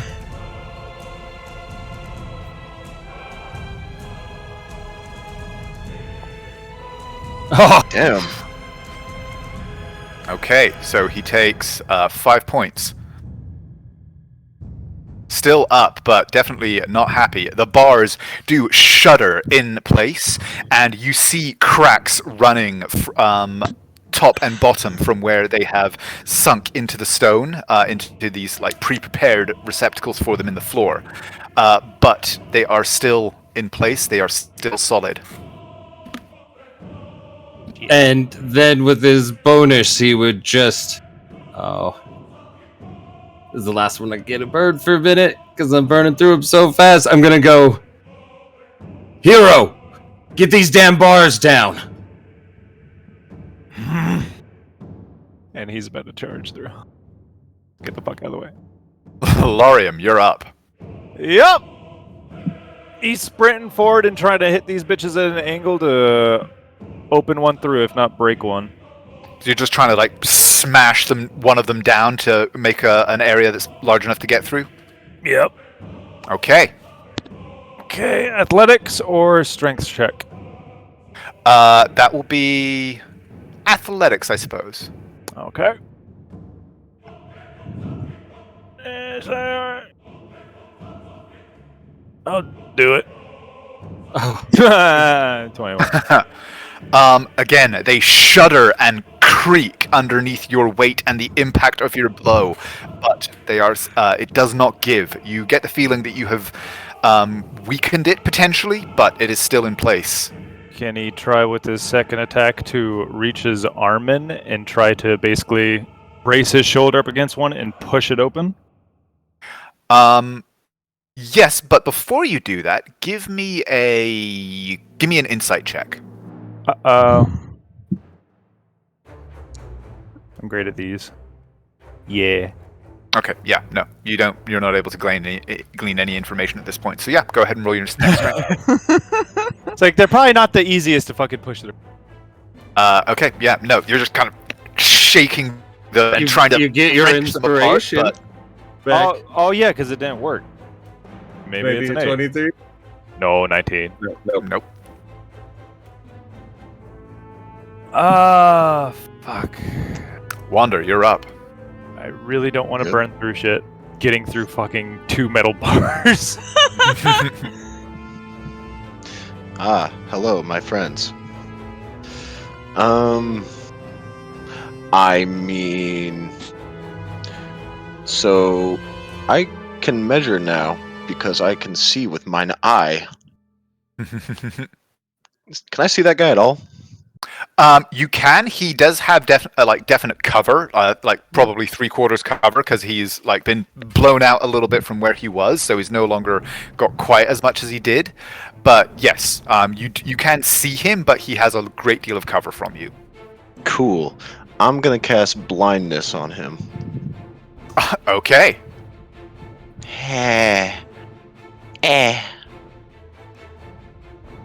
Constitution saving throw. Don't roll high. Be blind. Accept it.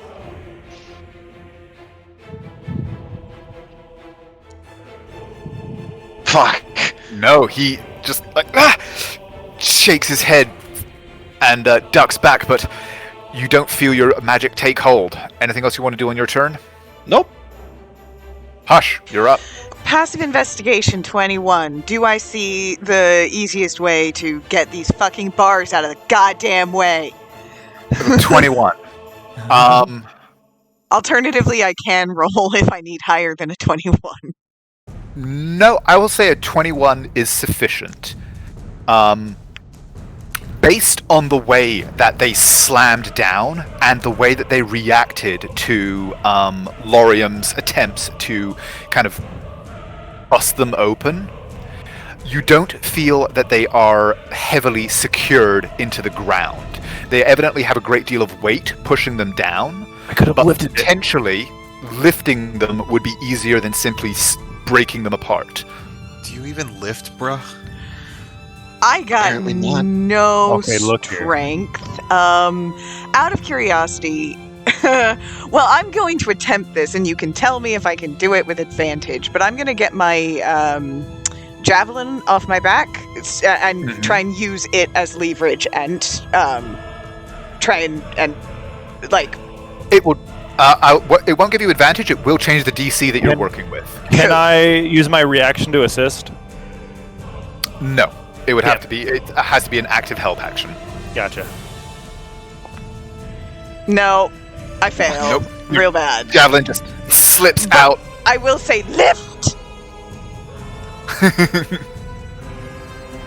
Got it. Okay. This guy steps out, a bow now in his hand, levels it at midnight, and goes, "My turn, pretty boy." Looses an arrow at you. So you agree? You think I'm pretty?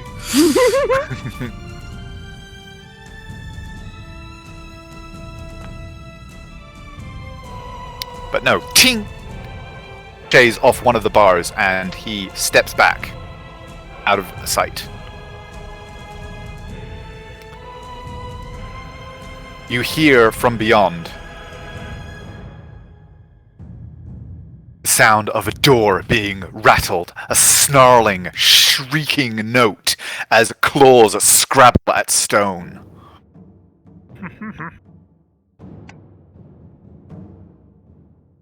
And then hurried footsteps and the sound of mechanisms being turned. Place is heavily trapped. I don't know why I thought it wouldn't be.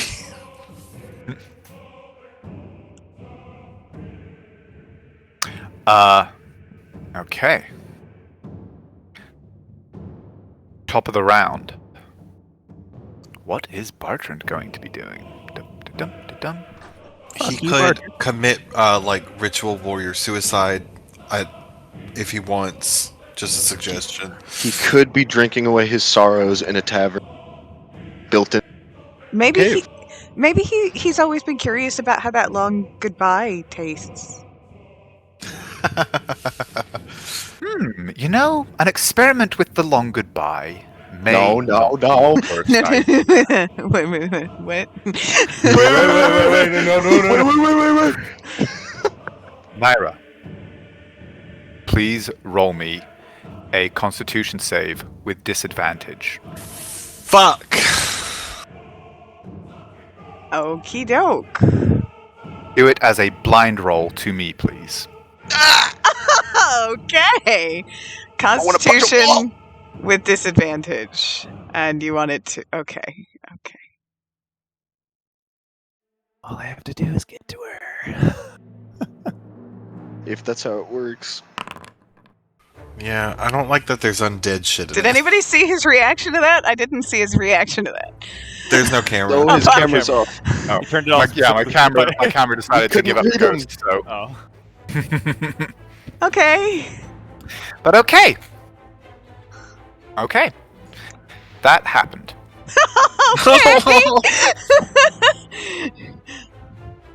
And then a figure appears around the corner here. From about the upper chest up, it has the look of a human, but their form made of floating, vaporous smoke that coils away from their eyes and hair, whilst below, much like the wraith that you defeated only a few days before, the rest of their form is this strange, swirling coalescence. And they look at you, and that same voice that you heard speaking to Bartrand earlier sounds in the tunnel again. So you are the group that destroyed the Maker. Such talent lost. You shall pay for this crime against knowledge. And She wouldn't happen to be a friend of Jaden or Paul, would she? She's like, oh, what the fuck? You guys were friends with Paul? Oh my, that's Tiny Hank. me, Miny Mo. Catch a tiger by his toe. I'm just a big cat standing in the middle of a cage. Lorium, Yes, I would sir. like you to please give me a wisdom saving throw. As his voice changes with those last words, twisting, taking on physical form as it rushes through the air, through the bars toward you.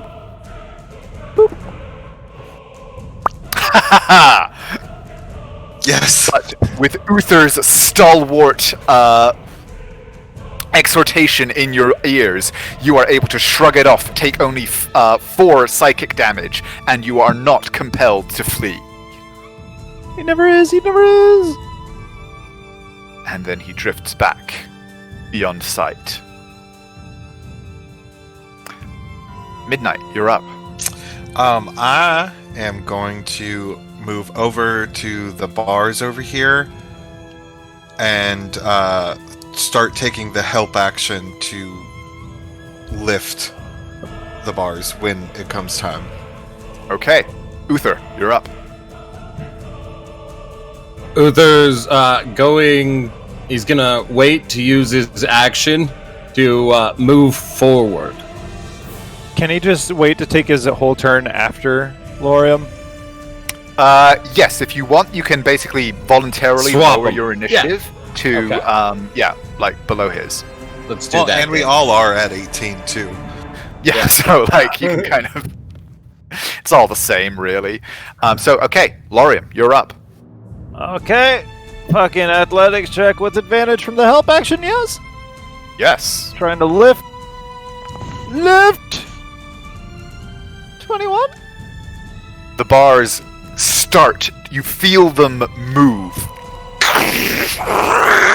There is a wrenching, grinding of gears fighting against your muscles as they strain, and the bars lift, shifting up.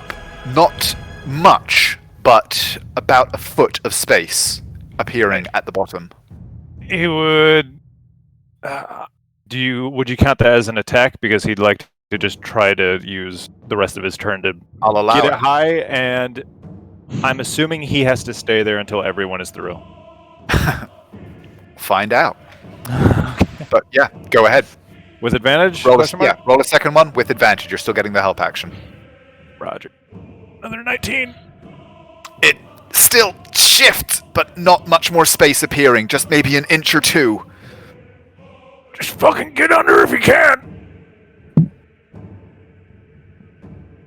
Wander, or Uther, you can technically go again, or you can choose to forego your initiative again. Uther would just run forward. It's only about a foot of space at the bottom. You Well, would need to try and Roll you would need to make under. some kind of check to try and wriggle under. okay. Go ahead and give me a Acrobatics. acrobatics is probably the most relevant. All right. Hell yeah. I'll do it. You are able to use your action to move through. You are now on the other side of the bars.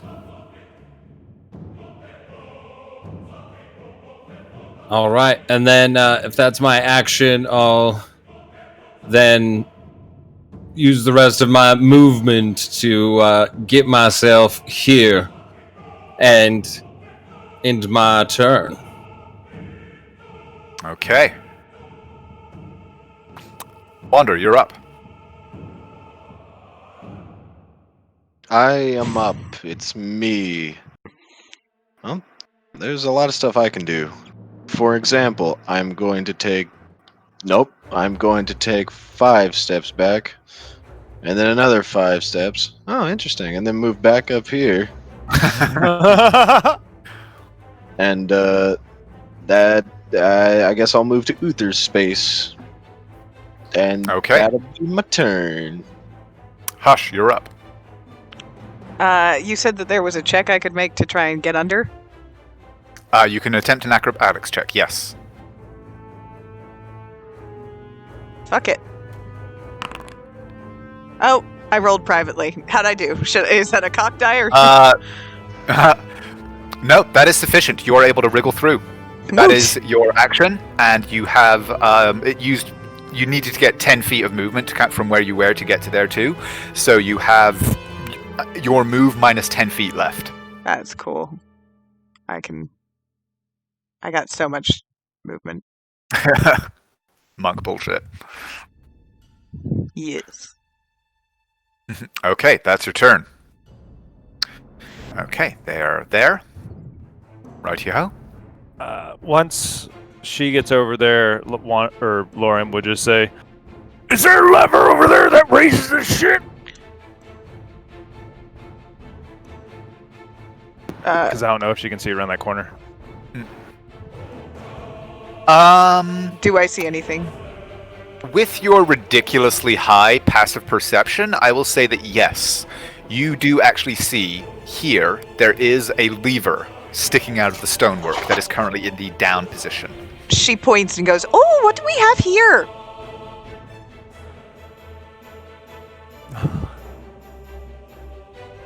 Right, that's all we gotta get to. That's it. No.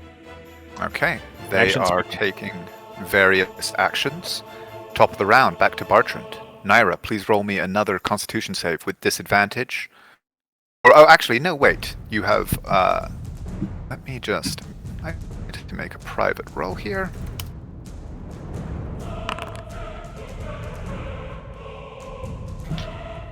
Okay. Do you still want me to make that con save? Nope. Oh. 1, 2, 3, 4, 5, 6, 7. And you hear Bartrand's voice calling. He says, "Get everyone! Get them down here! Hold the line! And do not let them into the lab!"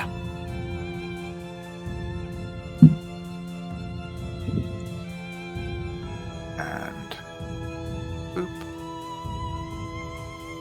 Oh, fuck.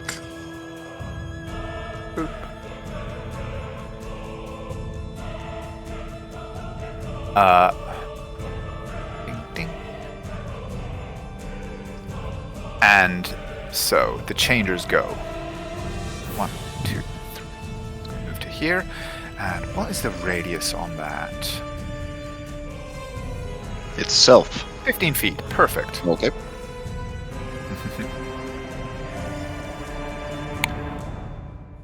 And from here, whoom, Uther and, in fact, all of you see a point of inky blackness suddenly appear as this sibilant, hissing voice echoes through the tunnels again. The point glows for a moment and then seems to suck in all light and boil outward as this entire area is consumed by magical darkness. 1, 2, 3, 4, 5, 6. Kind of wishing I'd gone with the other build now. What was the strength monk? No, I was going to be a Way of Shadows monk. This would have been fucking genius for me. I would have just been like, okay. Midnight, you're up.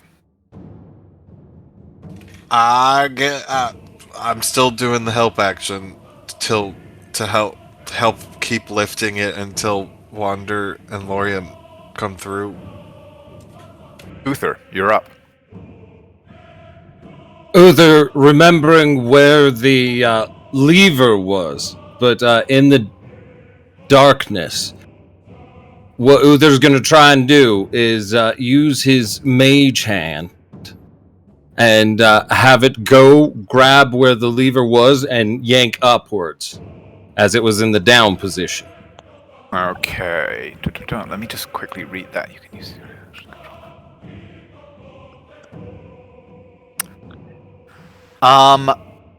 Give me a perception check with disadvantage to try and pinpoint exactly where it is, because you need to be very precise in your placement. Okay, your hand is floating where you think it is and moving, but does not seem can't seem to actually quite get a grip. Right. And then with that, he'll, wondering how far it goes, take a step back, frown, and just go, darkness, we gotta find a way through it, and end his turn. Okay. Lorium, you're up.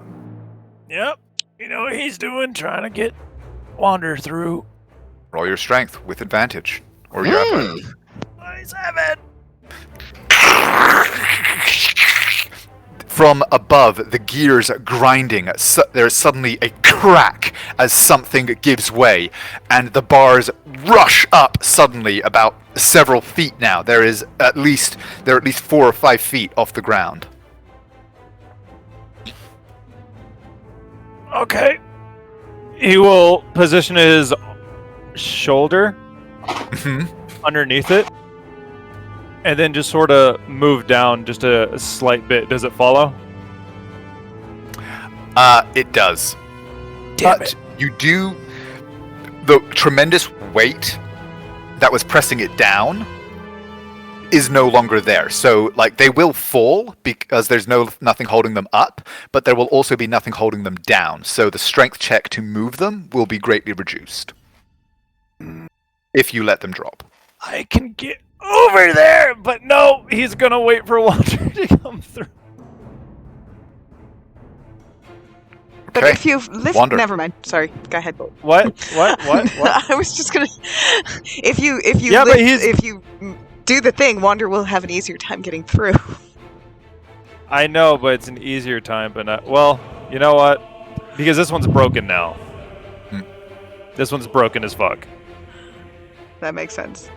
You know what? He's going to try with his second attack. He is going to attempt. There's no help action because he's not holding on the bars anymore, huh? He's going to try to push it, basically, so that the bars are at an angle and stuck in stone. Just kind of wedge them. Yes. Okay, roll your second strength. Okay. Much worse. No, you just feel them kind of sliding freely now. Still a lot of weight to them, but not jammed in any way. Can I hold movement to at least move over here after he gets I'll through? say yes. Yeah. Okay. Okay, Wander. I do the move through. Okay. Lorium pops the shit and runs. Clang! The bars slam back down. And that's all. Move that. Okay. That's all. Hush, you're up. I am going to attempt to lever up the thing again using my javelin. Okay. Actually, how long is my javelin? Do I think I could just reach through the bar with it and try and just knock the thing up with it?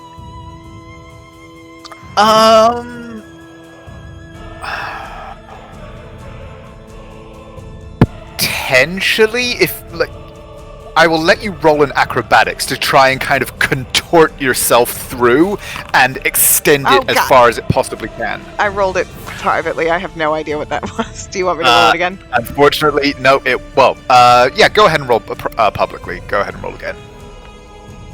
Yes! Oh, 24. Okay. You hear a click and a shift, and the bars that you are pushing yourself between start to move, and you're able to wrench your arm back as there is this clicking of gears, and they raise up. Midnight, you hear from above you a grinding of other mechanisms now broken, and the bars here remain where they are. It's open!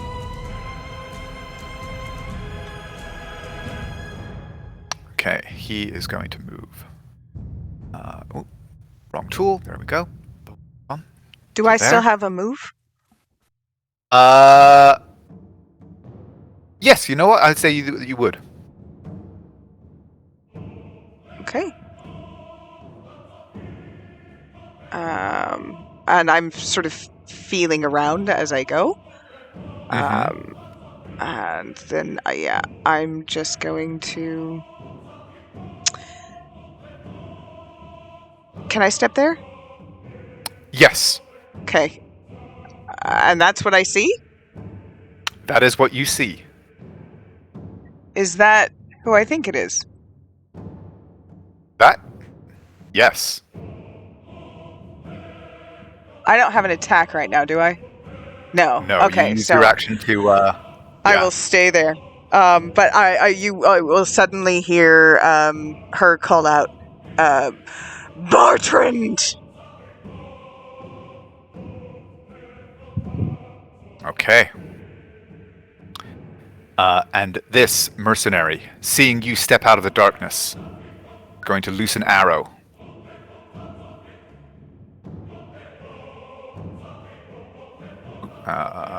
Public, normal. Miss. 18. Oof. And hisses by into the dark. Fuck you. And as you step out, you hear the changer kind of has a smile on his face. And with a grin, he says, "Come forth, my children. It is time to feast." And this door now fuck's bursts sake. open.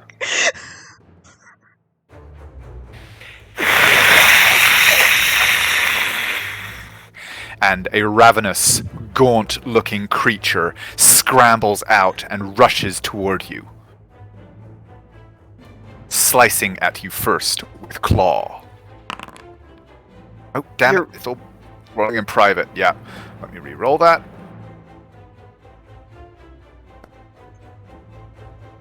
And hit. Yeah. 5 points of slashing damage, and then we'll attempt to bite.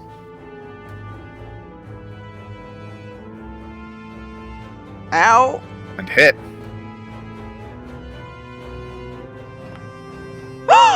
Oof. For 18 as the teeth tear into you.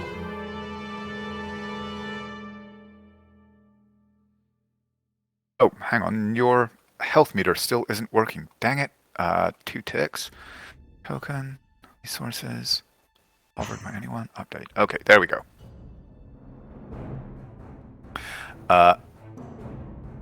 This guy just kind of hefts his shield. The mercenary in front of the archer here just hefts his shield and levels his sword along it, taking up a defensive stance as another door opens. How far can they move? 30 feet. Okay. 1, 2, 3, 4, 5, 6. You are so lucky he didn't have an extra 5 feet of movement. And it, unheeding, dives into the darkness toward you. And you hear it moving around behind you. As you get the sense that it is sniffing for you. This heavy, snuffling sound echoing through the darkness around you. And that's the end of the initiative. So these guys are going to get involved now as we get back to the top of the round. And Bartrand.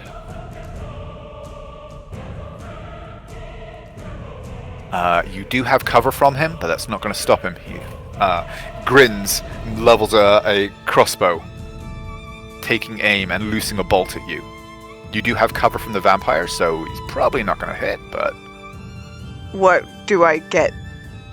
+2 from the vampire, so I think Miss. that's a miss. Yeah. Yep. And then he just kind of grins and shrugs and backs away out of sight.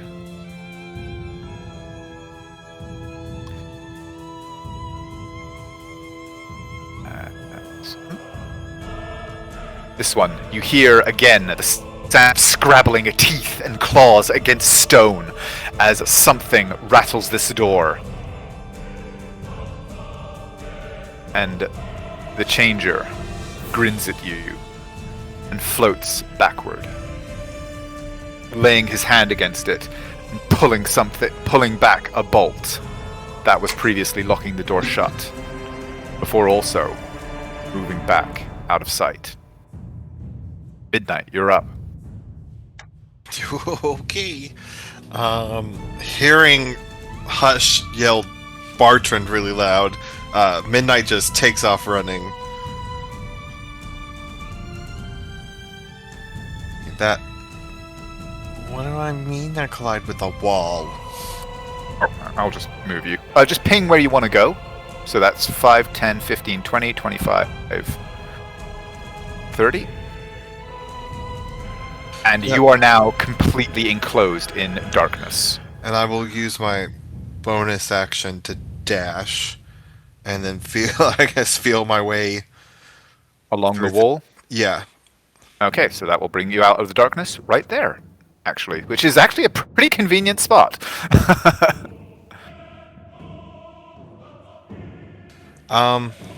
Cool. And I will get out my dagger of pain and fuck this guy up.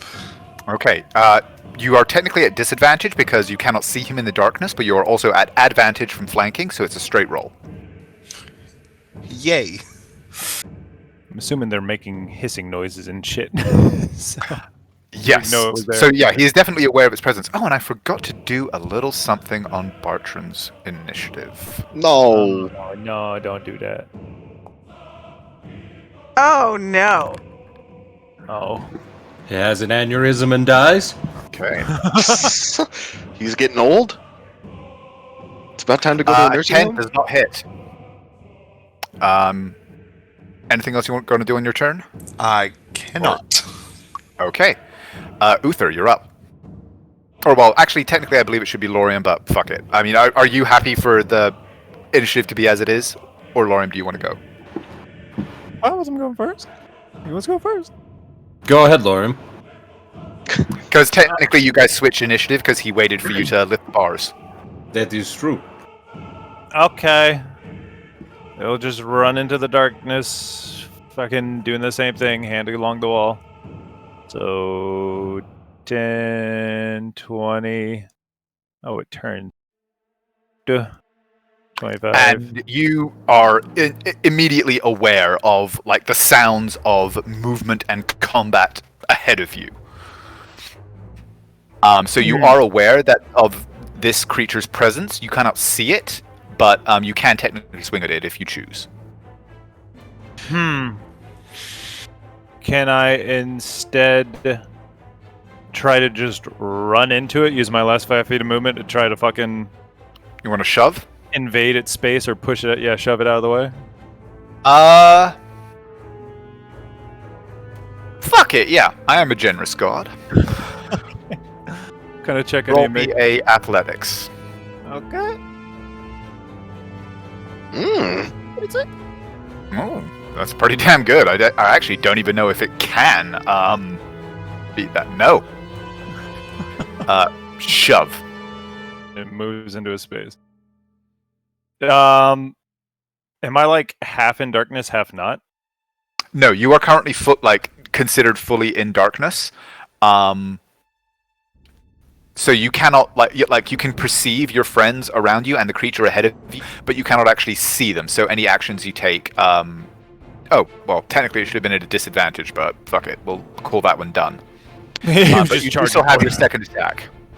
Okay, sure. He'll just swing wildly. Okay. So yeah, attacking with disadvantage. Yes, sir. Still hits. That's still a very solid hit. Damn. He does not yet know what these are, so he's not going to fucking make it snappy. 10. Okay.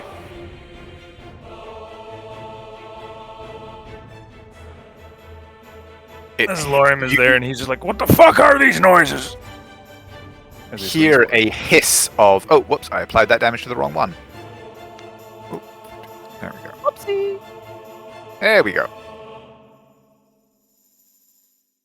you hear a hiss and snarl of pain from whatever it is that you just smashed into and then rammed forward with your sword, but it is definitely still on its feet. Uther, you're up. He would walk hand along the wall, feel it turning, and then take one more step forward to get to the other wall, and then walk this way until he would run into midnight and be forced kind of backwards into the darkness. And with that, he'd just... that was your move. You still have a bonus and an action if you choose. Can't see anything. You know what? There's a shrieking sound over here, so I'm just going to try and shoot this thing at disadvantage. Roll an attack with disadvantage. Appeal? Nope. And... against the wall. Appeal. Oh! Off the That floor. was a 19, too. And with that missing, I'll go ahead and end my turn. Okay, Wander, you're up. We know this chick by now. Hand on the wall. I'm gonna go. 6. 30. And they both, as these flaming shields burst and boil out of the darkness, both of them need to make, is it wisdom saving throws? Yes.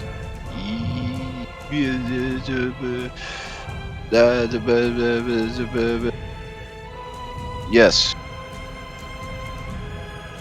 Okay, 1 second. First time on a turn. Or start. Yep, okay, wow. Spirit Guardian. yeah. The way that they phrase that is really OP. Okay, that's one fail. Look, man, that's my 3rd level spell slot, alright. That's fair. 2 fails. Roll your damage. Heh. And is it radiant damage? Hey, it is radiant. Okay.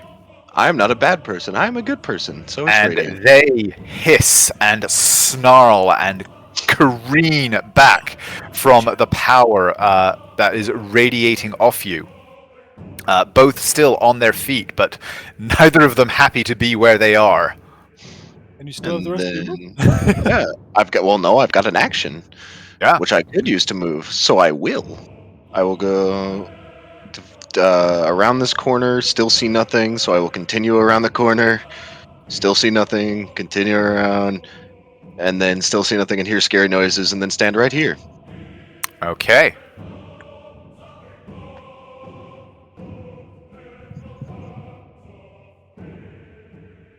Okay, Hush, you're up next. I am gonna punch this dude in the throat. Roll your attacks. Oh, are they flanking? Ooh, are we flanking? With Wander? Yes, according to the flanking rules that we use. Woot. 18? 18 hits. Then a 19 hits, and 27 definitely hits. Yes, all 3 hit. Roll your damage. Hell yeah. 12. 22. Yes. And 29. Okay, it is still on its feet, but oh wow, is it feeling it as you just crack, crack, crack, crack, crack. You're feeling the energy from your fists smashing into this form, breaking loose chunks of flesh and bone inside the creature. I know Lorium is behind me, right?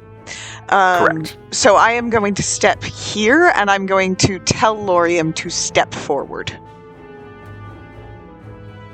Okay. 10 pointing the sound of your voice, otherwise you step forward into a vampire. Yes, he understands. Archer here is going to try his luck against Wander, that being the only one that he has a clear line of sight at. Oh, actually, I was going to move there. Sorry. Okay. Well, in that case, you know what? He is still going to shoot at the fiery, glowing automaton of death that has just strode out of the darkness. Seems With fair. little bits of red peering through the blueness of his eyes. Ooh. And apparently the sight has shaken his nerves somewhat as the arrow just careens wildly off the ceiling. For flavor, can we say that I just hit it out of the air with my shield? Sure. You just knock it contemptuously aside. And this vampire needs to make a wisdom saving throw. Or just That they do. die.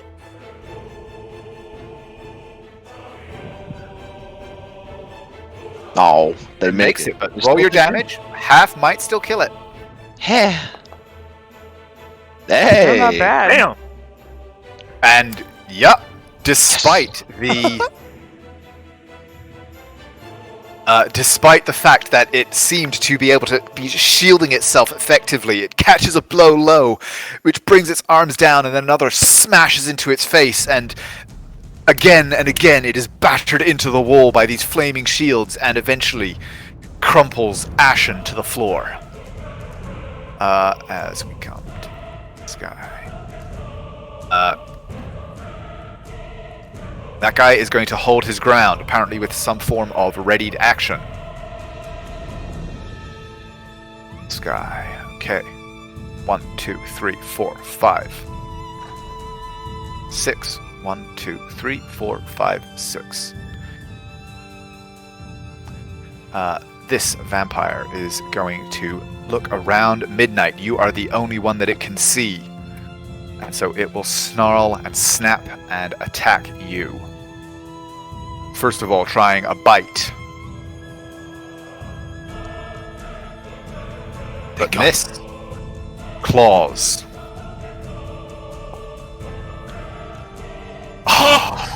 You dexterous little bastard. So close to an 18. But miss again.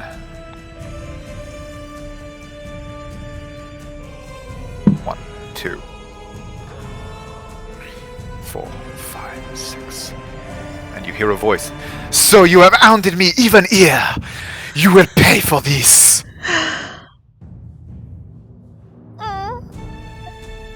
Uh-oh. Oh yeah, since a creature attacked, can I use my sentinel to attack? I know it'd be a disadvantage. Uh-oh. Oh no. Yes, I will say yeah, because you are technically aware of it, even if you cannot precisely perceive it. So yeah, go ahead and roll. Okay. 15? 15 hits. Hell yeah. Oof! Ouch. Okay. I just heard him swinging at something wildly to my left. He's just Lorium just hacking. Or Midnight. You just see like Lorium's arm come hacking out of the dark again and again, just blindly battering this vampire back as it tries like futilely to claw at you. Midnight's like, blind yeah, fighting as a just right fighter, there. didn't you know? Straight ahead. Yeah, you got it. You're right on the money. That brings us back around to the top of the round, and let me make.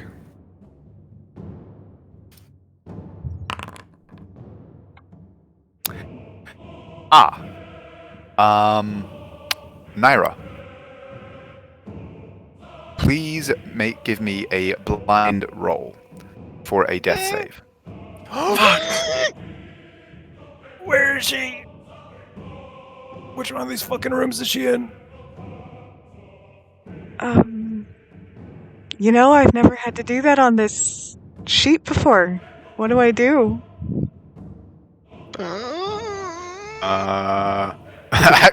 Oh, I think you just. Attributes, death save. Yeah. So click on open up yeah. Naira's character sheet. And, yeah.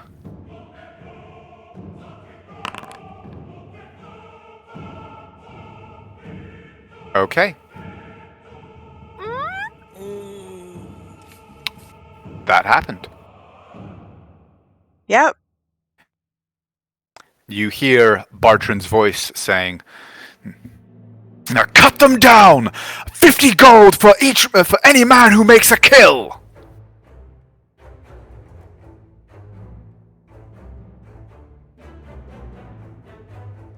This door flies open. And the vampire that previously was contained now 1, 2, 3, 4, 5, 6. But before it does that, it gives me a save. It does give you a save. Because its speed could be halved if it's affected. Oh, true. It's affected. It is affected, which means it needs to use its dash action to get into contact with you, you lucky motherfucker. Yeah, that's me, and I'm also gonna roll the damage. Yeah.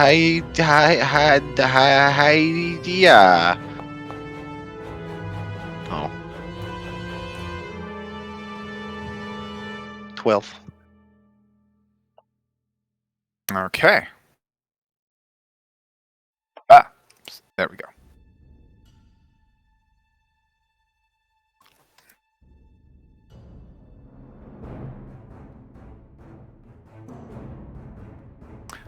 One second, I'm just making a couple of notes here. Okay. And this, the creature, Wraith, the wispy, smoking man, makes his reappearance and kind of grins as he sees you standing there, Wonder, swirling with holy power. And he goes, "Ah, a servant of the divine. How quaintly short-sighted. Ishtiminon doth gareth." And your spirit guardians You bastard! shatter and dissipate.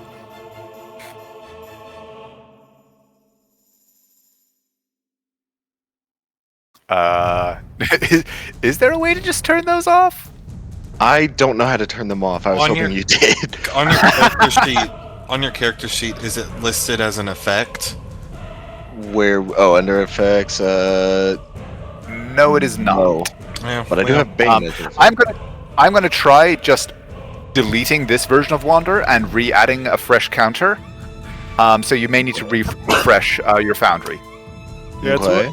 that's what you usually do. Okay, yes, you're good. Oh, he refreshed it anyway. And Well, I clicked it before you said you're good, so. 1, 2, 3, and then yeah, he is able to move all the way back. He has to put you back into the initiative. Sag. Oh, whoops. Yes. Doot, doot, doot. And ba-da-bum. Huh. Update.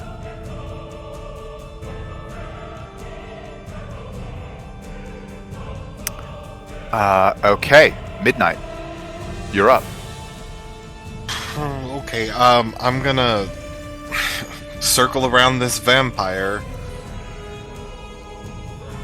And, as I'm doing that, pull out my offhand dagger and go to town.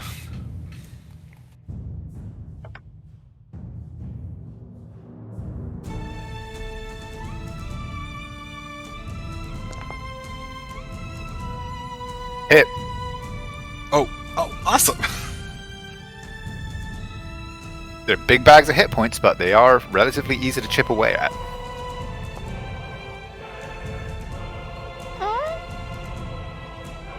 It is still on its feet. Just barely as your dagger drives in deep, but still. Yeah, that's definitely a hit.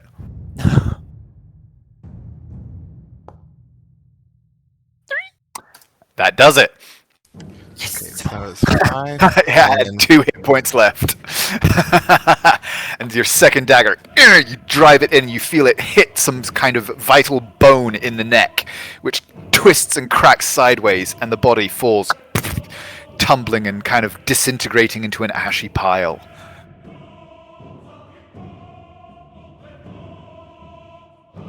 I'm going to stay where I am and put my arm out to Lorium and I'm gonna guide him past me when he moves. moves. Okay. Well, Lorium, you're up. I think Uther's next. Yeah, Oh, but wait. you guys switched initiative. Oh yeah. Fuck, I keep forgetting. Yeah. Hearing a crumple fucking heap and screech, he's going to walk to where he was directed, and oh shit, a hand guiding him ever so gently.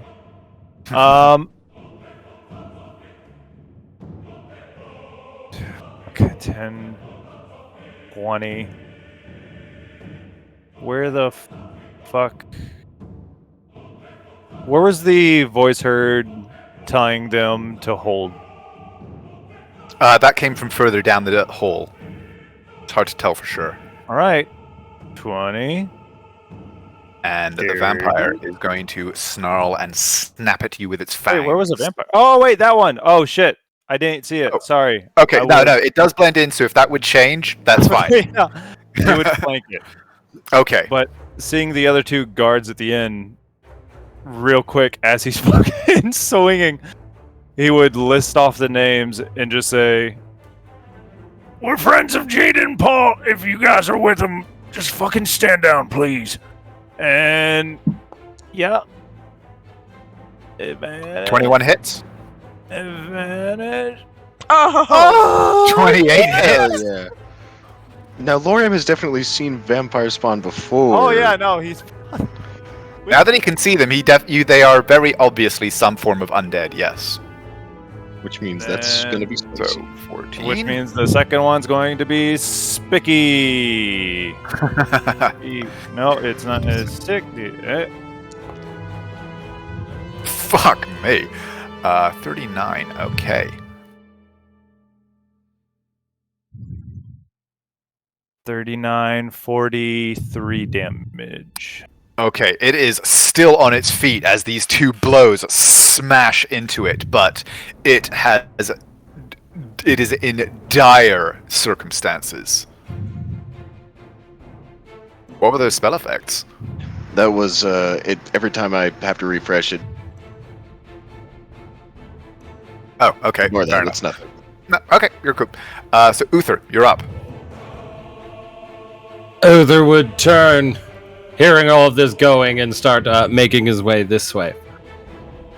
And 15, 20, be like, oh, that's fun. No, move. 25, 30. Seeing all that clusterfuck down there, he's just going to frown, raise his hand. No one can resist Uther Ross, as he's going to.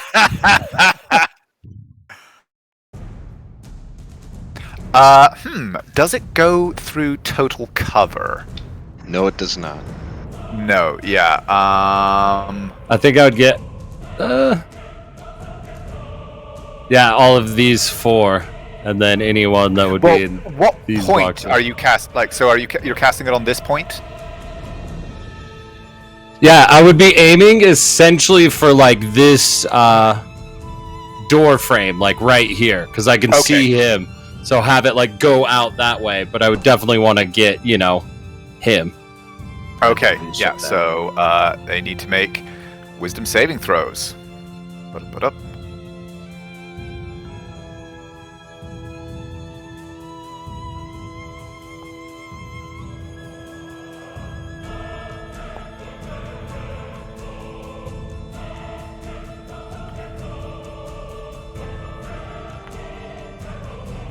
Oh. I was really hoping she'd be hypnotized. Same. Fucking same, bro. Condition. Ah, fabulous. You see the magic wash over the floating, misty form, and the eyes just pierce straight at you through the illusion.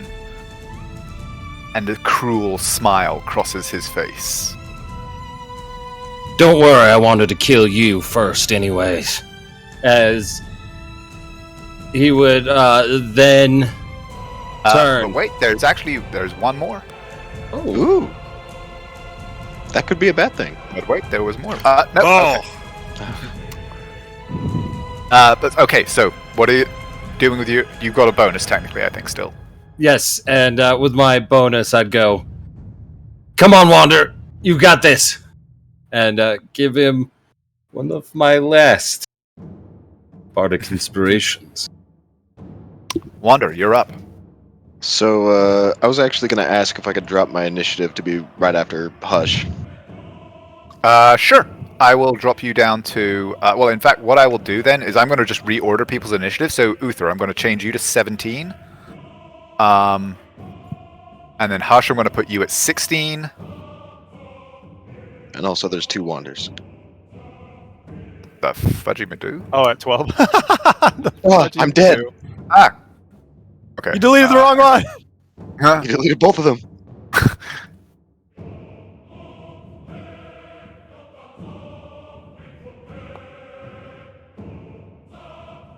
And then update would've combatant, been and we'll traumatic pop you in at 15. There we go.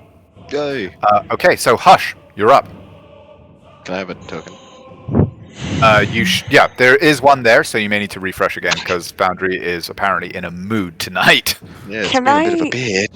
Can I see this dude? That guy? Yes. And so I have a clear line. He does have a bit of cover from the walls, but yes. Okay.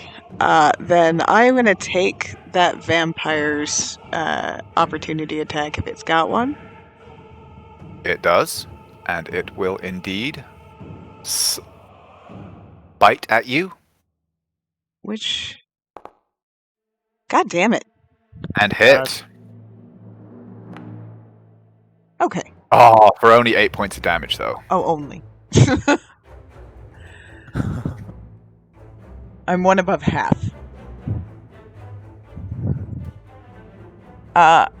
You do also see Kequi here, though.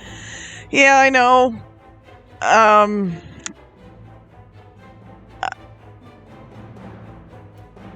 I'm still gonna do a thing. I'm gonna get my javelin out. And I'm gonna say Okay. the magic word. And then I'm gonna use my critspiration to hit this dude.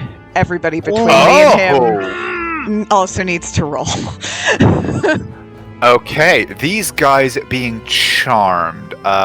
They are incapacitated, correct? As part of that spell? By Yes. Uther Ross? So they'll And they- essentially just take... Yeah, they fail. They automatically fail. Their dex saves. Kequi makes hers. And the changer, well, you just hit. So Kequi is able to duck aside. Which means she'll still take half. Yeah. Make this a public roll and make it a critical hit. Wait, was that right? Yeah. A javelin is normally only 1d6. Well, then Oh, you'll double no. your lightning damage. Oh, will it double my lightning damage? Did you just say? Hang on. Taking 4d6. We'll go ahead and roll well, first of all, roll 4d6 because it will not be a crit on the people between you and him. So they will like the people that just take the effects Oh, of the God lightning. damn it. 16, okay, and then roll 8d6 for the changer.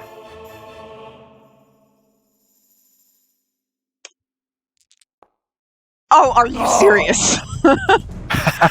Not terrible, but not great. Oh, they'll be down to 28. This guy will be down to... Oh, that guy will, in fact, be crispy fried dead. But this kind. It still dealt fucking 38 damage to that bitch. Yeah, ouch. And he shrieks, this otherworldly shriek of pain, tearing through, and then at which changes to sudden kind of euphoric laughter almost you hear as it floats sibilantly through, and he just kind of looks at you and looks at Kequi and goes, "Oh, she spoke of you so often when I changed her. What great, glorious material you would have been." Oh, his name. Actually, I get it now. I'm gonna do that at disadvantage. Okay, I'm fine.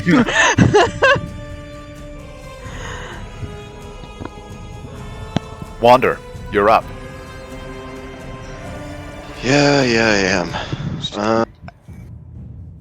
By the way, Hush just calls out to Kequi and goes, "Je t'aime."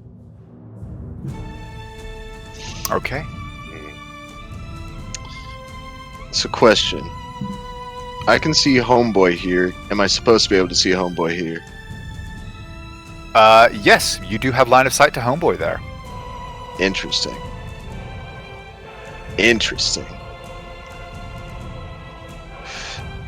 Tell me, what's Homeboy wearing?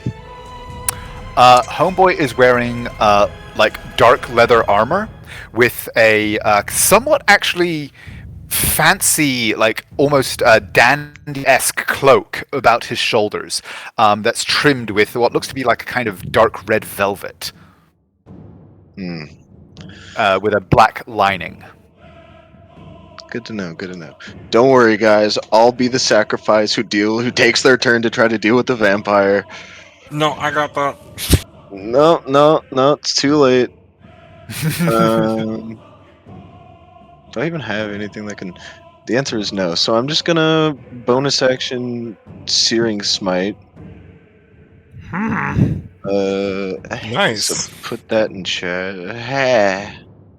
And now I try to hit him with me mace.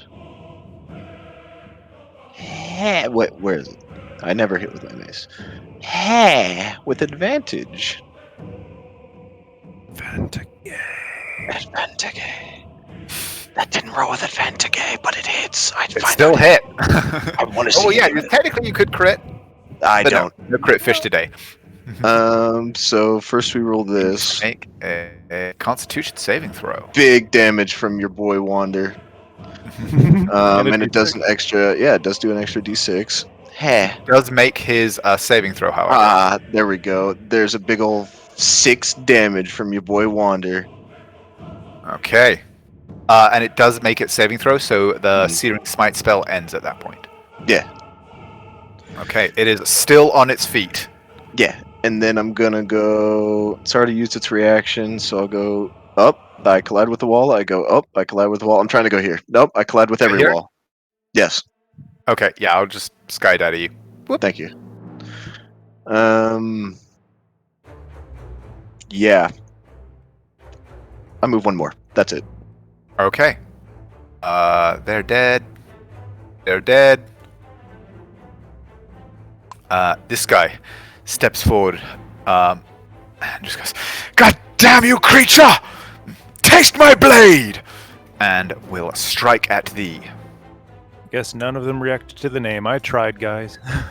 Well, None the of them ones that you that could did react, see. yeah. Sorry, Jaden and Paul. Look, we Well, none spared of them them you could now. see, but it did. You should know it did actually have an effect. Look, Rosencrantz and Guildenstern were useful after all.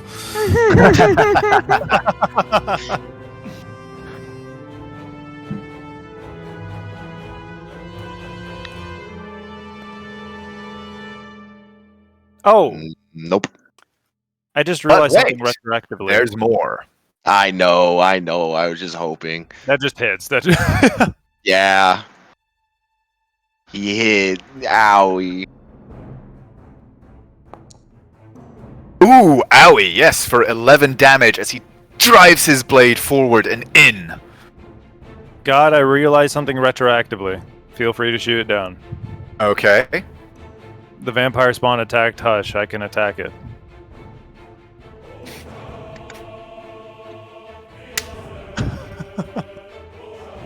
Fuck it. Go for it. Should I do it as things stand where it's no advantage, or? Think of Nah, Naira. go on. Give her the It- advantage. A good thing too. Surprised. Max. And with that, Wander's strike would have been sufficient. Yes, I did You it. did it. Down. It was me. Add to my kill count. I'm now in double digits.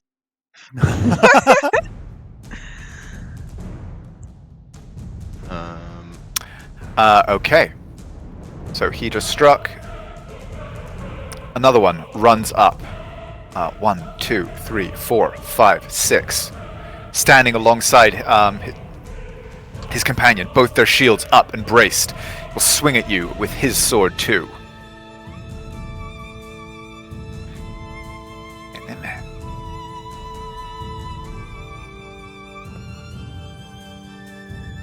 But no, does not have quite the precision of his friend, and the blow is wasted against your shield. Does he have flanking from where he is? No. Oh, okay, cool. That one is dead. Kequi. Now she has some very nice things, if I recall. Yeah, it's almost like we're all on the line. Yeah. It's almost like this place was designed for that. And so she steps forward and she says, "You unholy people follow me even to this unholy place. Je comprends pas le meaning of love." And says, "Feel my anger, feel my sorrow." Thrusts her hands down, and from beneath your feet,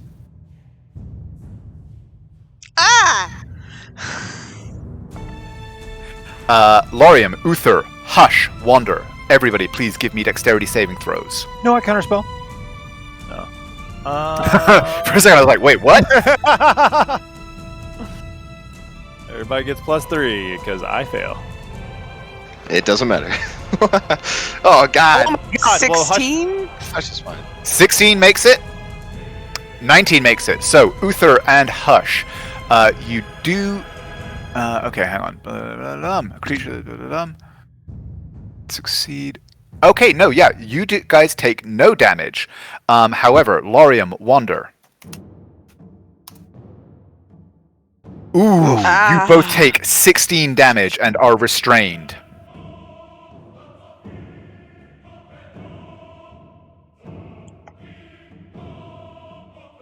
Shit, Wander, why did that hurt you so much?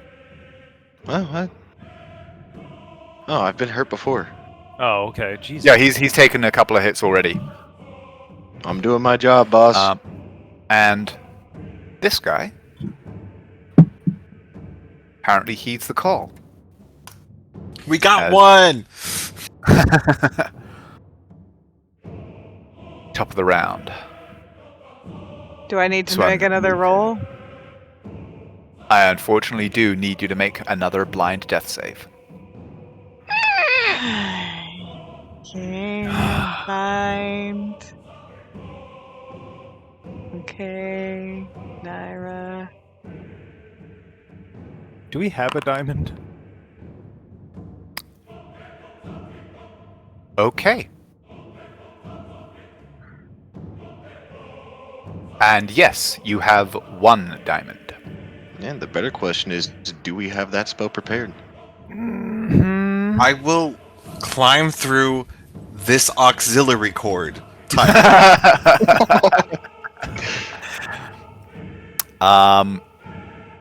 Okay.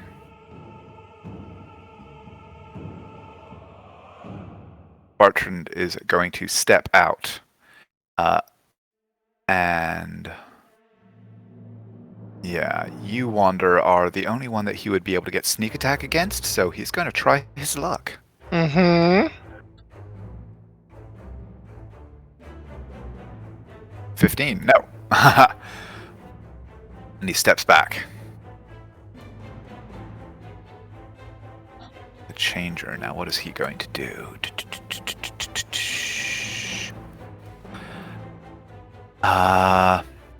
Seeing you, Hush, duck and dodge, jumping up out of the way of the tentacles, he is going to use a second level spell slot. And I need you to make a wisdom saving throw, please. +3? Aim +3, okay. Yep. You're good at these. You do all have inspiration, fuck, FYI. No, this is a video game. Don't you know? We never ever use our resources. Hoard it We like need a dragon. later. Gotcha. Yeah, what if we need it later? 17 makes it. You feel his eyes bore into you, and you feel his hand reaching across the space to clamp down onto you, but you are able to shake free of it. I am going to mimic the sound of his pained scream when I hit him with my javelin at him. Okay. And he kind of grins back at you again, and the darkness behind fades out now that it is no longer of use.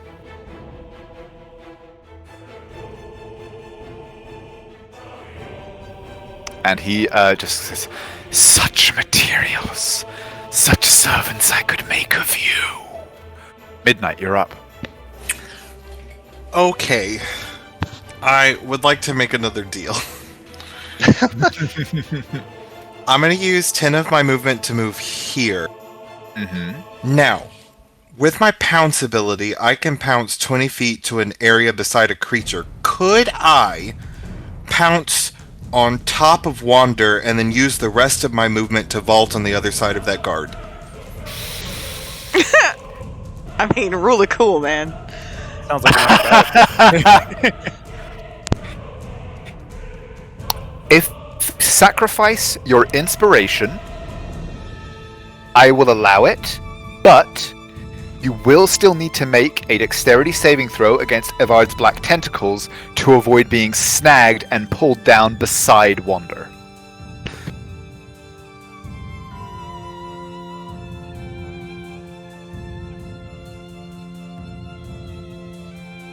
So what do you want to do? I will take those odds. Okay. And you know what? Feeling generous, Naira's on the line. You can use your inspiration on the dexterity saving throw to roll with advantage, given that you are jumping off Wander's shoulders. Yes, 30. And a good thing, too.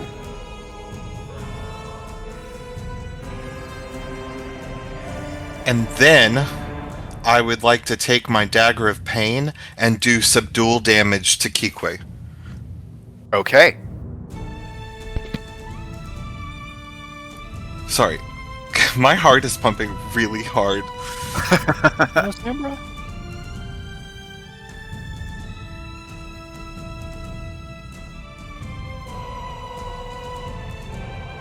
Fuck! Does not hit.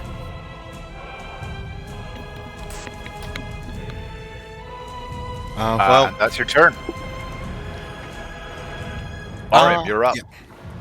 yeah. Lorim's just going I to... need you to make a Yeah. what is the check? Yeah, Dex or dexterity saving throw, please. Okay. He can also make strength, right? Oh yeah, or strength. Yes, that's true. My bad. But you do take as the tentacles bludgeon at you. Much better. So you take 12 points of damage as the tentacles batter into you. But you are able to wrench yourself free. Lorim's just going to reach over and pat Hush on the shoulder. And just look her in the eyes real quick. I'm gonna knock her out, okay?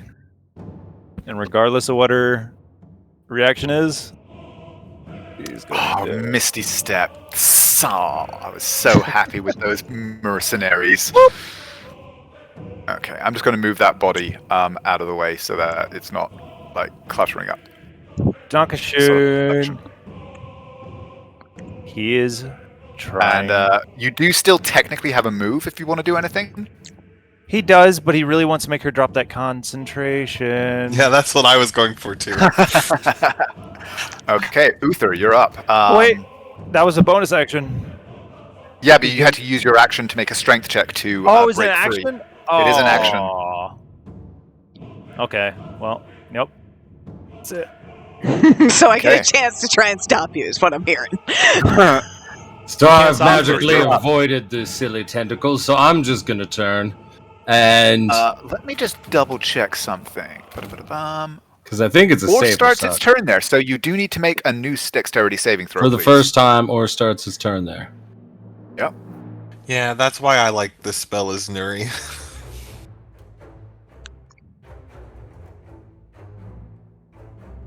That's that Spirit Guardian's wording. I'm about to show you some fucking Spirit Guardians. Ooh. Ooh, but no. You are snagged and restrained and take 7 points of bludgeoning damage. You can still act, however. Against who? Kequi. Kequi. Okay. Run! And snarl. Oh, the one who's damaging us the most? Yeah, no, I'm gonna whoop her No, ass. of course it makes sense. Of Fails. course it does. I'm sorry, but And we can do dual damage on our. You can't choose. Yeah, any attack. In 5th edition, you could just say, hey, it's subdual, so. Don't worry about that till she looks like she's about to go unconscious or die. So she doesn't drop that, but she does 1, 2, 3, 4. so we both get attacks of Both- opportunity. Yep. And Both she Midnight and potentially Lorium. doesn't move. Oh yeah, with your Sentinel. God, 14. Oh wait, with the is there a thing? Do you have a yeah, it thing? failed. It's failed this entire time. Yeah, so you still got it. Does an 18 hit? Okay. It would. How? She well, can't cast actually, shield. actually, She has Why to use not? her reaction to run, right? Yes. Yeah. oh, you're right. So yes, nope. Okay, you are able to lock her in place. Both of you roll your damage. Do I roll sneak attack as well? You are attack advantage. You roll sneak attack. Next to me. Oh, I rolled the. I hit the wrong. It's fine. I Yeah, was. you rolled the shit dagger. Yeah, I was supposed to. That would be plus. Plus 5. 1d4. Yeah, plus 5. Oh yeah, plus 5. So So 6 damage, and then I hit the wrong dagger.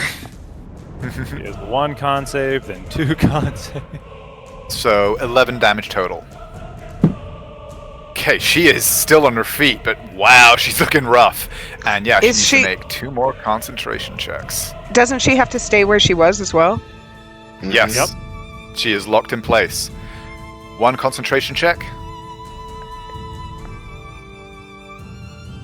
God. Fuck. Oh! 2 concentration checks. The tentacles stay up. Giggity. And Uther, you still have a bonus. I'll go ahead and end my turn, actually. Okay. This just became a very deadly encounter with that hallway. Hush, you're up. I can't I need you to see make another Kequi. dexterity saving throw, please. Oh, she's right here. Where? Right here. Oh, You should have visibility on her, so let me actually hang on, let me oh, it there might she be is. the walls are Yeah. slightly okay, so the walls are slightly interfering with your guys' visibility. So, deck save. Dex save, please. You're fine.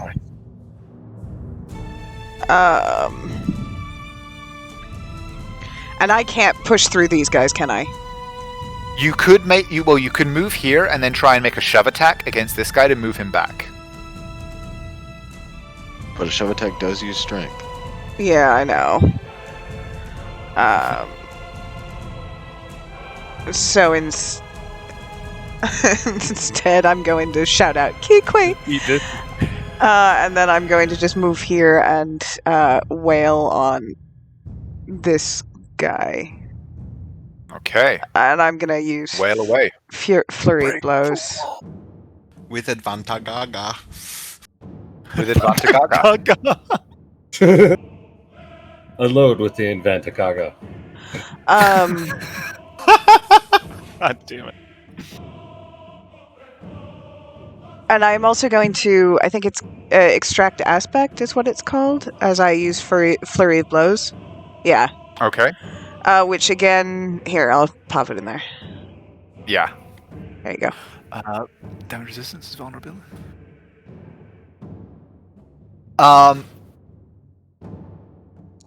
Okay. Woo! Ho! Okay. Strike. Your blow strikes in, and given the vulnerability that you know you hit, the reverberation of your energy in its body, this is a regular old human. No special vulnerabilities, no special immunities. He's going to take full damage from your fists. Shut up, Tyler. Damn. Okay. He's one shot for sure, right? Here's Oh, hoping. wait, hang on. I was looking at the wrong one. Here we go. So 18, 10. 25 hits. Shockingly. That's crazy. Aw. Oh, still on his feet. Only just, but still. 14 does not hit. I get one more. Oh, fucking monks. Yeah. Hell yeah! Break the wall! Punch through! And down he goes. And I'm gonna delete his body so that you can move through there. and she will speak directly to Kequi, and she will say, "Stand down. They won't hurt you."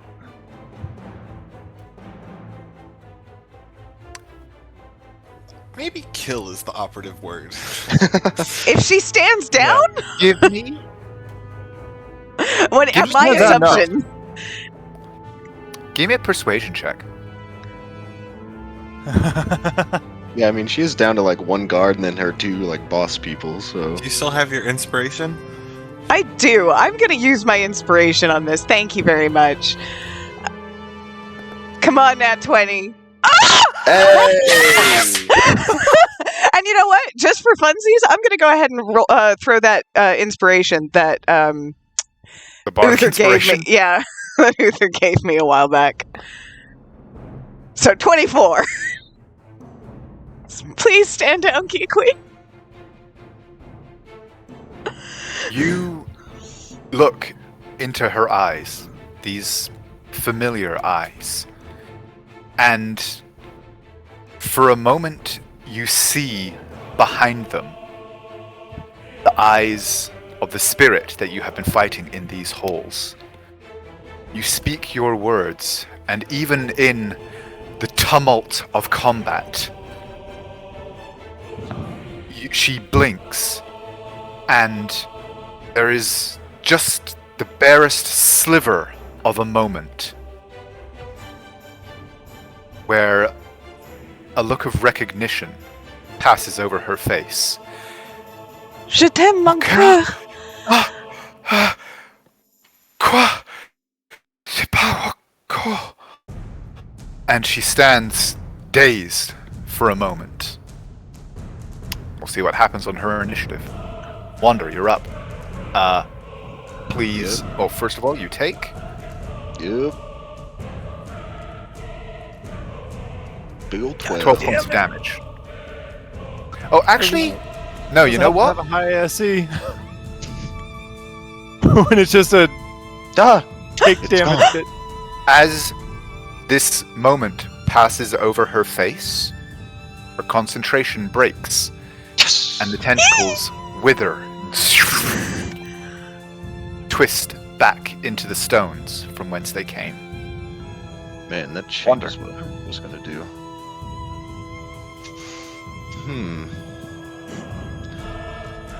Yeah. Yeah. 5. And now I'm here. 10. Now you're there. I'm making progress. It's crazy.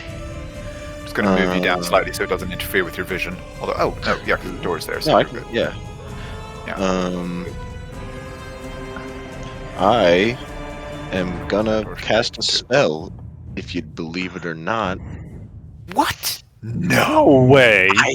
I know. I like never do this. It's crazy. I'm gonna just say fuck it and cast Spirit Guardians again. Okay. But this Are time, you accepting I Kequi? am accepting Kequi. She has dropped the funny tentacles. So this guy's the only guy that gets hit. Okay. So let me put that in the chat. I'm not placing the template. There we go. Anyone in that circle, so fuck that Wisdom guy saving up. throw. He He makes makes it, so he only takes half damage. Yeah. He only takes, what, 6? 7. Round up for you guys, down for bad guys. Yay! Well, the other way around, but yeah. Well, I've always thought that was bullshit, so. Thank you, you're a merciful Sky Daddy. You are merciful. Until you kill Naira and the puppy. And that's going to be my turn. Okay. Oh, wait, it didn't apply the damage to him for some reason. There we go. Well, it is now his turn, so he needs to make another wisdom saving throw. Yeah.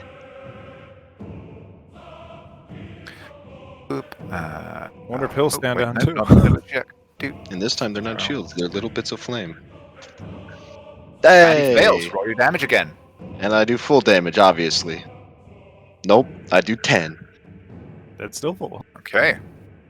Well, you know what I mean. I meant 24. Kequi. Wait, didn't he needs to, like, attack or something, right? Oh, wait, yes, yeah, sorry, I forgot that's like, he actually gets to do stuff and try and be effective in some way. Yeah! But, you know what? I am actually going, He might surrender. From the things Lorium said before to now when he's surrounded. Maybe. I guess just for the sake of myself, I should ask, can I move through Kequi's space now?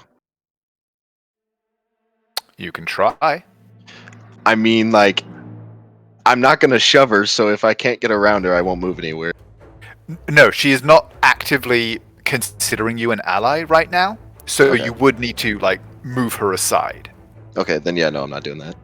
Okay, so he's just taken that damage, and given his predicament...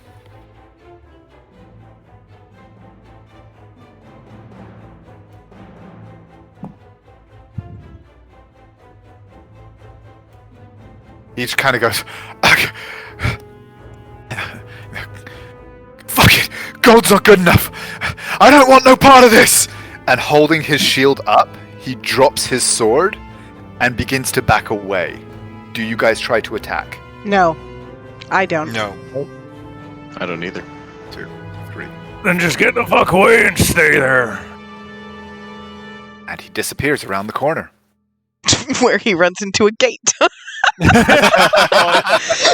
can lift that one. Come on. That's strong. Those guys they're strong. But that brings us to Kequi, who The fire kind of makes a straight path between her and... kind of is looking at the fire, recognizing it as divine flame, looking around her in confusion before the sibilant voice of the Changer echoes once more. Remember what they took from you. Kill them. Kill them all. And she will need to make a wisdom saving throw. I believe in you, Kequi. Naira, or Hush, would you like to roll the d20? No. She critted on that persuasion check. Could she have advantage on the wisdom saving throw? Uh-huh. The crit Really? was what made her break concentration. We're really pulling for that generosity. really testing our God's patience. It's true. Hey! And rather than acting, she falls to her knees, clutching her head. No, my memories. It's my... Quoi? C'est pas moi! C'est pas moi! And that is what she does. As we come back to the top of the initiative count, and Bartrand, and Naira, I need you to make another check, please. Blind to me as the DM.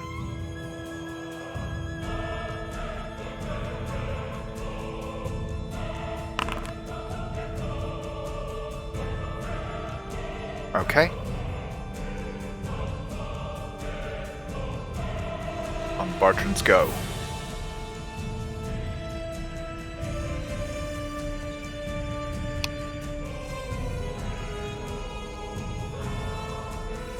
Okay. And the Changer. What is he going to do? He's going to dispel magic again. You know what? That's not a bad idea. I know it's Why? not. Yeah. Why did you do that? I was looking at a few different options. That was on the list, and you know what? Yeah. I don't know what else you can do. If all it takes is one spell slot for one spell slot, I'll take that. And your spirit guardians wink out, and I will re-add kill your Wander. token. I will kill that version of Wander, summon a new. This is Wander 2.0. This one has 27 3.0 at this HP. point. Yeah, up to 28. Hey, my original fucking... We gone full Yeah, circle. you're right back where you went. You were after I was or right after before Uther, correct? Or after Uther? I was after After Hush, Hush. because I moved my initiative After. down. Oh, right, of course. Okay, update. So pop you. So anything in between 8 and at- 16. Yeah. There we go. And then the door slams shut. Fucking doors, man. Well, Midnight. now I'm not concentrating on anything, so I can do this. Kequi is kneeling in front of you, clutching at her head, keening in some kind of psychic pain as she rocks back and forth. The door through which Bartrand and the Changer had exited has closed. You're up.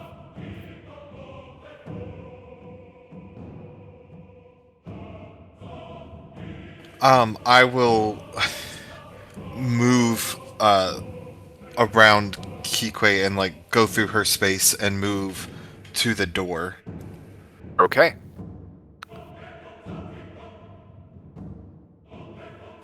I'm gonna try it. Can I open it?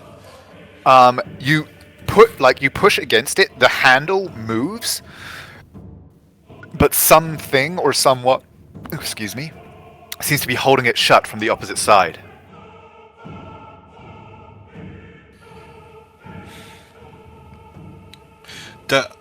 Is there a crack under the door? No. Seems fairly tightly sealed.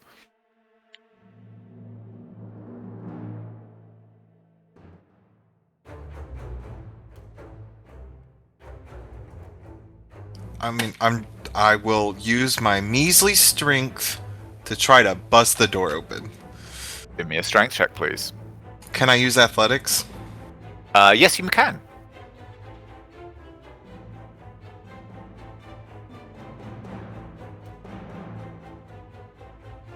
Jesus. Okay.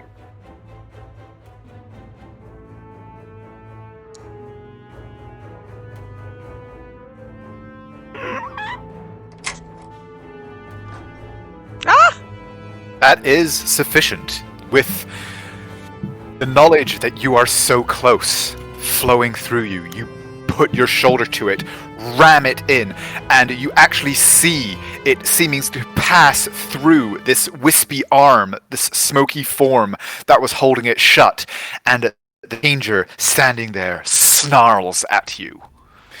Would that Go on. would that count as an attack? It counted as your action, yes. I guess what I mean is, can I swing with my offhand? No, because you weren't in combat stance for this, which is what would let you do it with your offhand.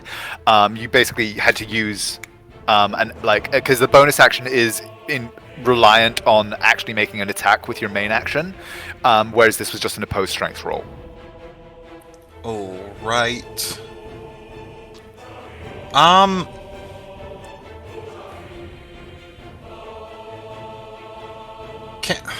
can't tell. Can I see?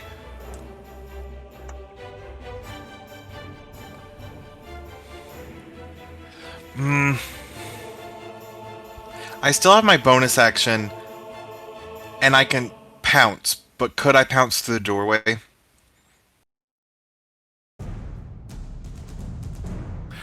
Can you pounce through occupied space? Yes.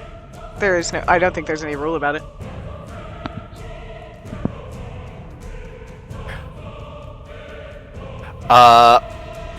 In that case, yeah, I will say yes. Then I will just use my bonus action to pounce To the danger zone. there. Okay. And as you leap and tumble over this form that was blocking the door, you land, and what do you do? Nothing, because that's my turn. Okay. And as you land, staring at this, you hear a throaty, familiar chuckle from beside you as a shimmer in the air coalesces into Bartrand's form. Short sword pulled back, a cruel grin on his face as he goes, "You always did leap before you looked. Caution should have been your watchword." And he's going to attack you with advantage. Ha ha ha! Does a 17 hit? That is my armor class. Shit. Then it does. 6 points plus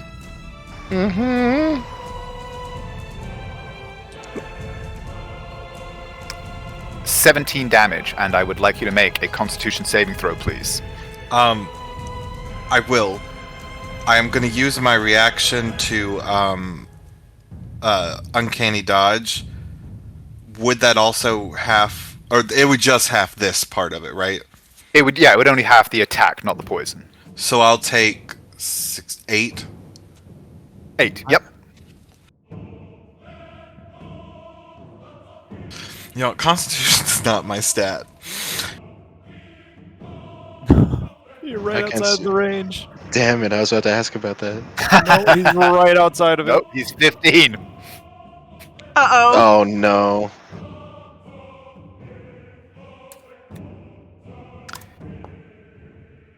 Take an additional 5 points of poison damage and are poisoned.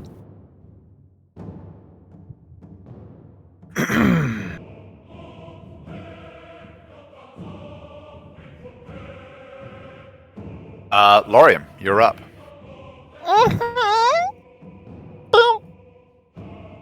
It's a lot of fucking space. Okay. Putting his foot in the door frame.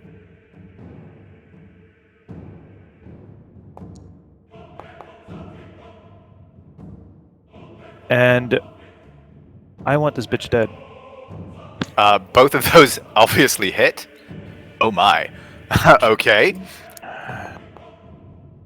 That one's spicy. Oh, is he? Oh, never mind. Never mind. He's dead is what you're saying. 26, 26, 30, 40 damage.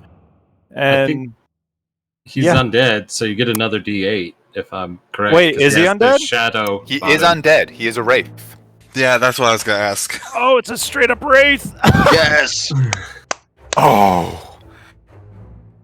You're gonna be pissed because he had 9 hit points left. Doesn't Fuck. matter because I said I was pissed, and the fucking second hit is also spicy anyway. I'm dumping everything.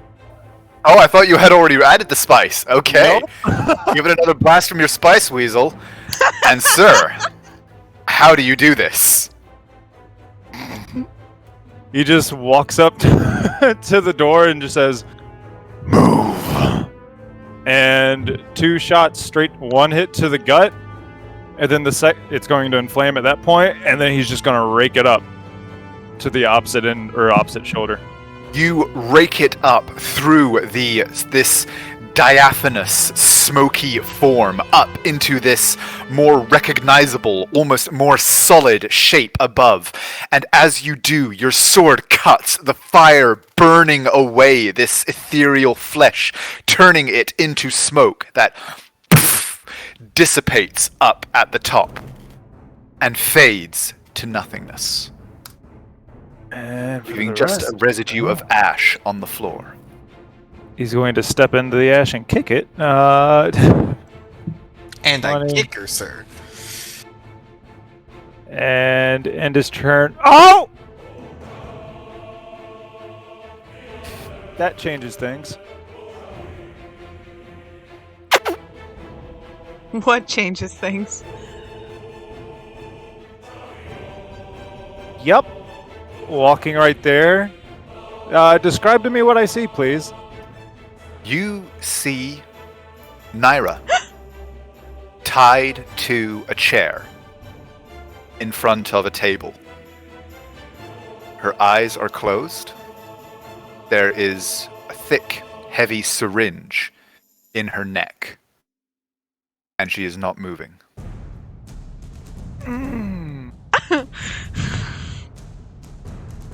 He knows he can't do anything about that at this moment, so I'm going to do this. I'm sorry, Nix, you were on the low end of that spectrum. It was going to be a 10 or it was going to be it's going to be a 12 or above. He was going to stay with you or below, and he was going to stay with you, and anything above a 12, yep. I support this decision 100%. Midnight approves of this message. He is going to scream out, "Boss!" He's going to miss a step right there. Okay. Uther. You have heard this echoing call from further deeper inside. And if you're talking, we can't hear you. He would just eyes wide rush down the hallway as he would look up, seeing the figure. He would snarl his teeth as he would yell, "Run away!" as he would hit him at 3rd level with the dissonant whispers. Oh, damn. Oh, lots of ones. Oh. Lots of ones. But wisdom saving throw. Yes. He's not great at those. Ah! He fails. 1, 2, 3, 4, 5, 6. Attack of opportunity. Taking Nick. 10 damage, I and used my reaction already to Damn uncanny it. dodge. Oh, Oh, yeah, yeah, that's true. Hush, you're up. Or, Uther, you still technically got a bonus. Is there anything you can That's do with all I'm gonna do. Okay. Yeah. I'm just going to move this body out of the way. Hush, you're up.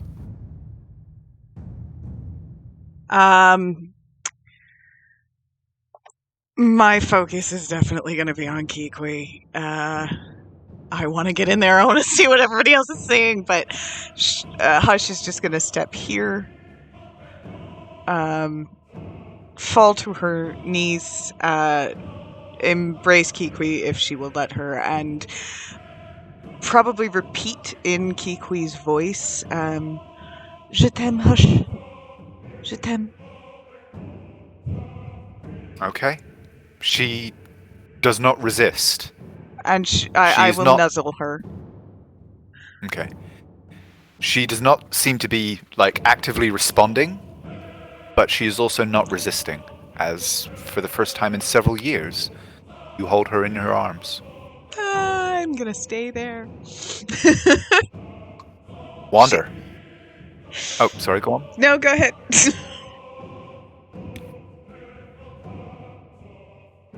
Wander, you're up. Mm-hmm. Yep. Conversations are happening.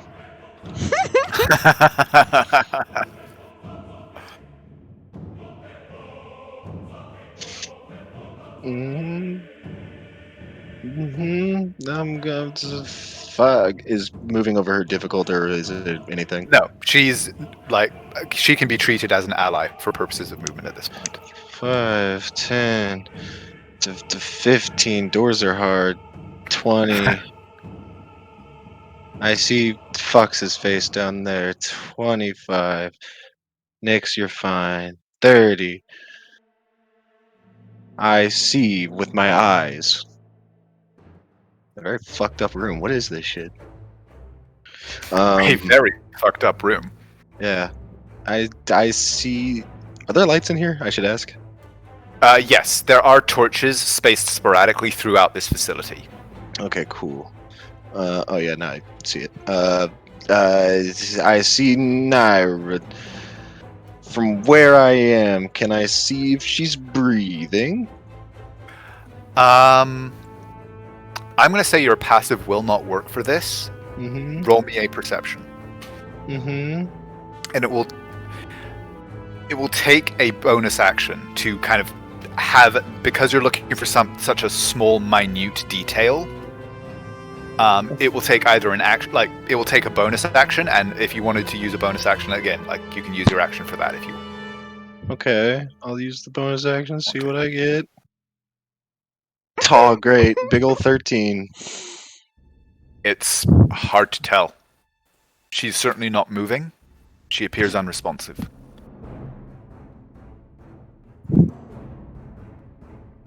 I'm gonna use my action to cast Healing Word on her and see if that does anything.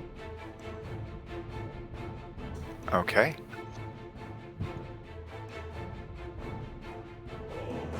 Do I need to roll? You cast out this spell, and there is a unfortunately familiar reaction. It is the same reaction that you saw when Midnight was experimenting with the poison, and it rebounded and reacted with the positive energy. And the spell dissipates away into nothing. And then I'll end my turn by turning and looking at Bartrand. Who chuckles and says, No. There ain't no getting over the long goodbye. Kequi does not act. Top of the round. Bartrand's initiative. Let's see.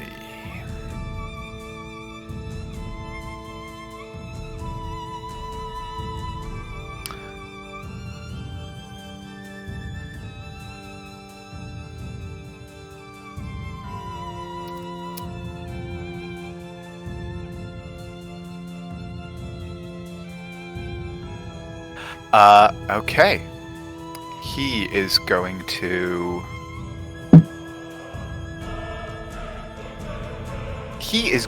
steady aim, Wait, it's Bartrand's turn? point his crossbow at you, Lorium, and just go, I'm a boss, huh? You'd have been better off finding somebody who knew what they were doing. Wait, it's Bartrand's turn. Should I roll another death save? That won't be necessary. Okay. An 18, I assume, does not hit, Lorium? Nope. Okay. And he will go 1, 2, He 3. can't move. He said he aimed. Oh, you're right. He did. My bad. Okay. That is his turn. Midnight. I just need a second.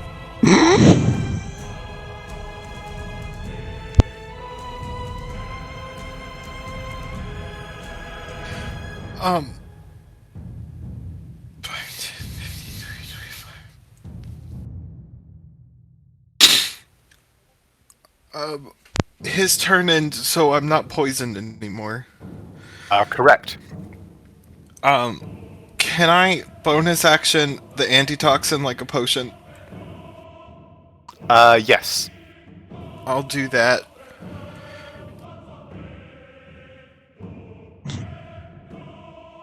And then I'll move up to him.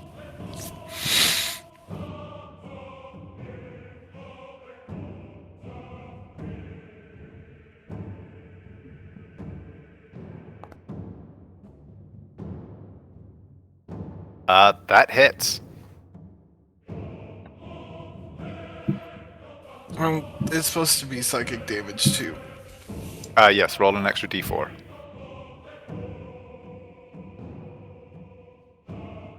9. Okay. That's my turn. Lorium.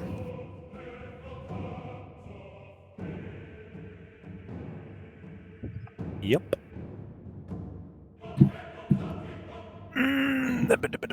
Why am I not finding it? Because I'm looking in my spell book because I'm a fucking idiot.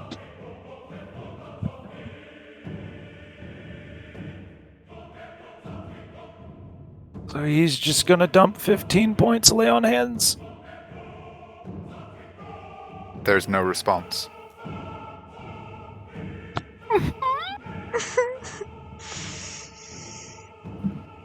He's just going to slowly stand up. And fuck.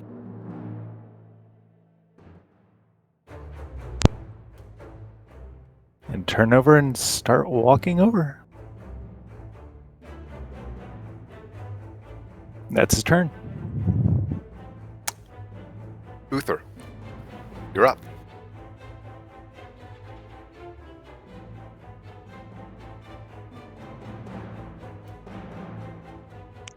$15. Are you muted? And 16. Nope.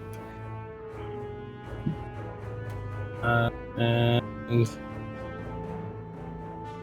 stand there with them on either side.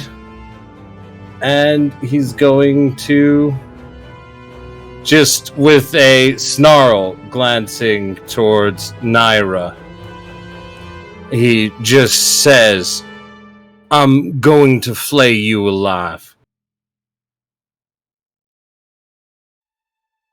As he hits him again.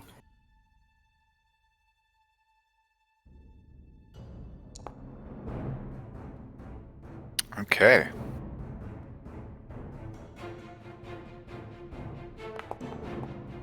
Damn it. Makes it save, but still takes 8 damage. He's like, better men than you have tried. Hush. No worse man than me has ever tried. I'd snarl back. Hush will say, I have to get in there. I will be back. And then she drags herself away from Kequi. Doors are hard. Agreed. Can I say real quick? I've been listening to the music this whole time and I muted it to play out this part. This hit's different and I'm scared. And then... Actually, well, let's get something a little more appropriate.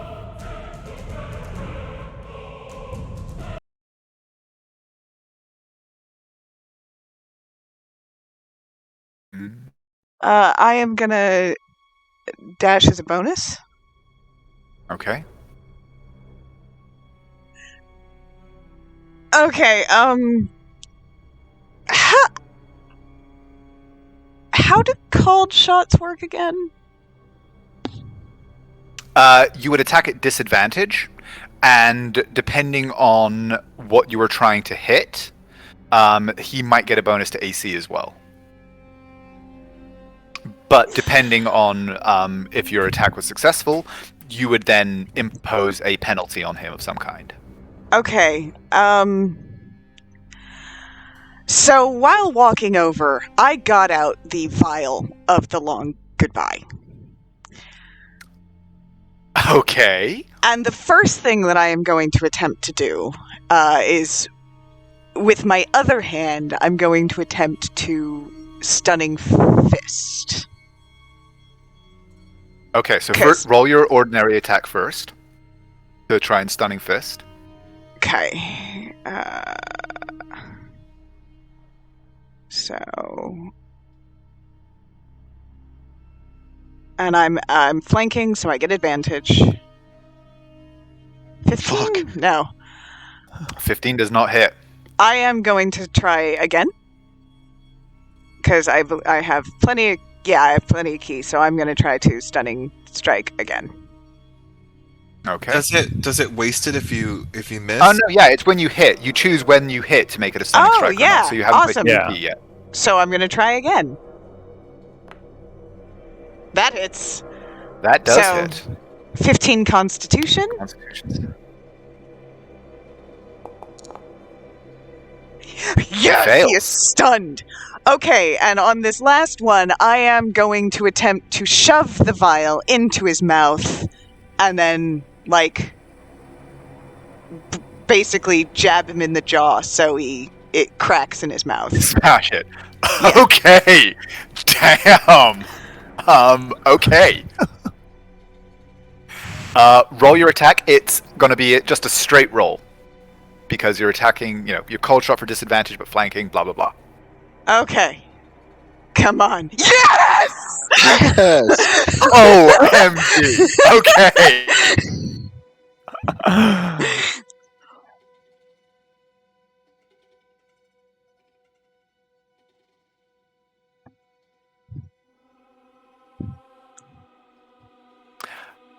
Okay. So, you smash this into his jaw as it hangs open from your stunning strike. Crash your fist upward into it, and there is a crack, a shattering sound of ceramic and glass, and bubbling black, tarry foam starts to curl from the corners of his mouth as his eyes that had been dazed for a moment before snap open in sudden terror and panic. And then I repeat to him in his own voice, no one escapes the long goodbye.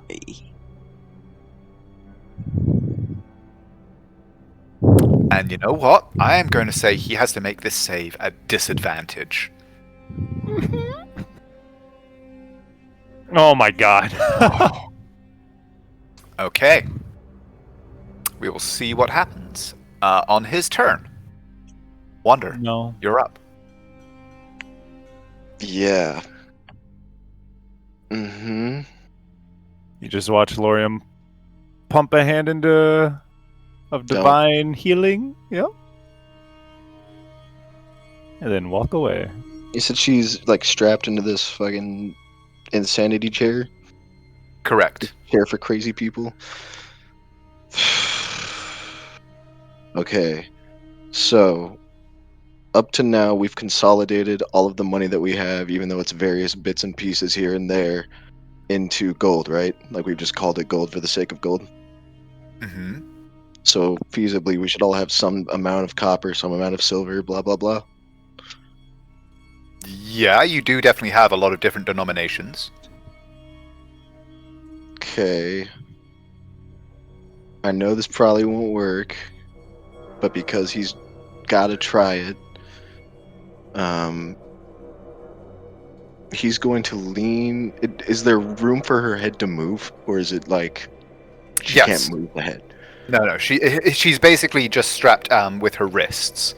Okay, he's going to lean her head back, and I don't suppose as a free action, just cause he can tell that it is now an object, not a creature, right? She's not wearing her glasses. Mm-hmm. It's almost like I tried to use those to find her, and they're not with her. Uther's got her glasses. Yeah, that's what No. I'm saying. Anyway, yeah.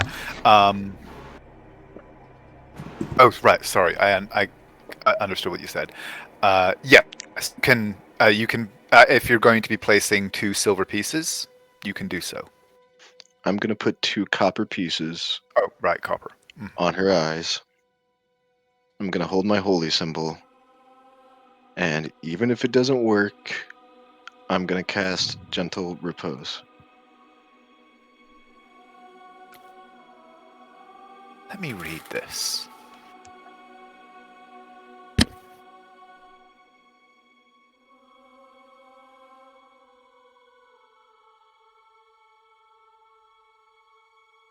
What school is Gentle Repose? I will tell you, it is necromancy.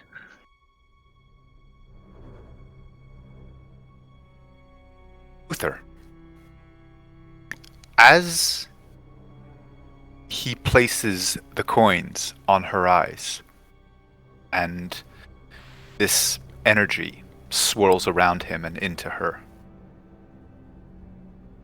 you hear a tinkling of coins, and overlaid, as if an illusion, but one that you know is in some way real,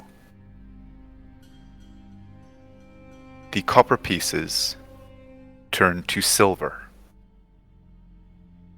Very familiar silver coins. As you feel a connection spark in your purse. Do you reach for it? I would. Uther will not participate in the rest of the combat.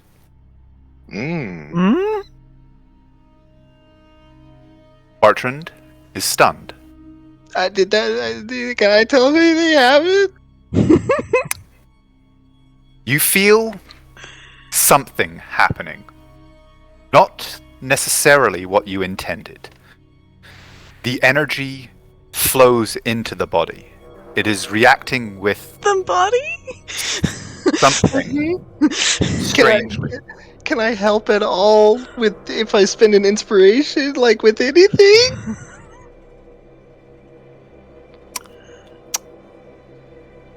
Can I also say, on my turn as he stood up, just as a free item interaction, he removed the syringe?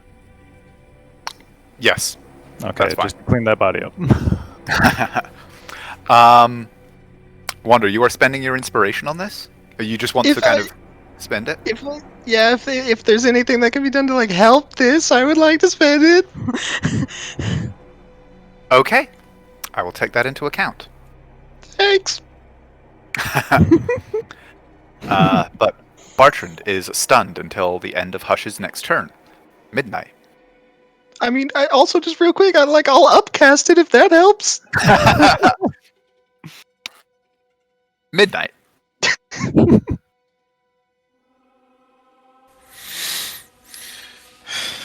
Midnight is going to drop his daggers and use his movement, hopefully because there'd be no resistance, to move Bartrand into that chair.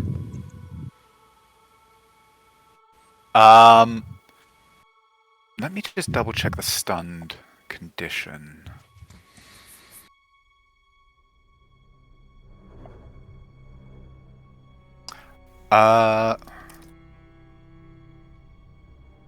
Yeah, he is incapacitated, so yeah, I'd say you can move him. He cannot react or take any action, so. And then I will use my object interaction to pull rope out of my bag, and I will use my action to tie him to that chair. Okay. Oh wait, and actually on his turn,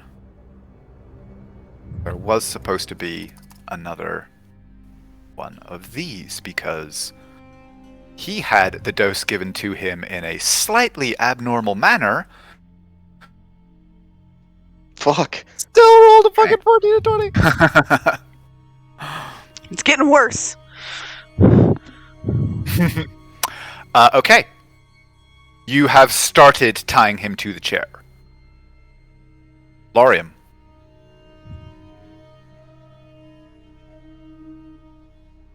He doesn't care. He's going to take the sword and raise it up as it's humming with power. And he's just... Can Nick Midnight say something?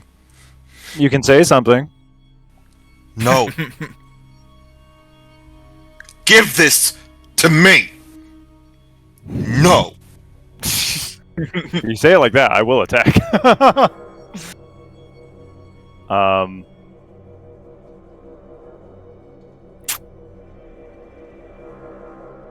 He's just gonna look over to you with the sword raised and just lower it, but then smack him upside the head with it. Okay. Flat into the blade. That 17? hits. Oh, wow.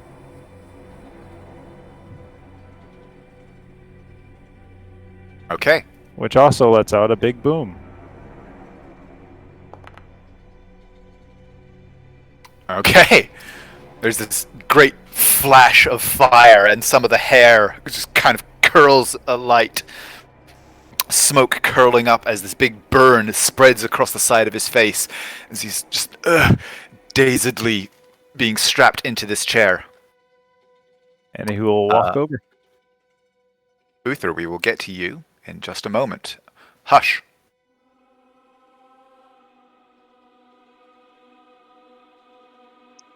I'm going to...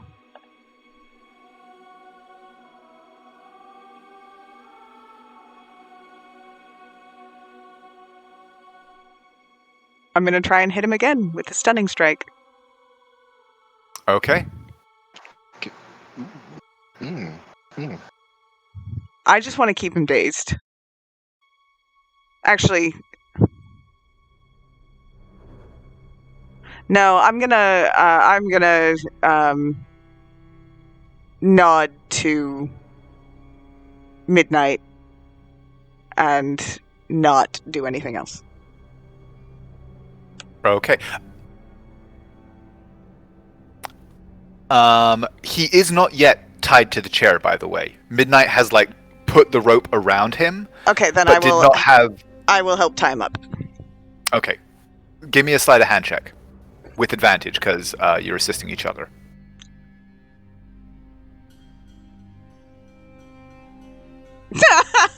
I am distracted. Okay. Wander. Mm-hmm.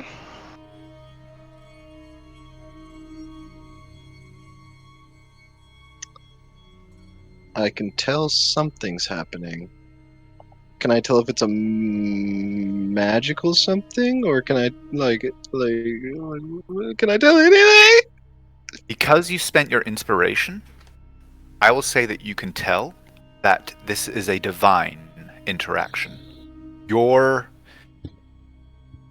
The connection that you have to the divine realms and the type of energy had a sort of vibrational affinity that has triggered a divine response. Then he will...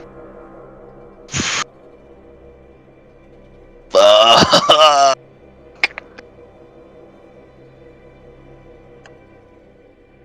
He will reach into his pack and he will pull out a couple of diamonds and he will hold them in his hand and use that hand to cover hers, and he will grasp his holy symbol with the other hand. So I suppose he'll drop his shield and not out loud but in his head he'll say, please, and then he's gonna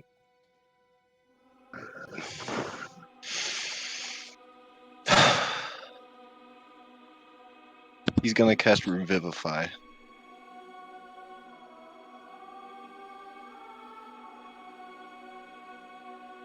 And can I say if what's stopping it is poison, it would have been neutralized? Wander. Keep your spell slot. As you say please, and your divine energy flashes and grows in your body,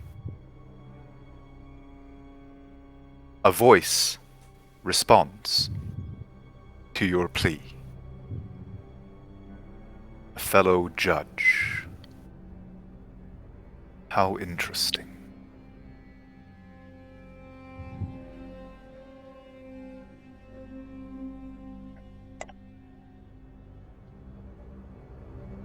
That is what happens. Okay. Bartrand.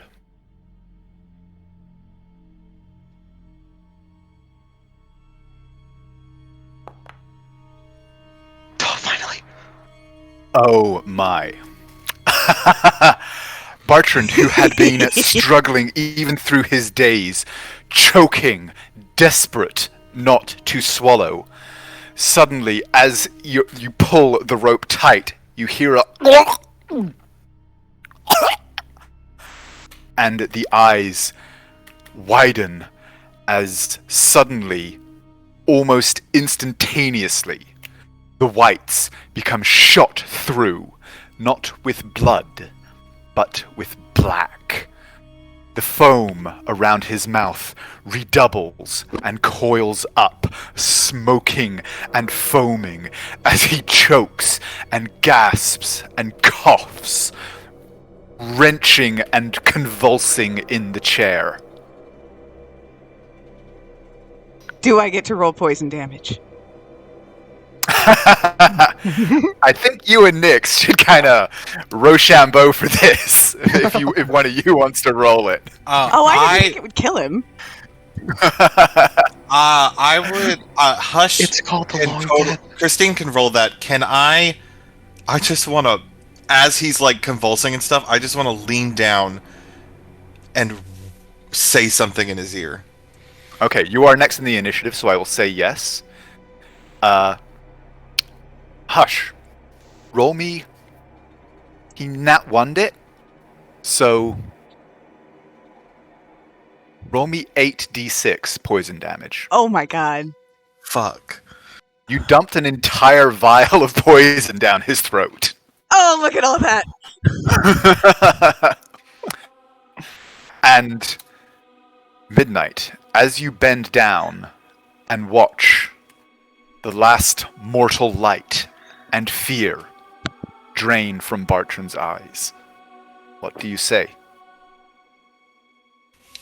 I just lean down and probably only loud enough that Hush catches it. I just say to him, your problem was you never thought you could lose. And as you slip away, I want you to remember that it was this little fucking pathetic street rat that came and took you down.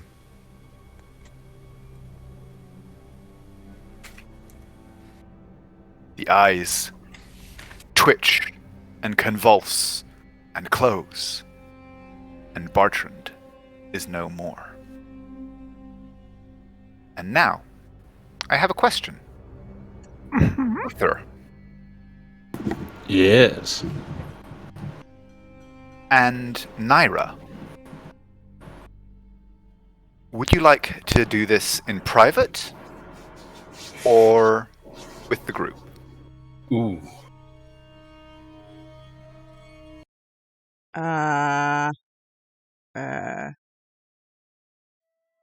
Do Your call, Naira. let's do this with the group, I guess. Sounds good to me. Okay. Uther, this connection felt. You reach down, placing your hand on your purse, And as you do, you blink and you open your eyes to darkness. But a familiar darkness. You know this place, the feel of it, the movement of it, the sense of home. This is the court of Carvalen, specifically the great path beyond. The path that souls who do not know or are not yet ready to reach their final destination must walk. You have been here before, rarely, but you know this place. And in the dark, there is a single light spotting on a single place. Naira. Frozen in stride, looking around her as she moves. But for now, in place.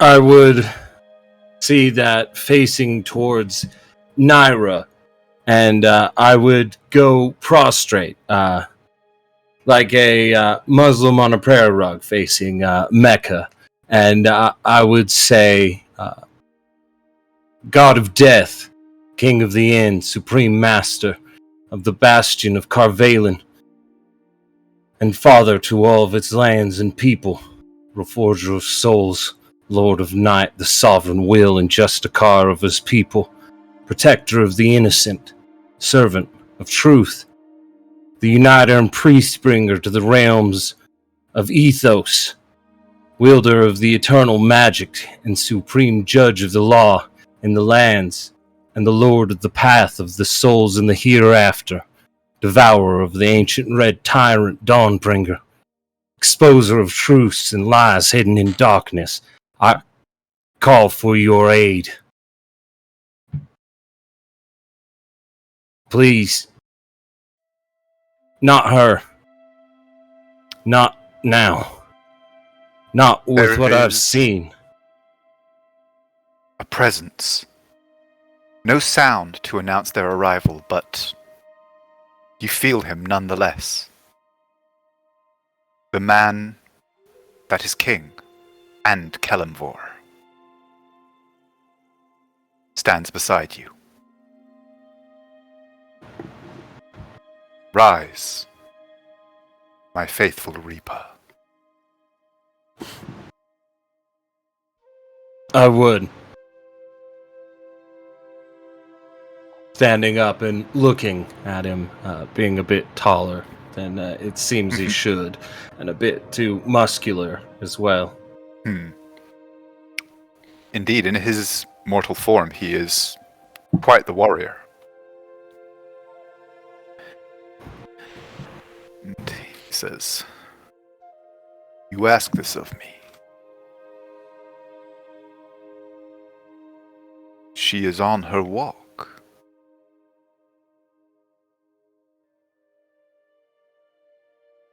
I do not think I can accomplish what needs to be done without her. You know me. You know who I am, what I am. I am Kelemvor, the judge. I cannot do this as Kelemvor." And then he pauses and looks down at his left hand, at the ring that you saw placed upon it one day, long ago. Says, "But I am both more and less than Killimvor. And perhaps, as a man who knows love, perhaps there is a way.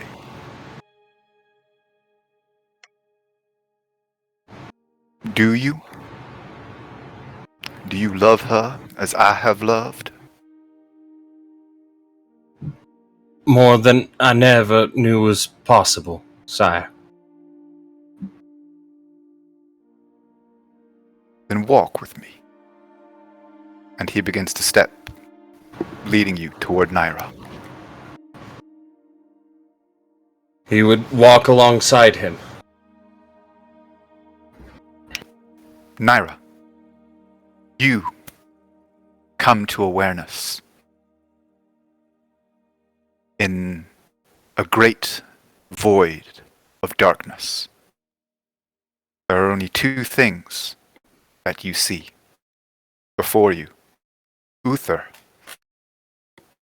and beside him, a tall, noble man, his head crowned with a coronet of silver and gemstones, dressed in black and red finery of intricate, masterful inlay. Can I move? You can. Then can I see? You can see only the two of them. I mean, it doesn't matter that I wasn't wearing glasses. Ah.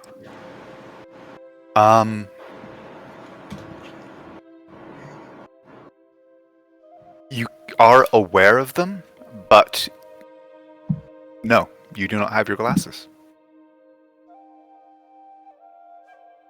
But do I? So at this point, do I know who it is, or do I just see figures walking toward me? You just see figures walking toward you, actually, yeah. Hello? What's going on? Some things have happened. Uther! Yes. As soon as I hear him and know it's him, I'm going to throw myself at him, so... just Okay. run forward, arms out. He would rush Patrick. forward, taking up Naira in his arms, holding her tightly. As he says, Naira, I was a little bit slow. Murdoch, some things, he betrayed us. I know. I tried everything I could, but we weren't fast enough, and they killed you on the table so they wouldn't have to deal with all of us coming back at them. Uther. I'm sorry I wasn't stronger. But I'm so glad you... Wait, why are you here? No, you can't be here too. No, please. Hey, hold on. That's my boss, my god.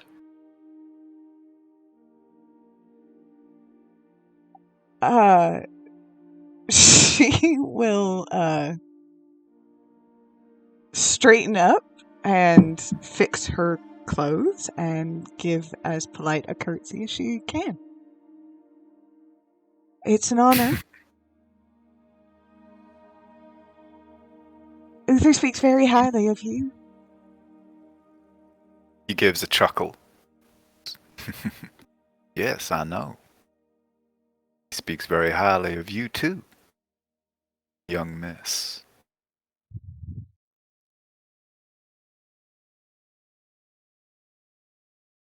What do I have to do? By the way, above the table, Uther, you do Yes. still have, you are carrying your gear, including the pack containing Naira's things.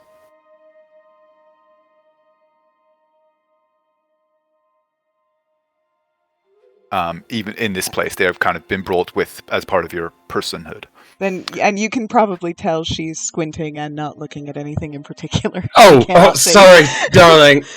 As he would turn and quickly hand you your glasses.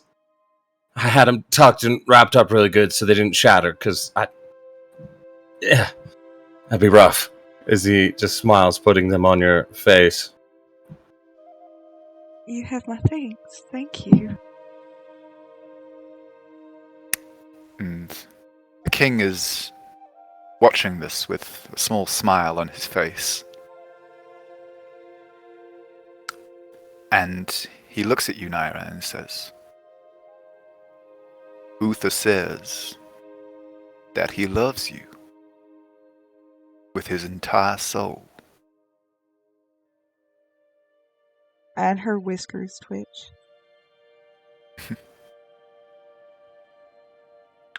Does Do he? you love him?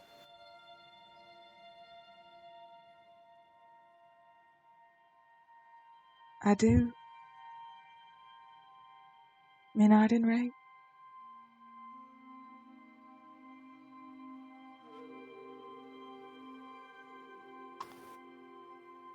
I love you very much, Uther. Menard and Ray. That catches her off guard. Such I did think. As final judge, as the god and guide of the dead, I am bound by rules and forces beyond even myself to send you on to your final destination. But as a man who has known such a love, there is another way, if you would deem to walk it together.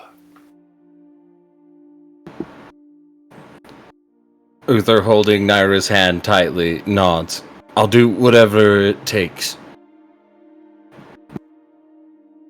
And what of you, young lady? Would you walk by his side? Without hesitation. For as long as he'll have me.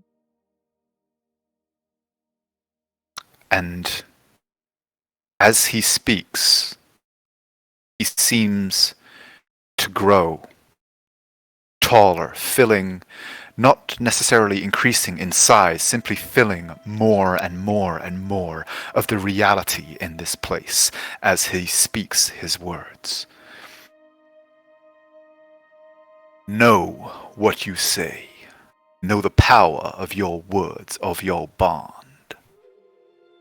If you choose to walk this path, you will be bound by solemn pact to each other and to me. You shall join him as member of my court. You shall hunt those who disrupt the flow of life. You shall soothe the hurts in the fabric of the real. You shall ensure that the path of life remains ever clear of obstruction. And you shall be paid for your service in silver. For wherever you roam in the mortal world, my court shall be your home. Is this a path that you choose to walk? And he's staring directly at you, Naira.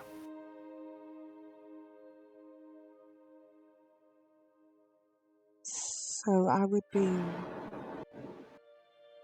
like him? I would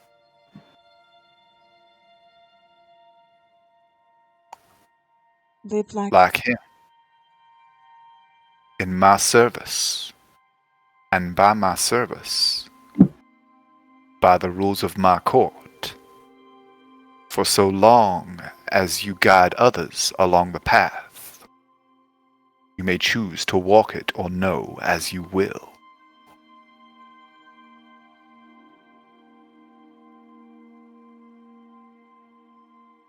And she turns and looks at Uther.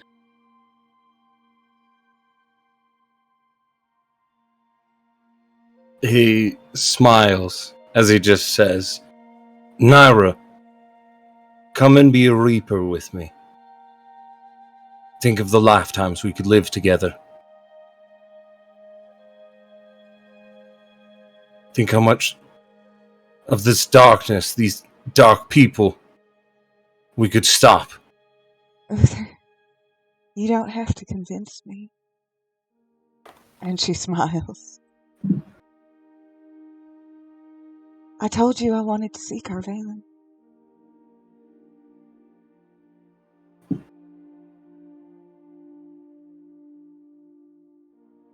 Isn't it more beautiful than you could have ever imagined? And Naira, as you look out, the darkness is gone. And you stand now in the court in truth. Not just the mortal place, but the court where the mortal, the king, and Kelemvor, the god, intersect.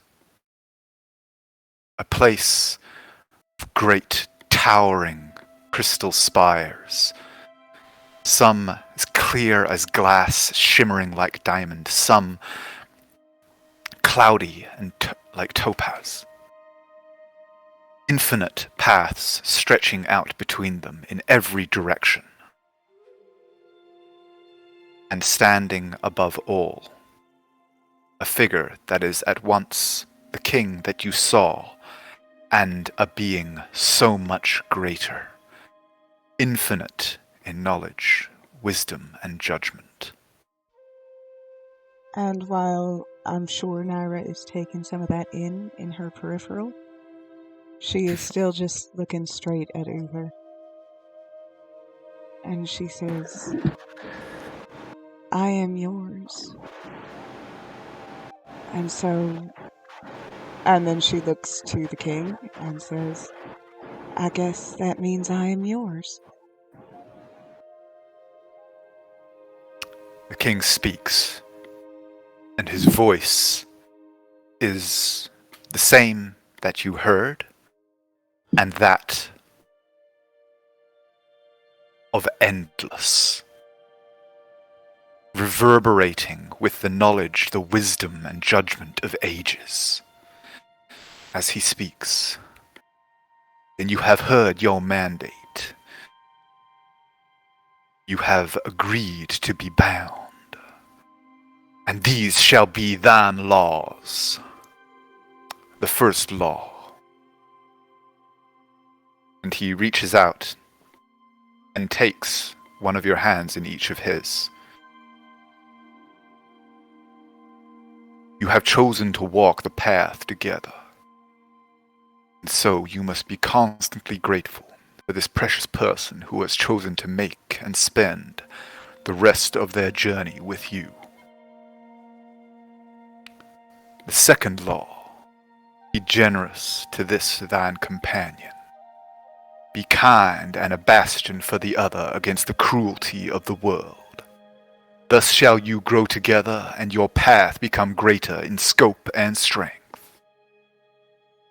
The third law, life, the path of existence, the journey of mortality, is the ultimate truth, and so truth and trust must be the unfailing bedrock of your lives together.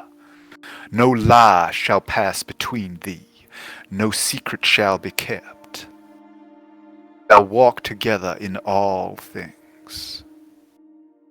By these laws shall you have many long years to delight in each other's company, to feel gratitude for your great fortune in having found a partner for the great journey, to make each other, to make for each other a home that is both shelter and path.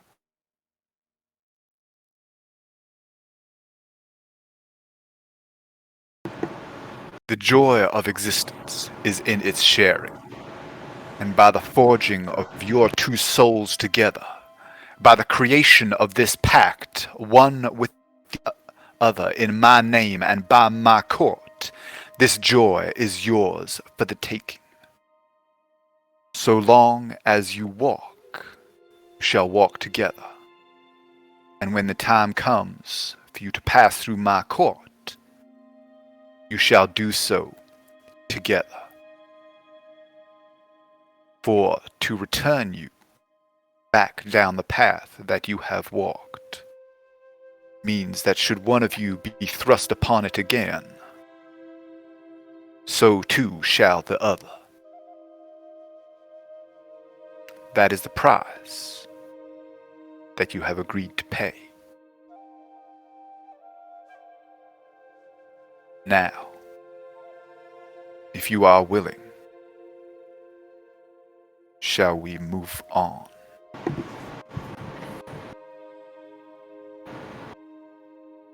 And he looks I agree. from you from one to the other. I agree. And he looks at you. And he places your hands together and steps back, and you are in a new place. And thronged about you are people that many of whom you recognize, Uther. The courtiers, the most powerful servants, the members of the inner court. Their infinite number, standing in tears, watching the two of you. You look, and Naira is before you, bedecked in the finery of the court of Kelemvor, an intricate dress of red and black lace. Whilst Naira, you look, and Uther, the black leathers that you are used to seeing him in, replaced by clothing that match yours, an intricate suit of black and red.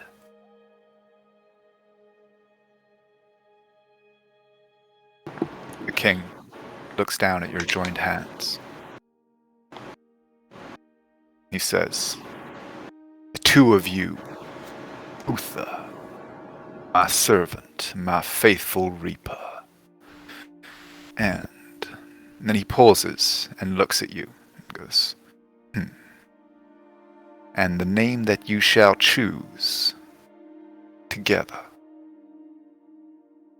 The two of you, do you present yourselves willingly and of your own accord to enter into this pact and be joined in marriage and in soul for all time?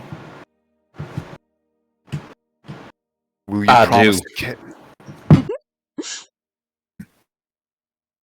And he pauses and looks at you, Naira. I do. Will you promise to care for each other in the joys and the sorrows of the path of life and what comes before and beyond? Come what may, and to share the responsibility for growth and enrichment of your journey together. I will. I will. Then Uther, my reaper, speak these words. Before the eternal court I promised thee. Before the eternal court I promise thee. That the changing of the world and the turning of time shall not break this vow. That the changing of the world and the turning of time will not break this vow. In you I have found my journey's companion, and I shall love thee always. Treasure thee ever.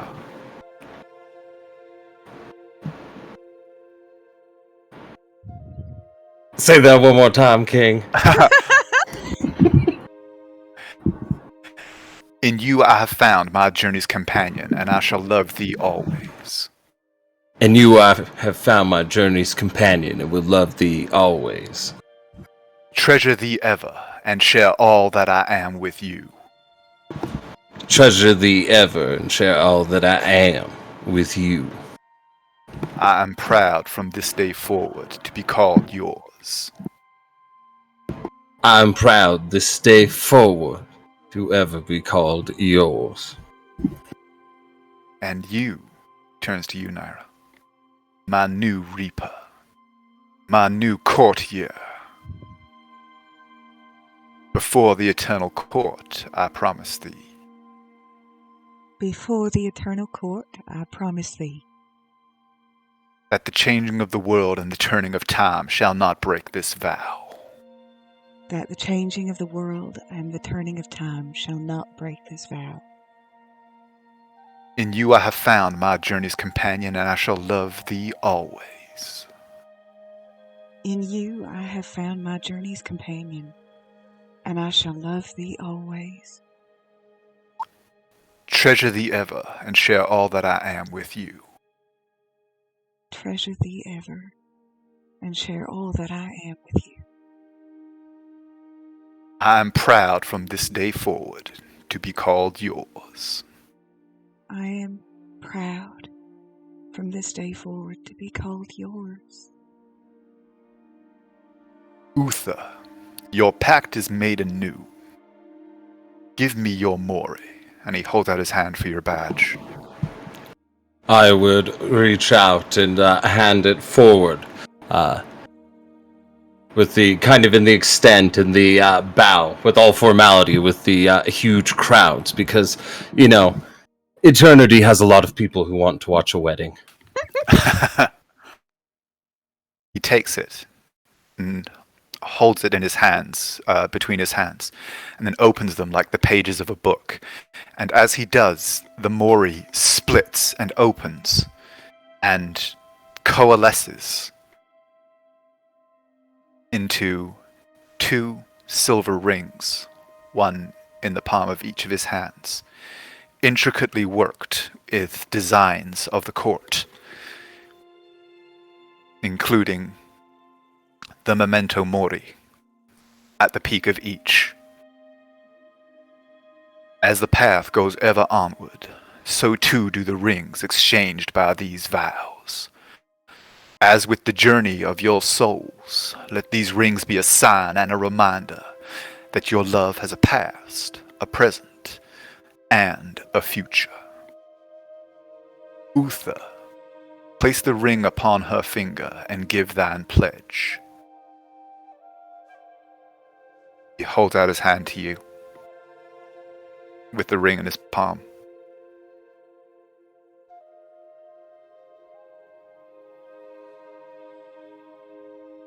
Do you take it? I would take the ring from his palm, as I would then turn towards Naira. And am I just supposed to go off? No, you know from the other ceremonies that you have seen that he will then again give you more to repeat. Woo! I give you this ring as a sign that I choose thee. I give you this ring as the sign that I choose thee. To be my wife and companion to the end of all time. To be my wife and companion till the end of all time. And he looks at you and extends his hand, and then hesitates and smiles for a moment, and then says, Reaper, place the ring upon his finger, and give thine pledge. And she will look at Uther one last time, because this makes her nervous. But she will take the ring and she will put it on his hand. And she will smile at him. I give you this ring as a sign that I choose thee. I give you this ring as a sign that I choose thee. To be my husband and companion to the end of all time. To be my husband and my companion to the end of all time. The love already shared by your hearts has been strengthened by the vows you have taken, and the rings you have now exchanged. My reapers, my courtiers, Thine promises are made here in the place of judgment eternal, and so are eternal in turn. Under the watchful eye of the king, and the judgment of Kelemvor, in the honesty and sincerity of what you have said and done here today, and in accordance with the supreme laws of Carvalen, thou art husband and wife. You may seal your vows. As he would then step forward, give her a full spin and dip, and kiss her in front of the crowd, taking his hat off as he would wave it high into the air behind him while kissing for infinity to enjoy for a moment. The moment stretches. At once a moment, and in this place of eternity, timeless. And back in this dark, dirty room. Oh, fuck, I forgot about that part. The rest of you, standing, watching Bartrand's body slump in its chair. From the other chair, suddenly, as Naira, you are awake. She is immediately assaulted by her brother. And by assaulted, I mean like salty tears, hug. Ooh, the question is, how damaged is she? Yeah. I'm hurt. She is still badly hurt and has very obviously been through a great deal Also, since the last you saw her. am I secured to this chair? They have not untied you yet, so yes. So she's going, let me out, let me out, let me out! Laura would start untying. Yeah, Midnight will as well. And you can see, looking at her as you untie her, she has clearly been through a great deal. There's actually a notch missing where a knife has evidently been taken to her ear. There's signs of, like, her face is swollen where there's signs that she's been beaten, and her hands and other parts of her body show similar signs of mistreatment. But she is evidently energetic as you untie her straps. And if Midnight is wrapped around her pretty much. Lorium, with his hands kind of assaulted by tremors, is just going to reach out and hug both of them and apply 15 points of lay on hands to Naira. Thanks, man.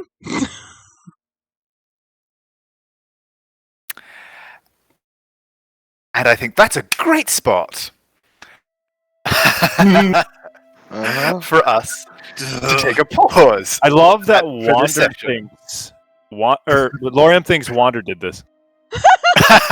Wander has no By the way, Everyone is so out of the loop. Wander has no fucking clue what just happened. Lorium 100% thinks Wander just brought her back and was about to look up and just say thank you. So we'll get to that next time. Well, no, if you guys would like to play out this little moment, A little I bit. thought you might want to process it. But no, if you guys want to process I think No, no, that is a very good place. We are Huh? getting our sunset. We have to get our sunset moment. Okay. Then take it away. Yep, that would happen. So- Both of his hands just sort of inflame in a very soft, gentle glow, much softer than when he healed Nyx. And yeah, this is the most gentle one he's done, and yeah, he'll just look up to Wander and just say, "Thank you, Shield." As you do that, he just shakes his head and says, "Not me." Midnight, or Nyx, I can't breathe. Lorium squeezes tighter. When you said "get me out of here," he backed off you to untie you. Okay.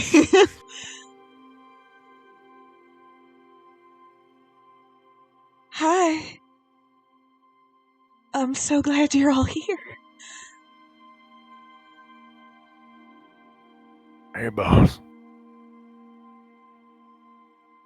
Hi, Lorium.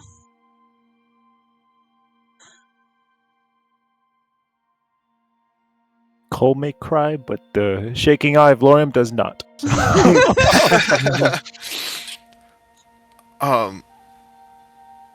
Midnight just looks at her and just says, "I thought I lost you."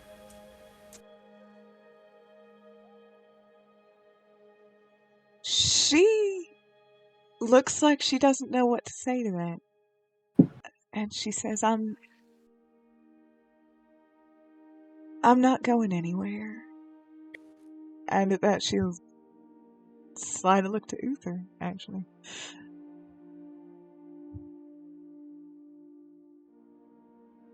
He would just be reaching down, cutting you free, as he would look over with a grin, somehow way less concerned than everyone else right now, as he just says, "You know, you really killed it in red. I wasn't expecting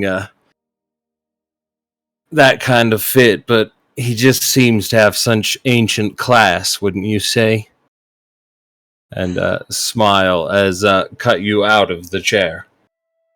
I may need to find somebody who could fashion me the same dress out here.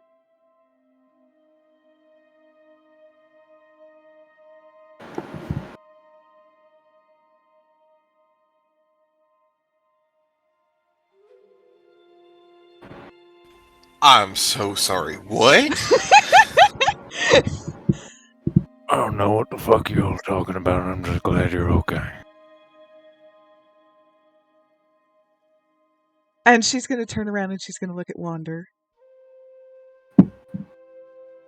And she's going to say, "Thank you, Wander, for reaching out to me."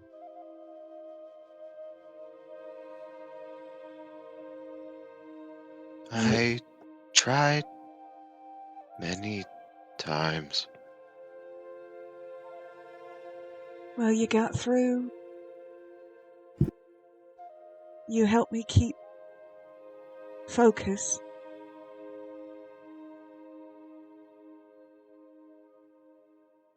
I knew it was you. And she's going to approach you and she's going to give you a hug. And he'll hug back.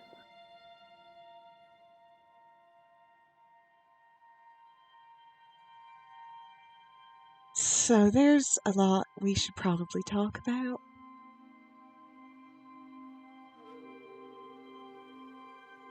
But it's just so very, very good to see you all. I am so sorry I did not listen to you about Murdoch. I'm so sorry. I put you all through this. Don't be. And she does start to cry.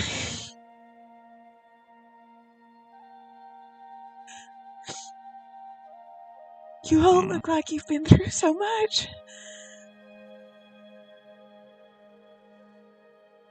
You're not so pretty to look at yourself at the moment. Oh. That makes her cry a little harder.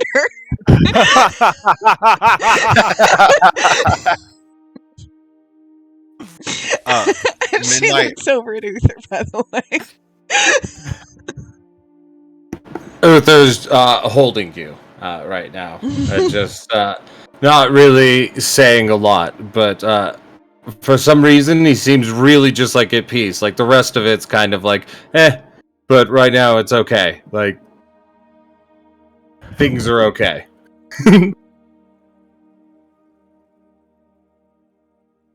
Well, I'm just happy that you're able to cry. Nix, I owe you the biggest apology. No. You don't owe me anything. I'm just glad you're okay. By the way, is she still squinting? Because she's... Her glasses. Yeah, now you would get I would have taught you that. Started handing you like back all your things now. Just to reach over her head, just boop, place them.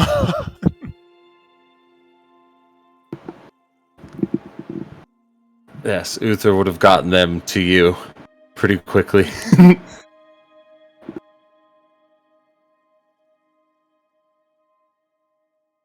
Shall we get out of here? We can all talk where there's fresh air and sunshine.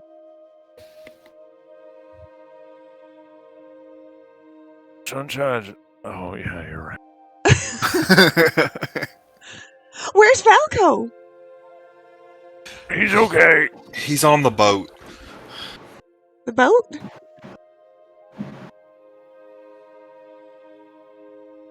Yeah. Little guy actually got involved into a few scuffles trying to get to you. He kicked some ass. So much ass. And at this point, she's examining the damage. Did they, out of curiosity, did they remove one of her claws?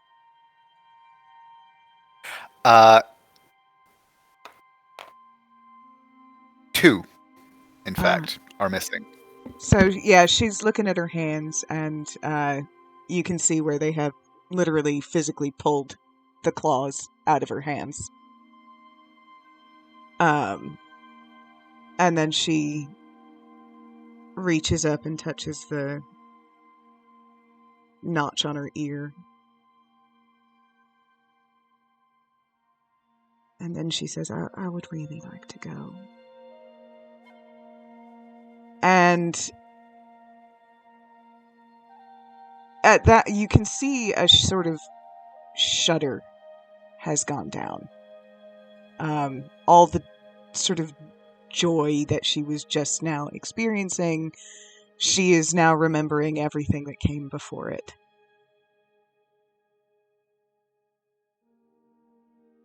And she sort of sinks into Uther and goes very quiet.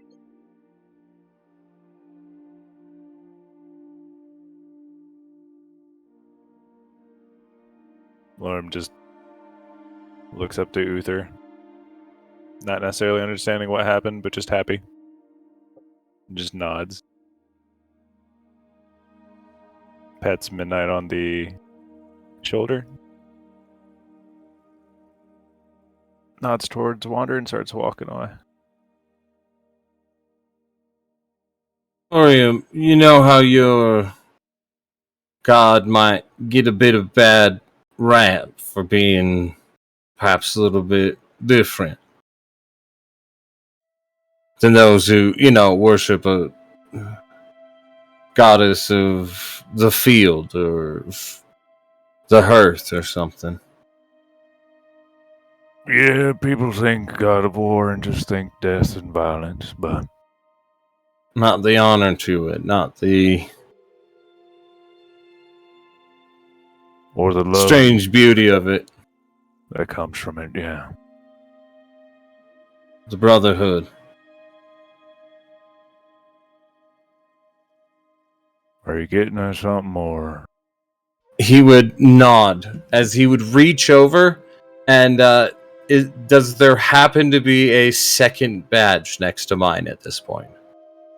No, actually, your badge is not where it normally is.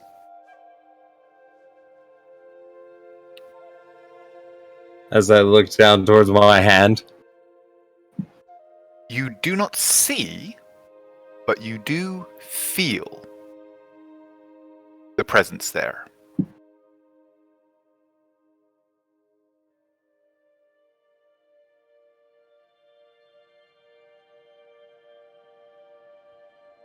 I would smirk a little bit, rub my hand, it not really being there, and I would look towards him. God of Death is mine.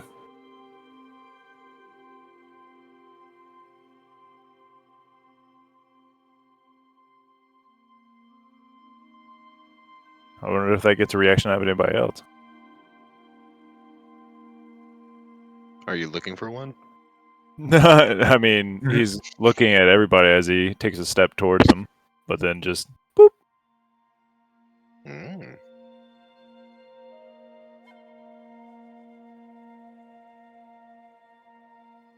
Does he see any strange pings coming from Uther?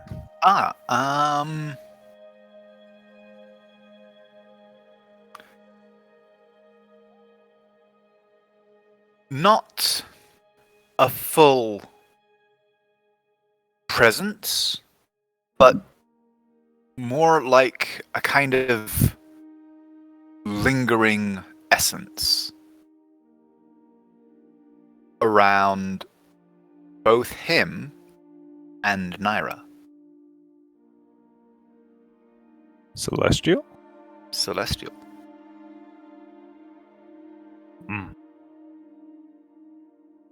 Well, he seemed alive to me.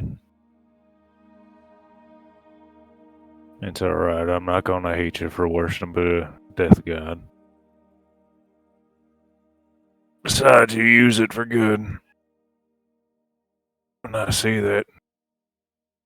I guess she does too. That's what I do. My job, what I think I was sent to this place. It's now a bit off kilter. There's dark forces, and they cause my coins to be set off. Their nature. They're a domino that will end up getting thousands, tens of thousands. Who knows the limitations, Caleb?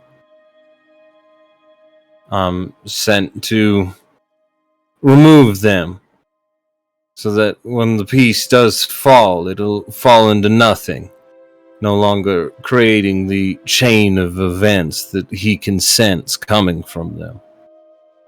To preserve life.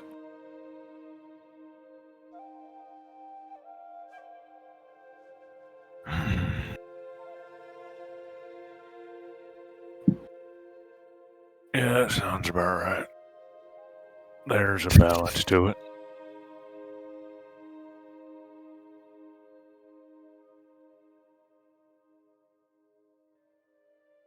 And whatever they hit Naira with, I think, was sending him deep.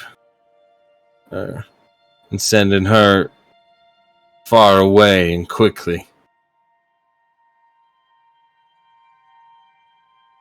I was able to persuade him to give us a chance. With what happened, we became reforged together.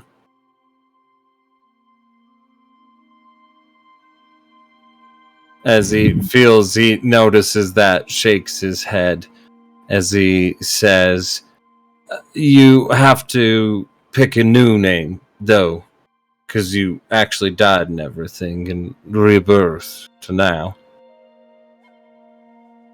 And she just nods. I mean, I guess I could call you Mrs. Lionsbane, but that won't exactly...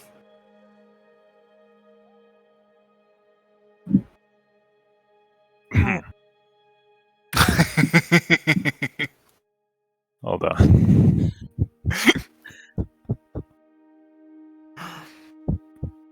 I am curious about Nyx's reaction to that. Roll an insight check. Would mine count towards that too? But, Oh, were you also looking at me? well, he was more looking towards Uther. You're at a peripheral.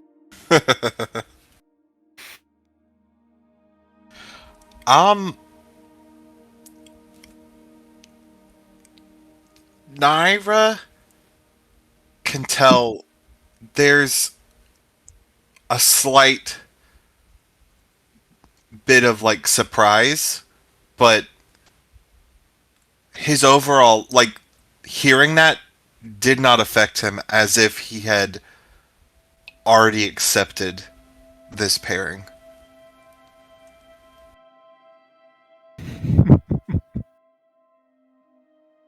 It's got a nice But- ring to it. And then she looks down at her hand, noticing that the ring is not there. Though, as he frowns, I think if one of us gets dropped, we're both now so connected. I think it'll be the death of both of us at once. So we got to keep that in mind. Wander goes into a panic attack. Now there's two of them. At that, Naira will raise up on her tiptoes and she will say, like Uther's the only one in the room, she will say, "I will keep you safe." And she will give him a little kiss. He'll just smile and go, "Well, it just means no matter what, neither one of us will ever have to go alone. But we would prefer to put that in the long, long future," but shakes his head. "We should probably shake this place down and then get out of here." Yes, please. Meanwhile, As- Hush. I'm kidding. Yes. I figured that. Yeah, no, it is no. As a player, I need an answer to that. It can be next session, but like I do need to know how that story. I'm invested. Yes, probably we gonna will take a sail close. on a boat. Yeah, we will close out the Hush and Kequi situation, as well as conduct the shakedown, as you called it, of this place in our next session on Friday. Until then, I hope you all had a good time. I hope you enjoyed this little diversion, and I hope you all enjoy the level up that you just earned. Yay! I don't Because want it. talk about a at this cost. You know what's funny? I didn't use my inspiration that entire time because I didn't have to. Fuck. Rolling 2. Guess who's going Hexblade Warlock? Oh, called it. Okay. It's actually He just met his god. He's like, okay, I know what I need to do.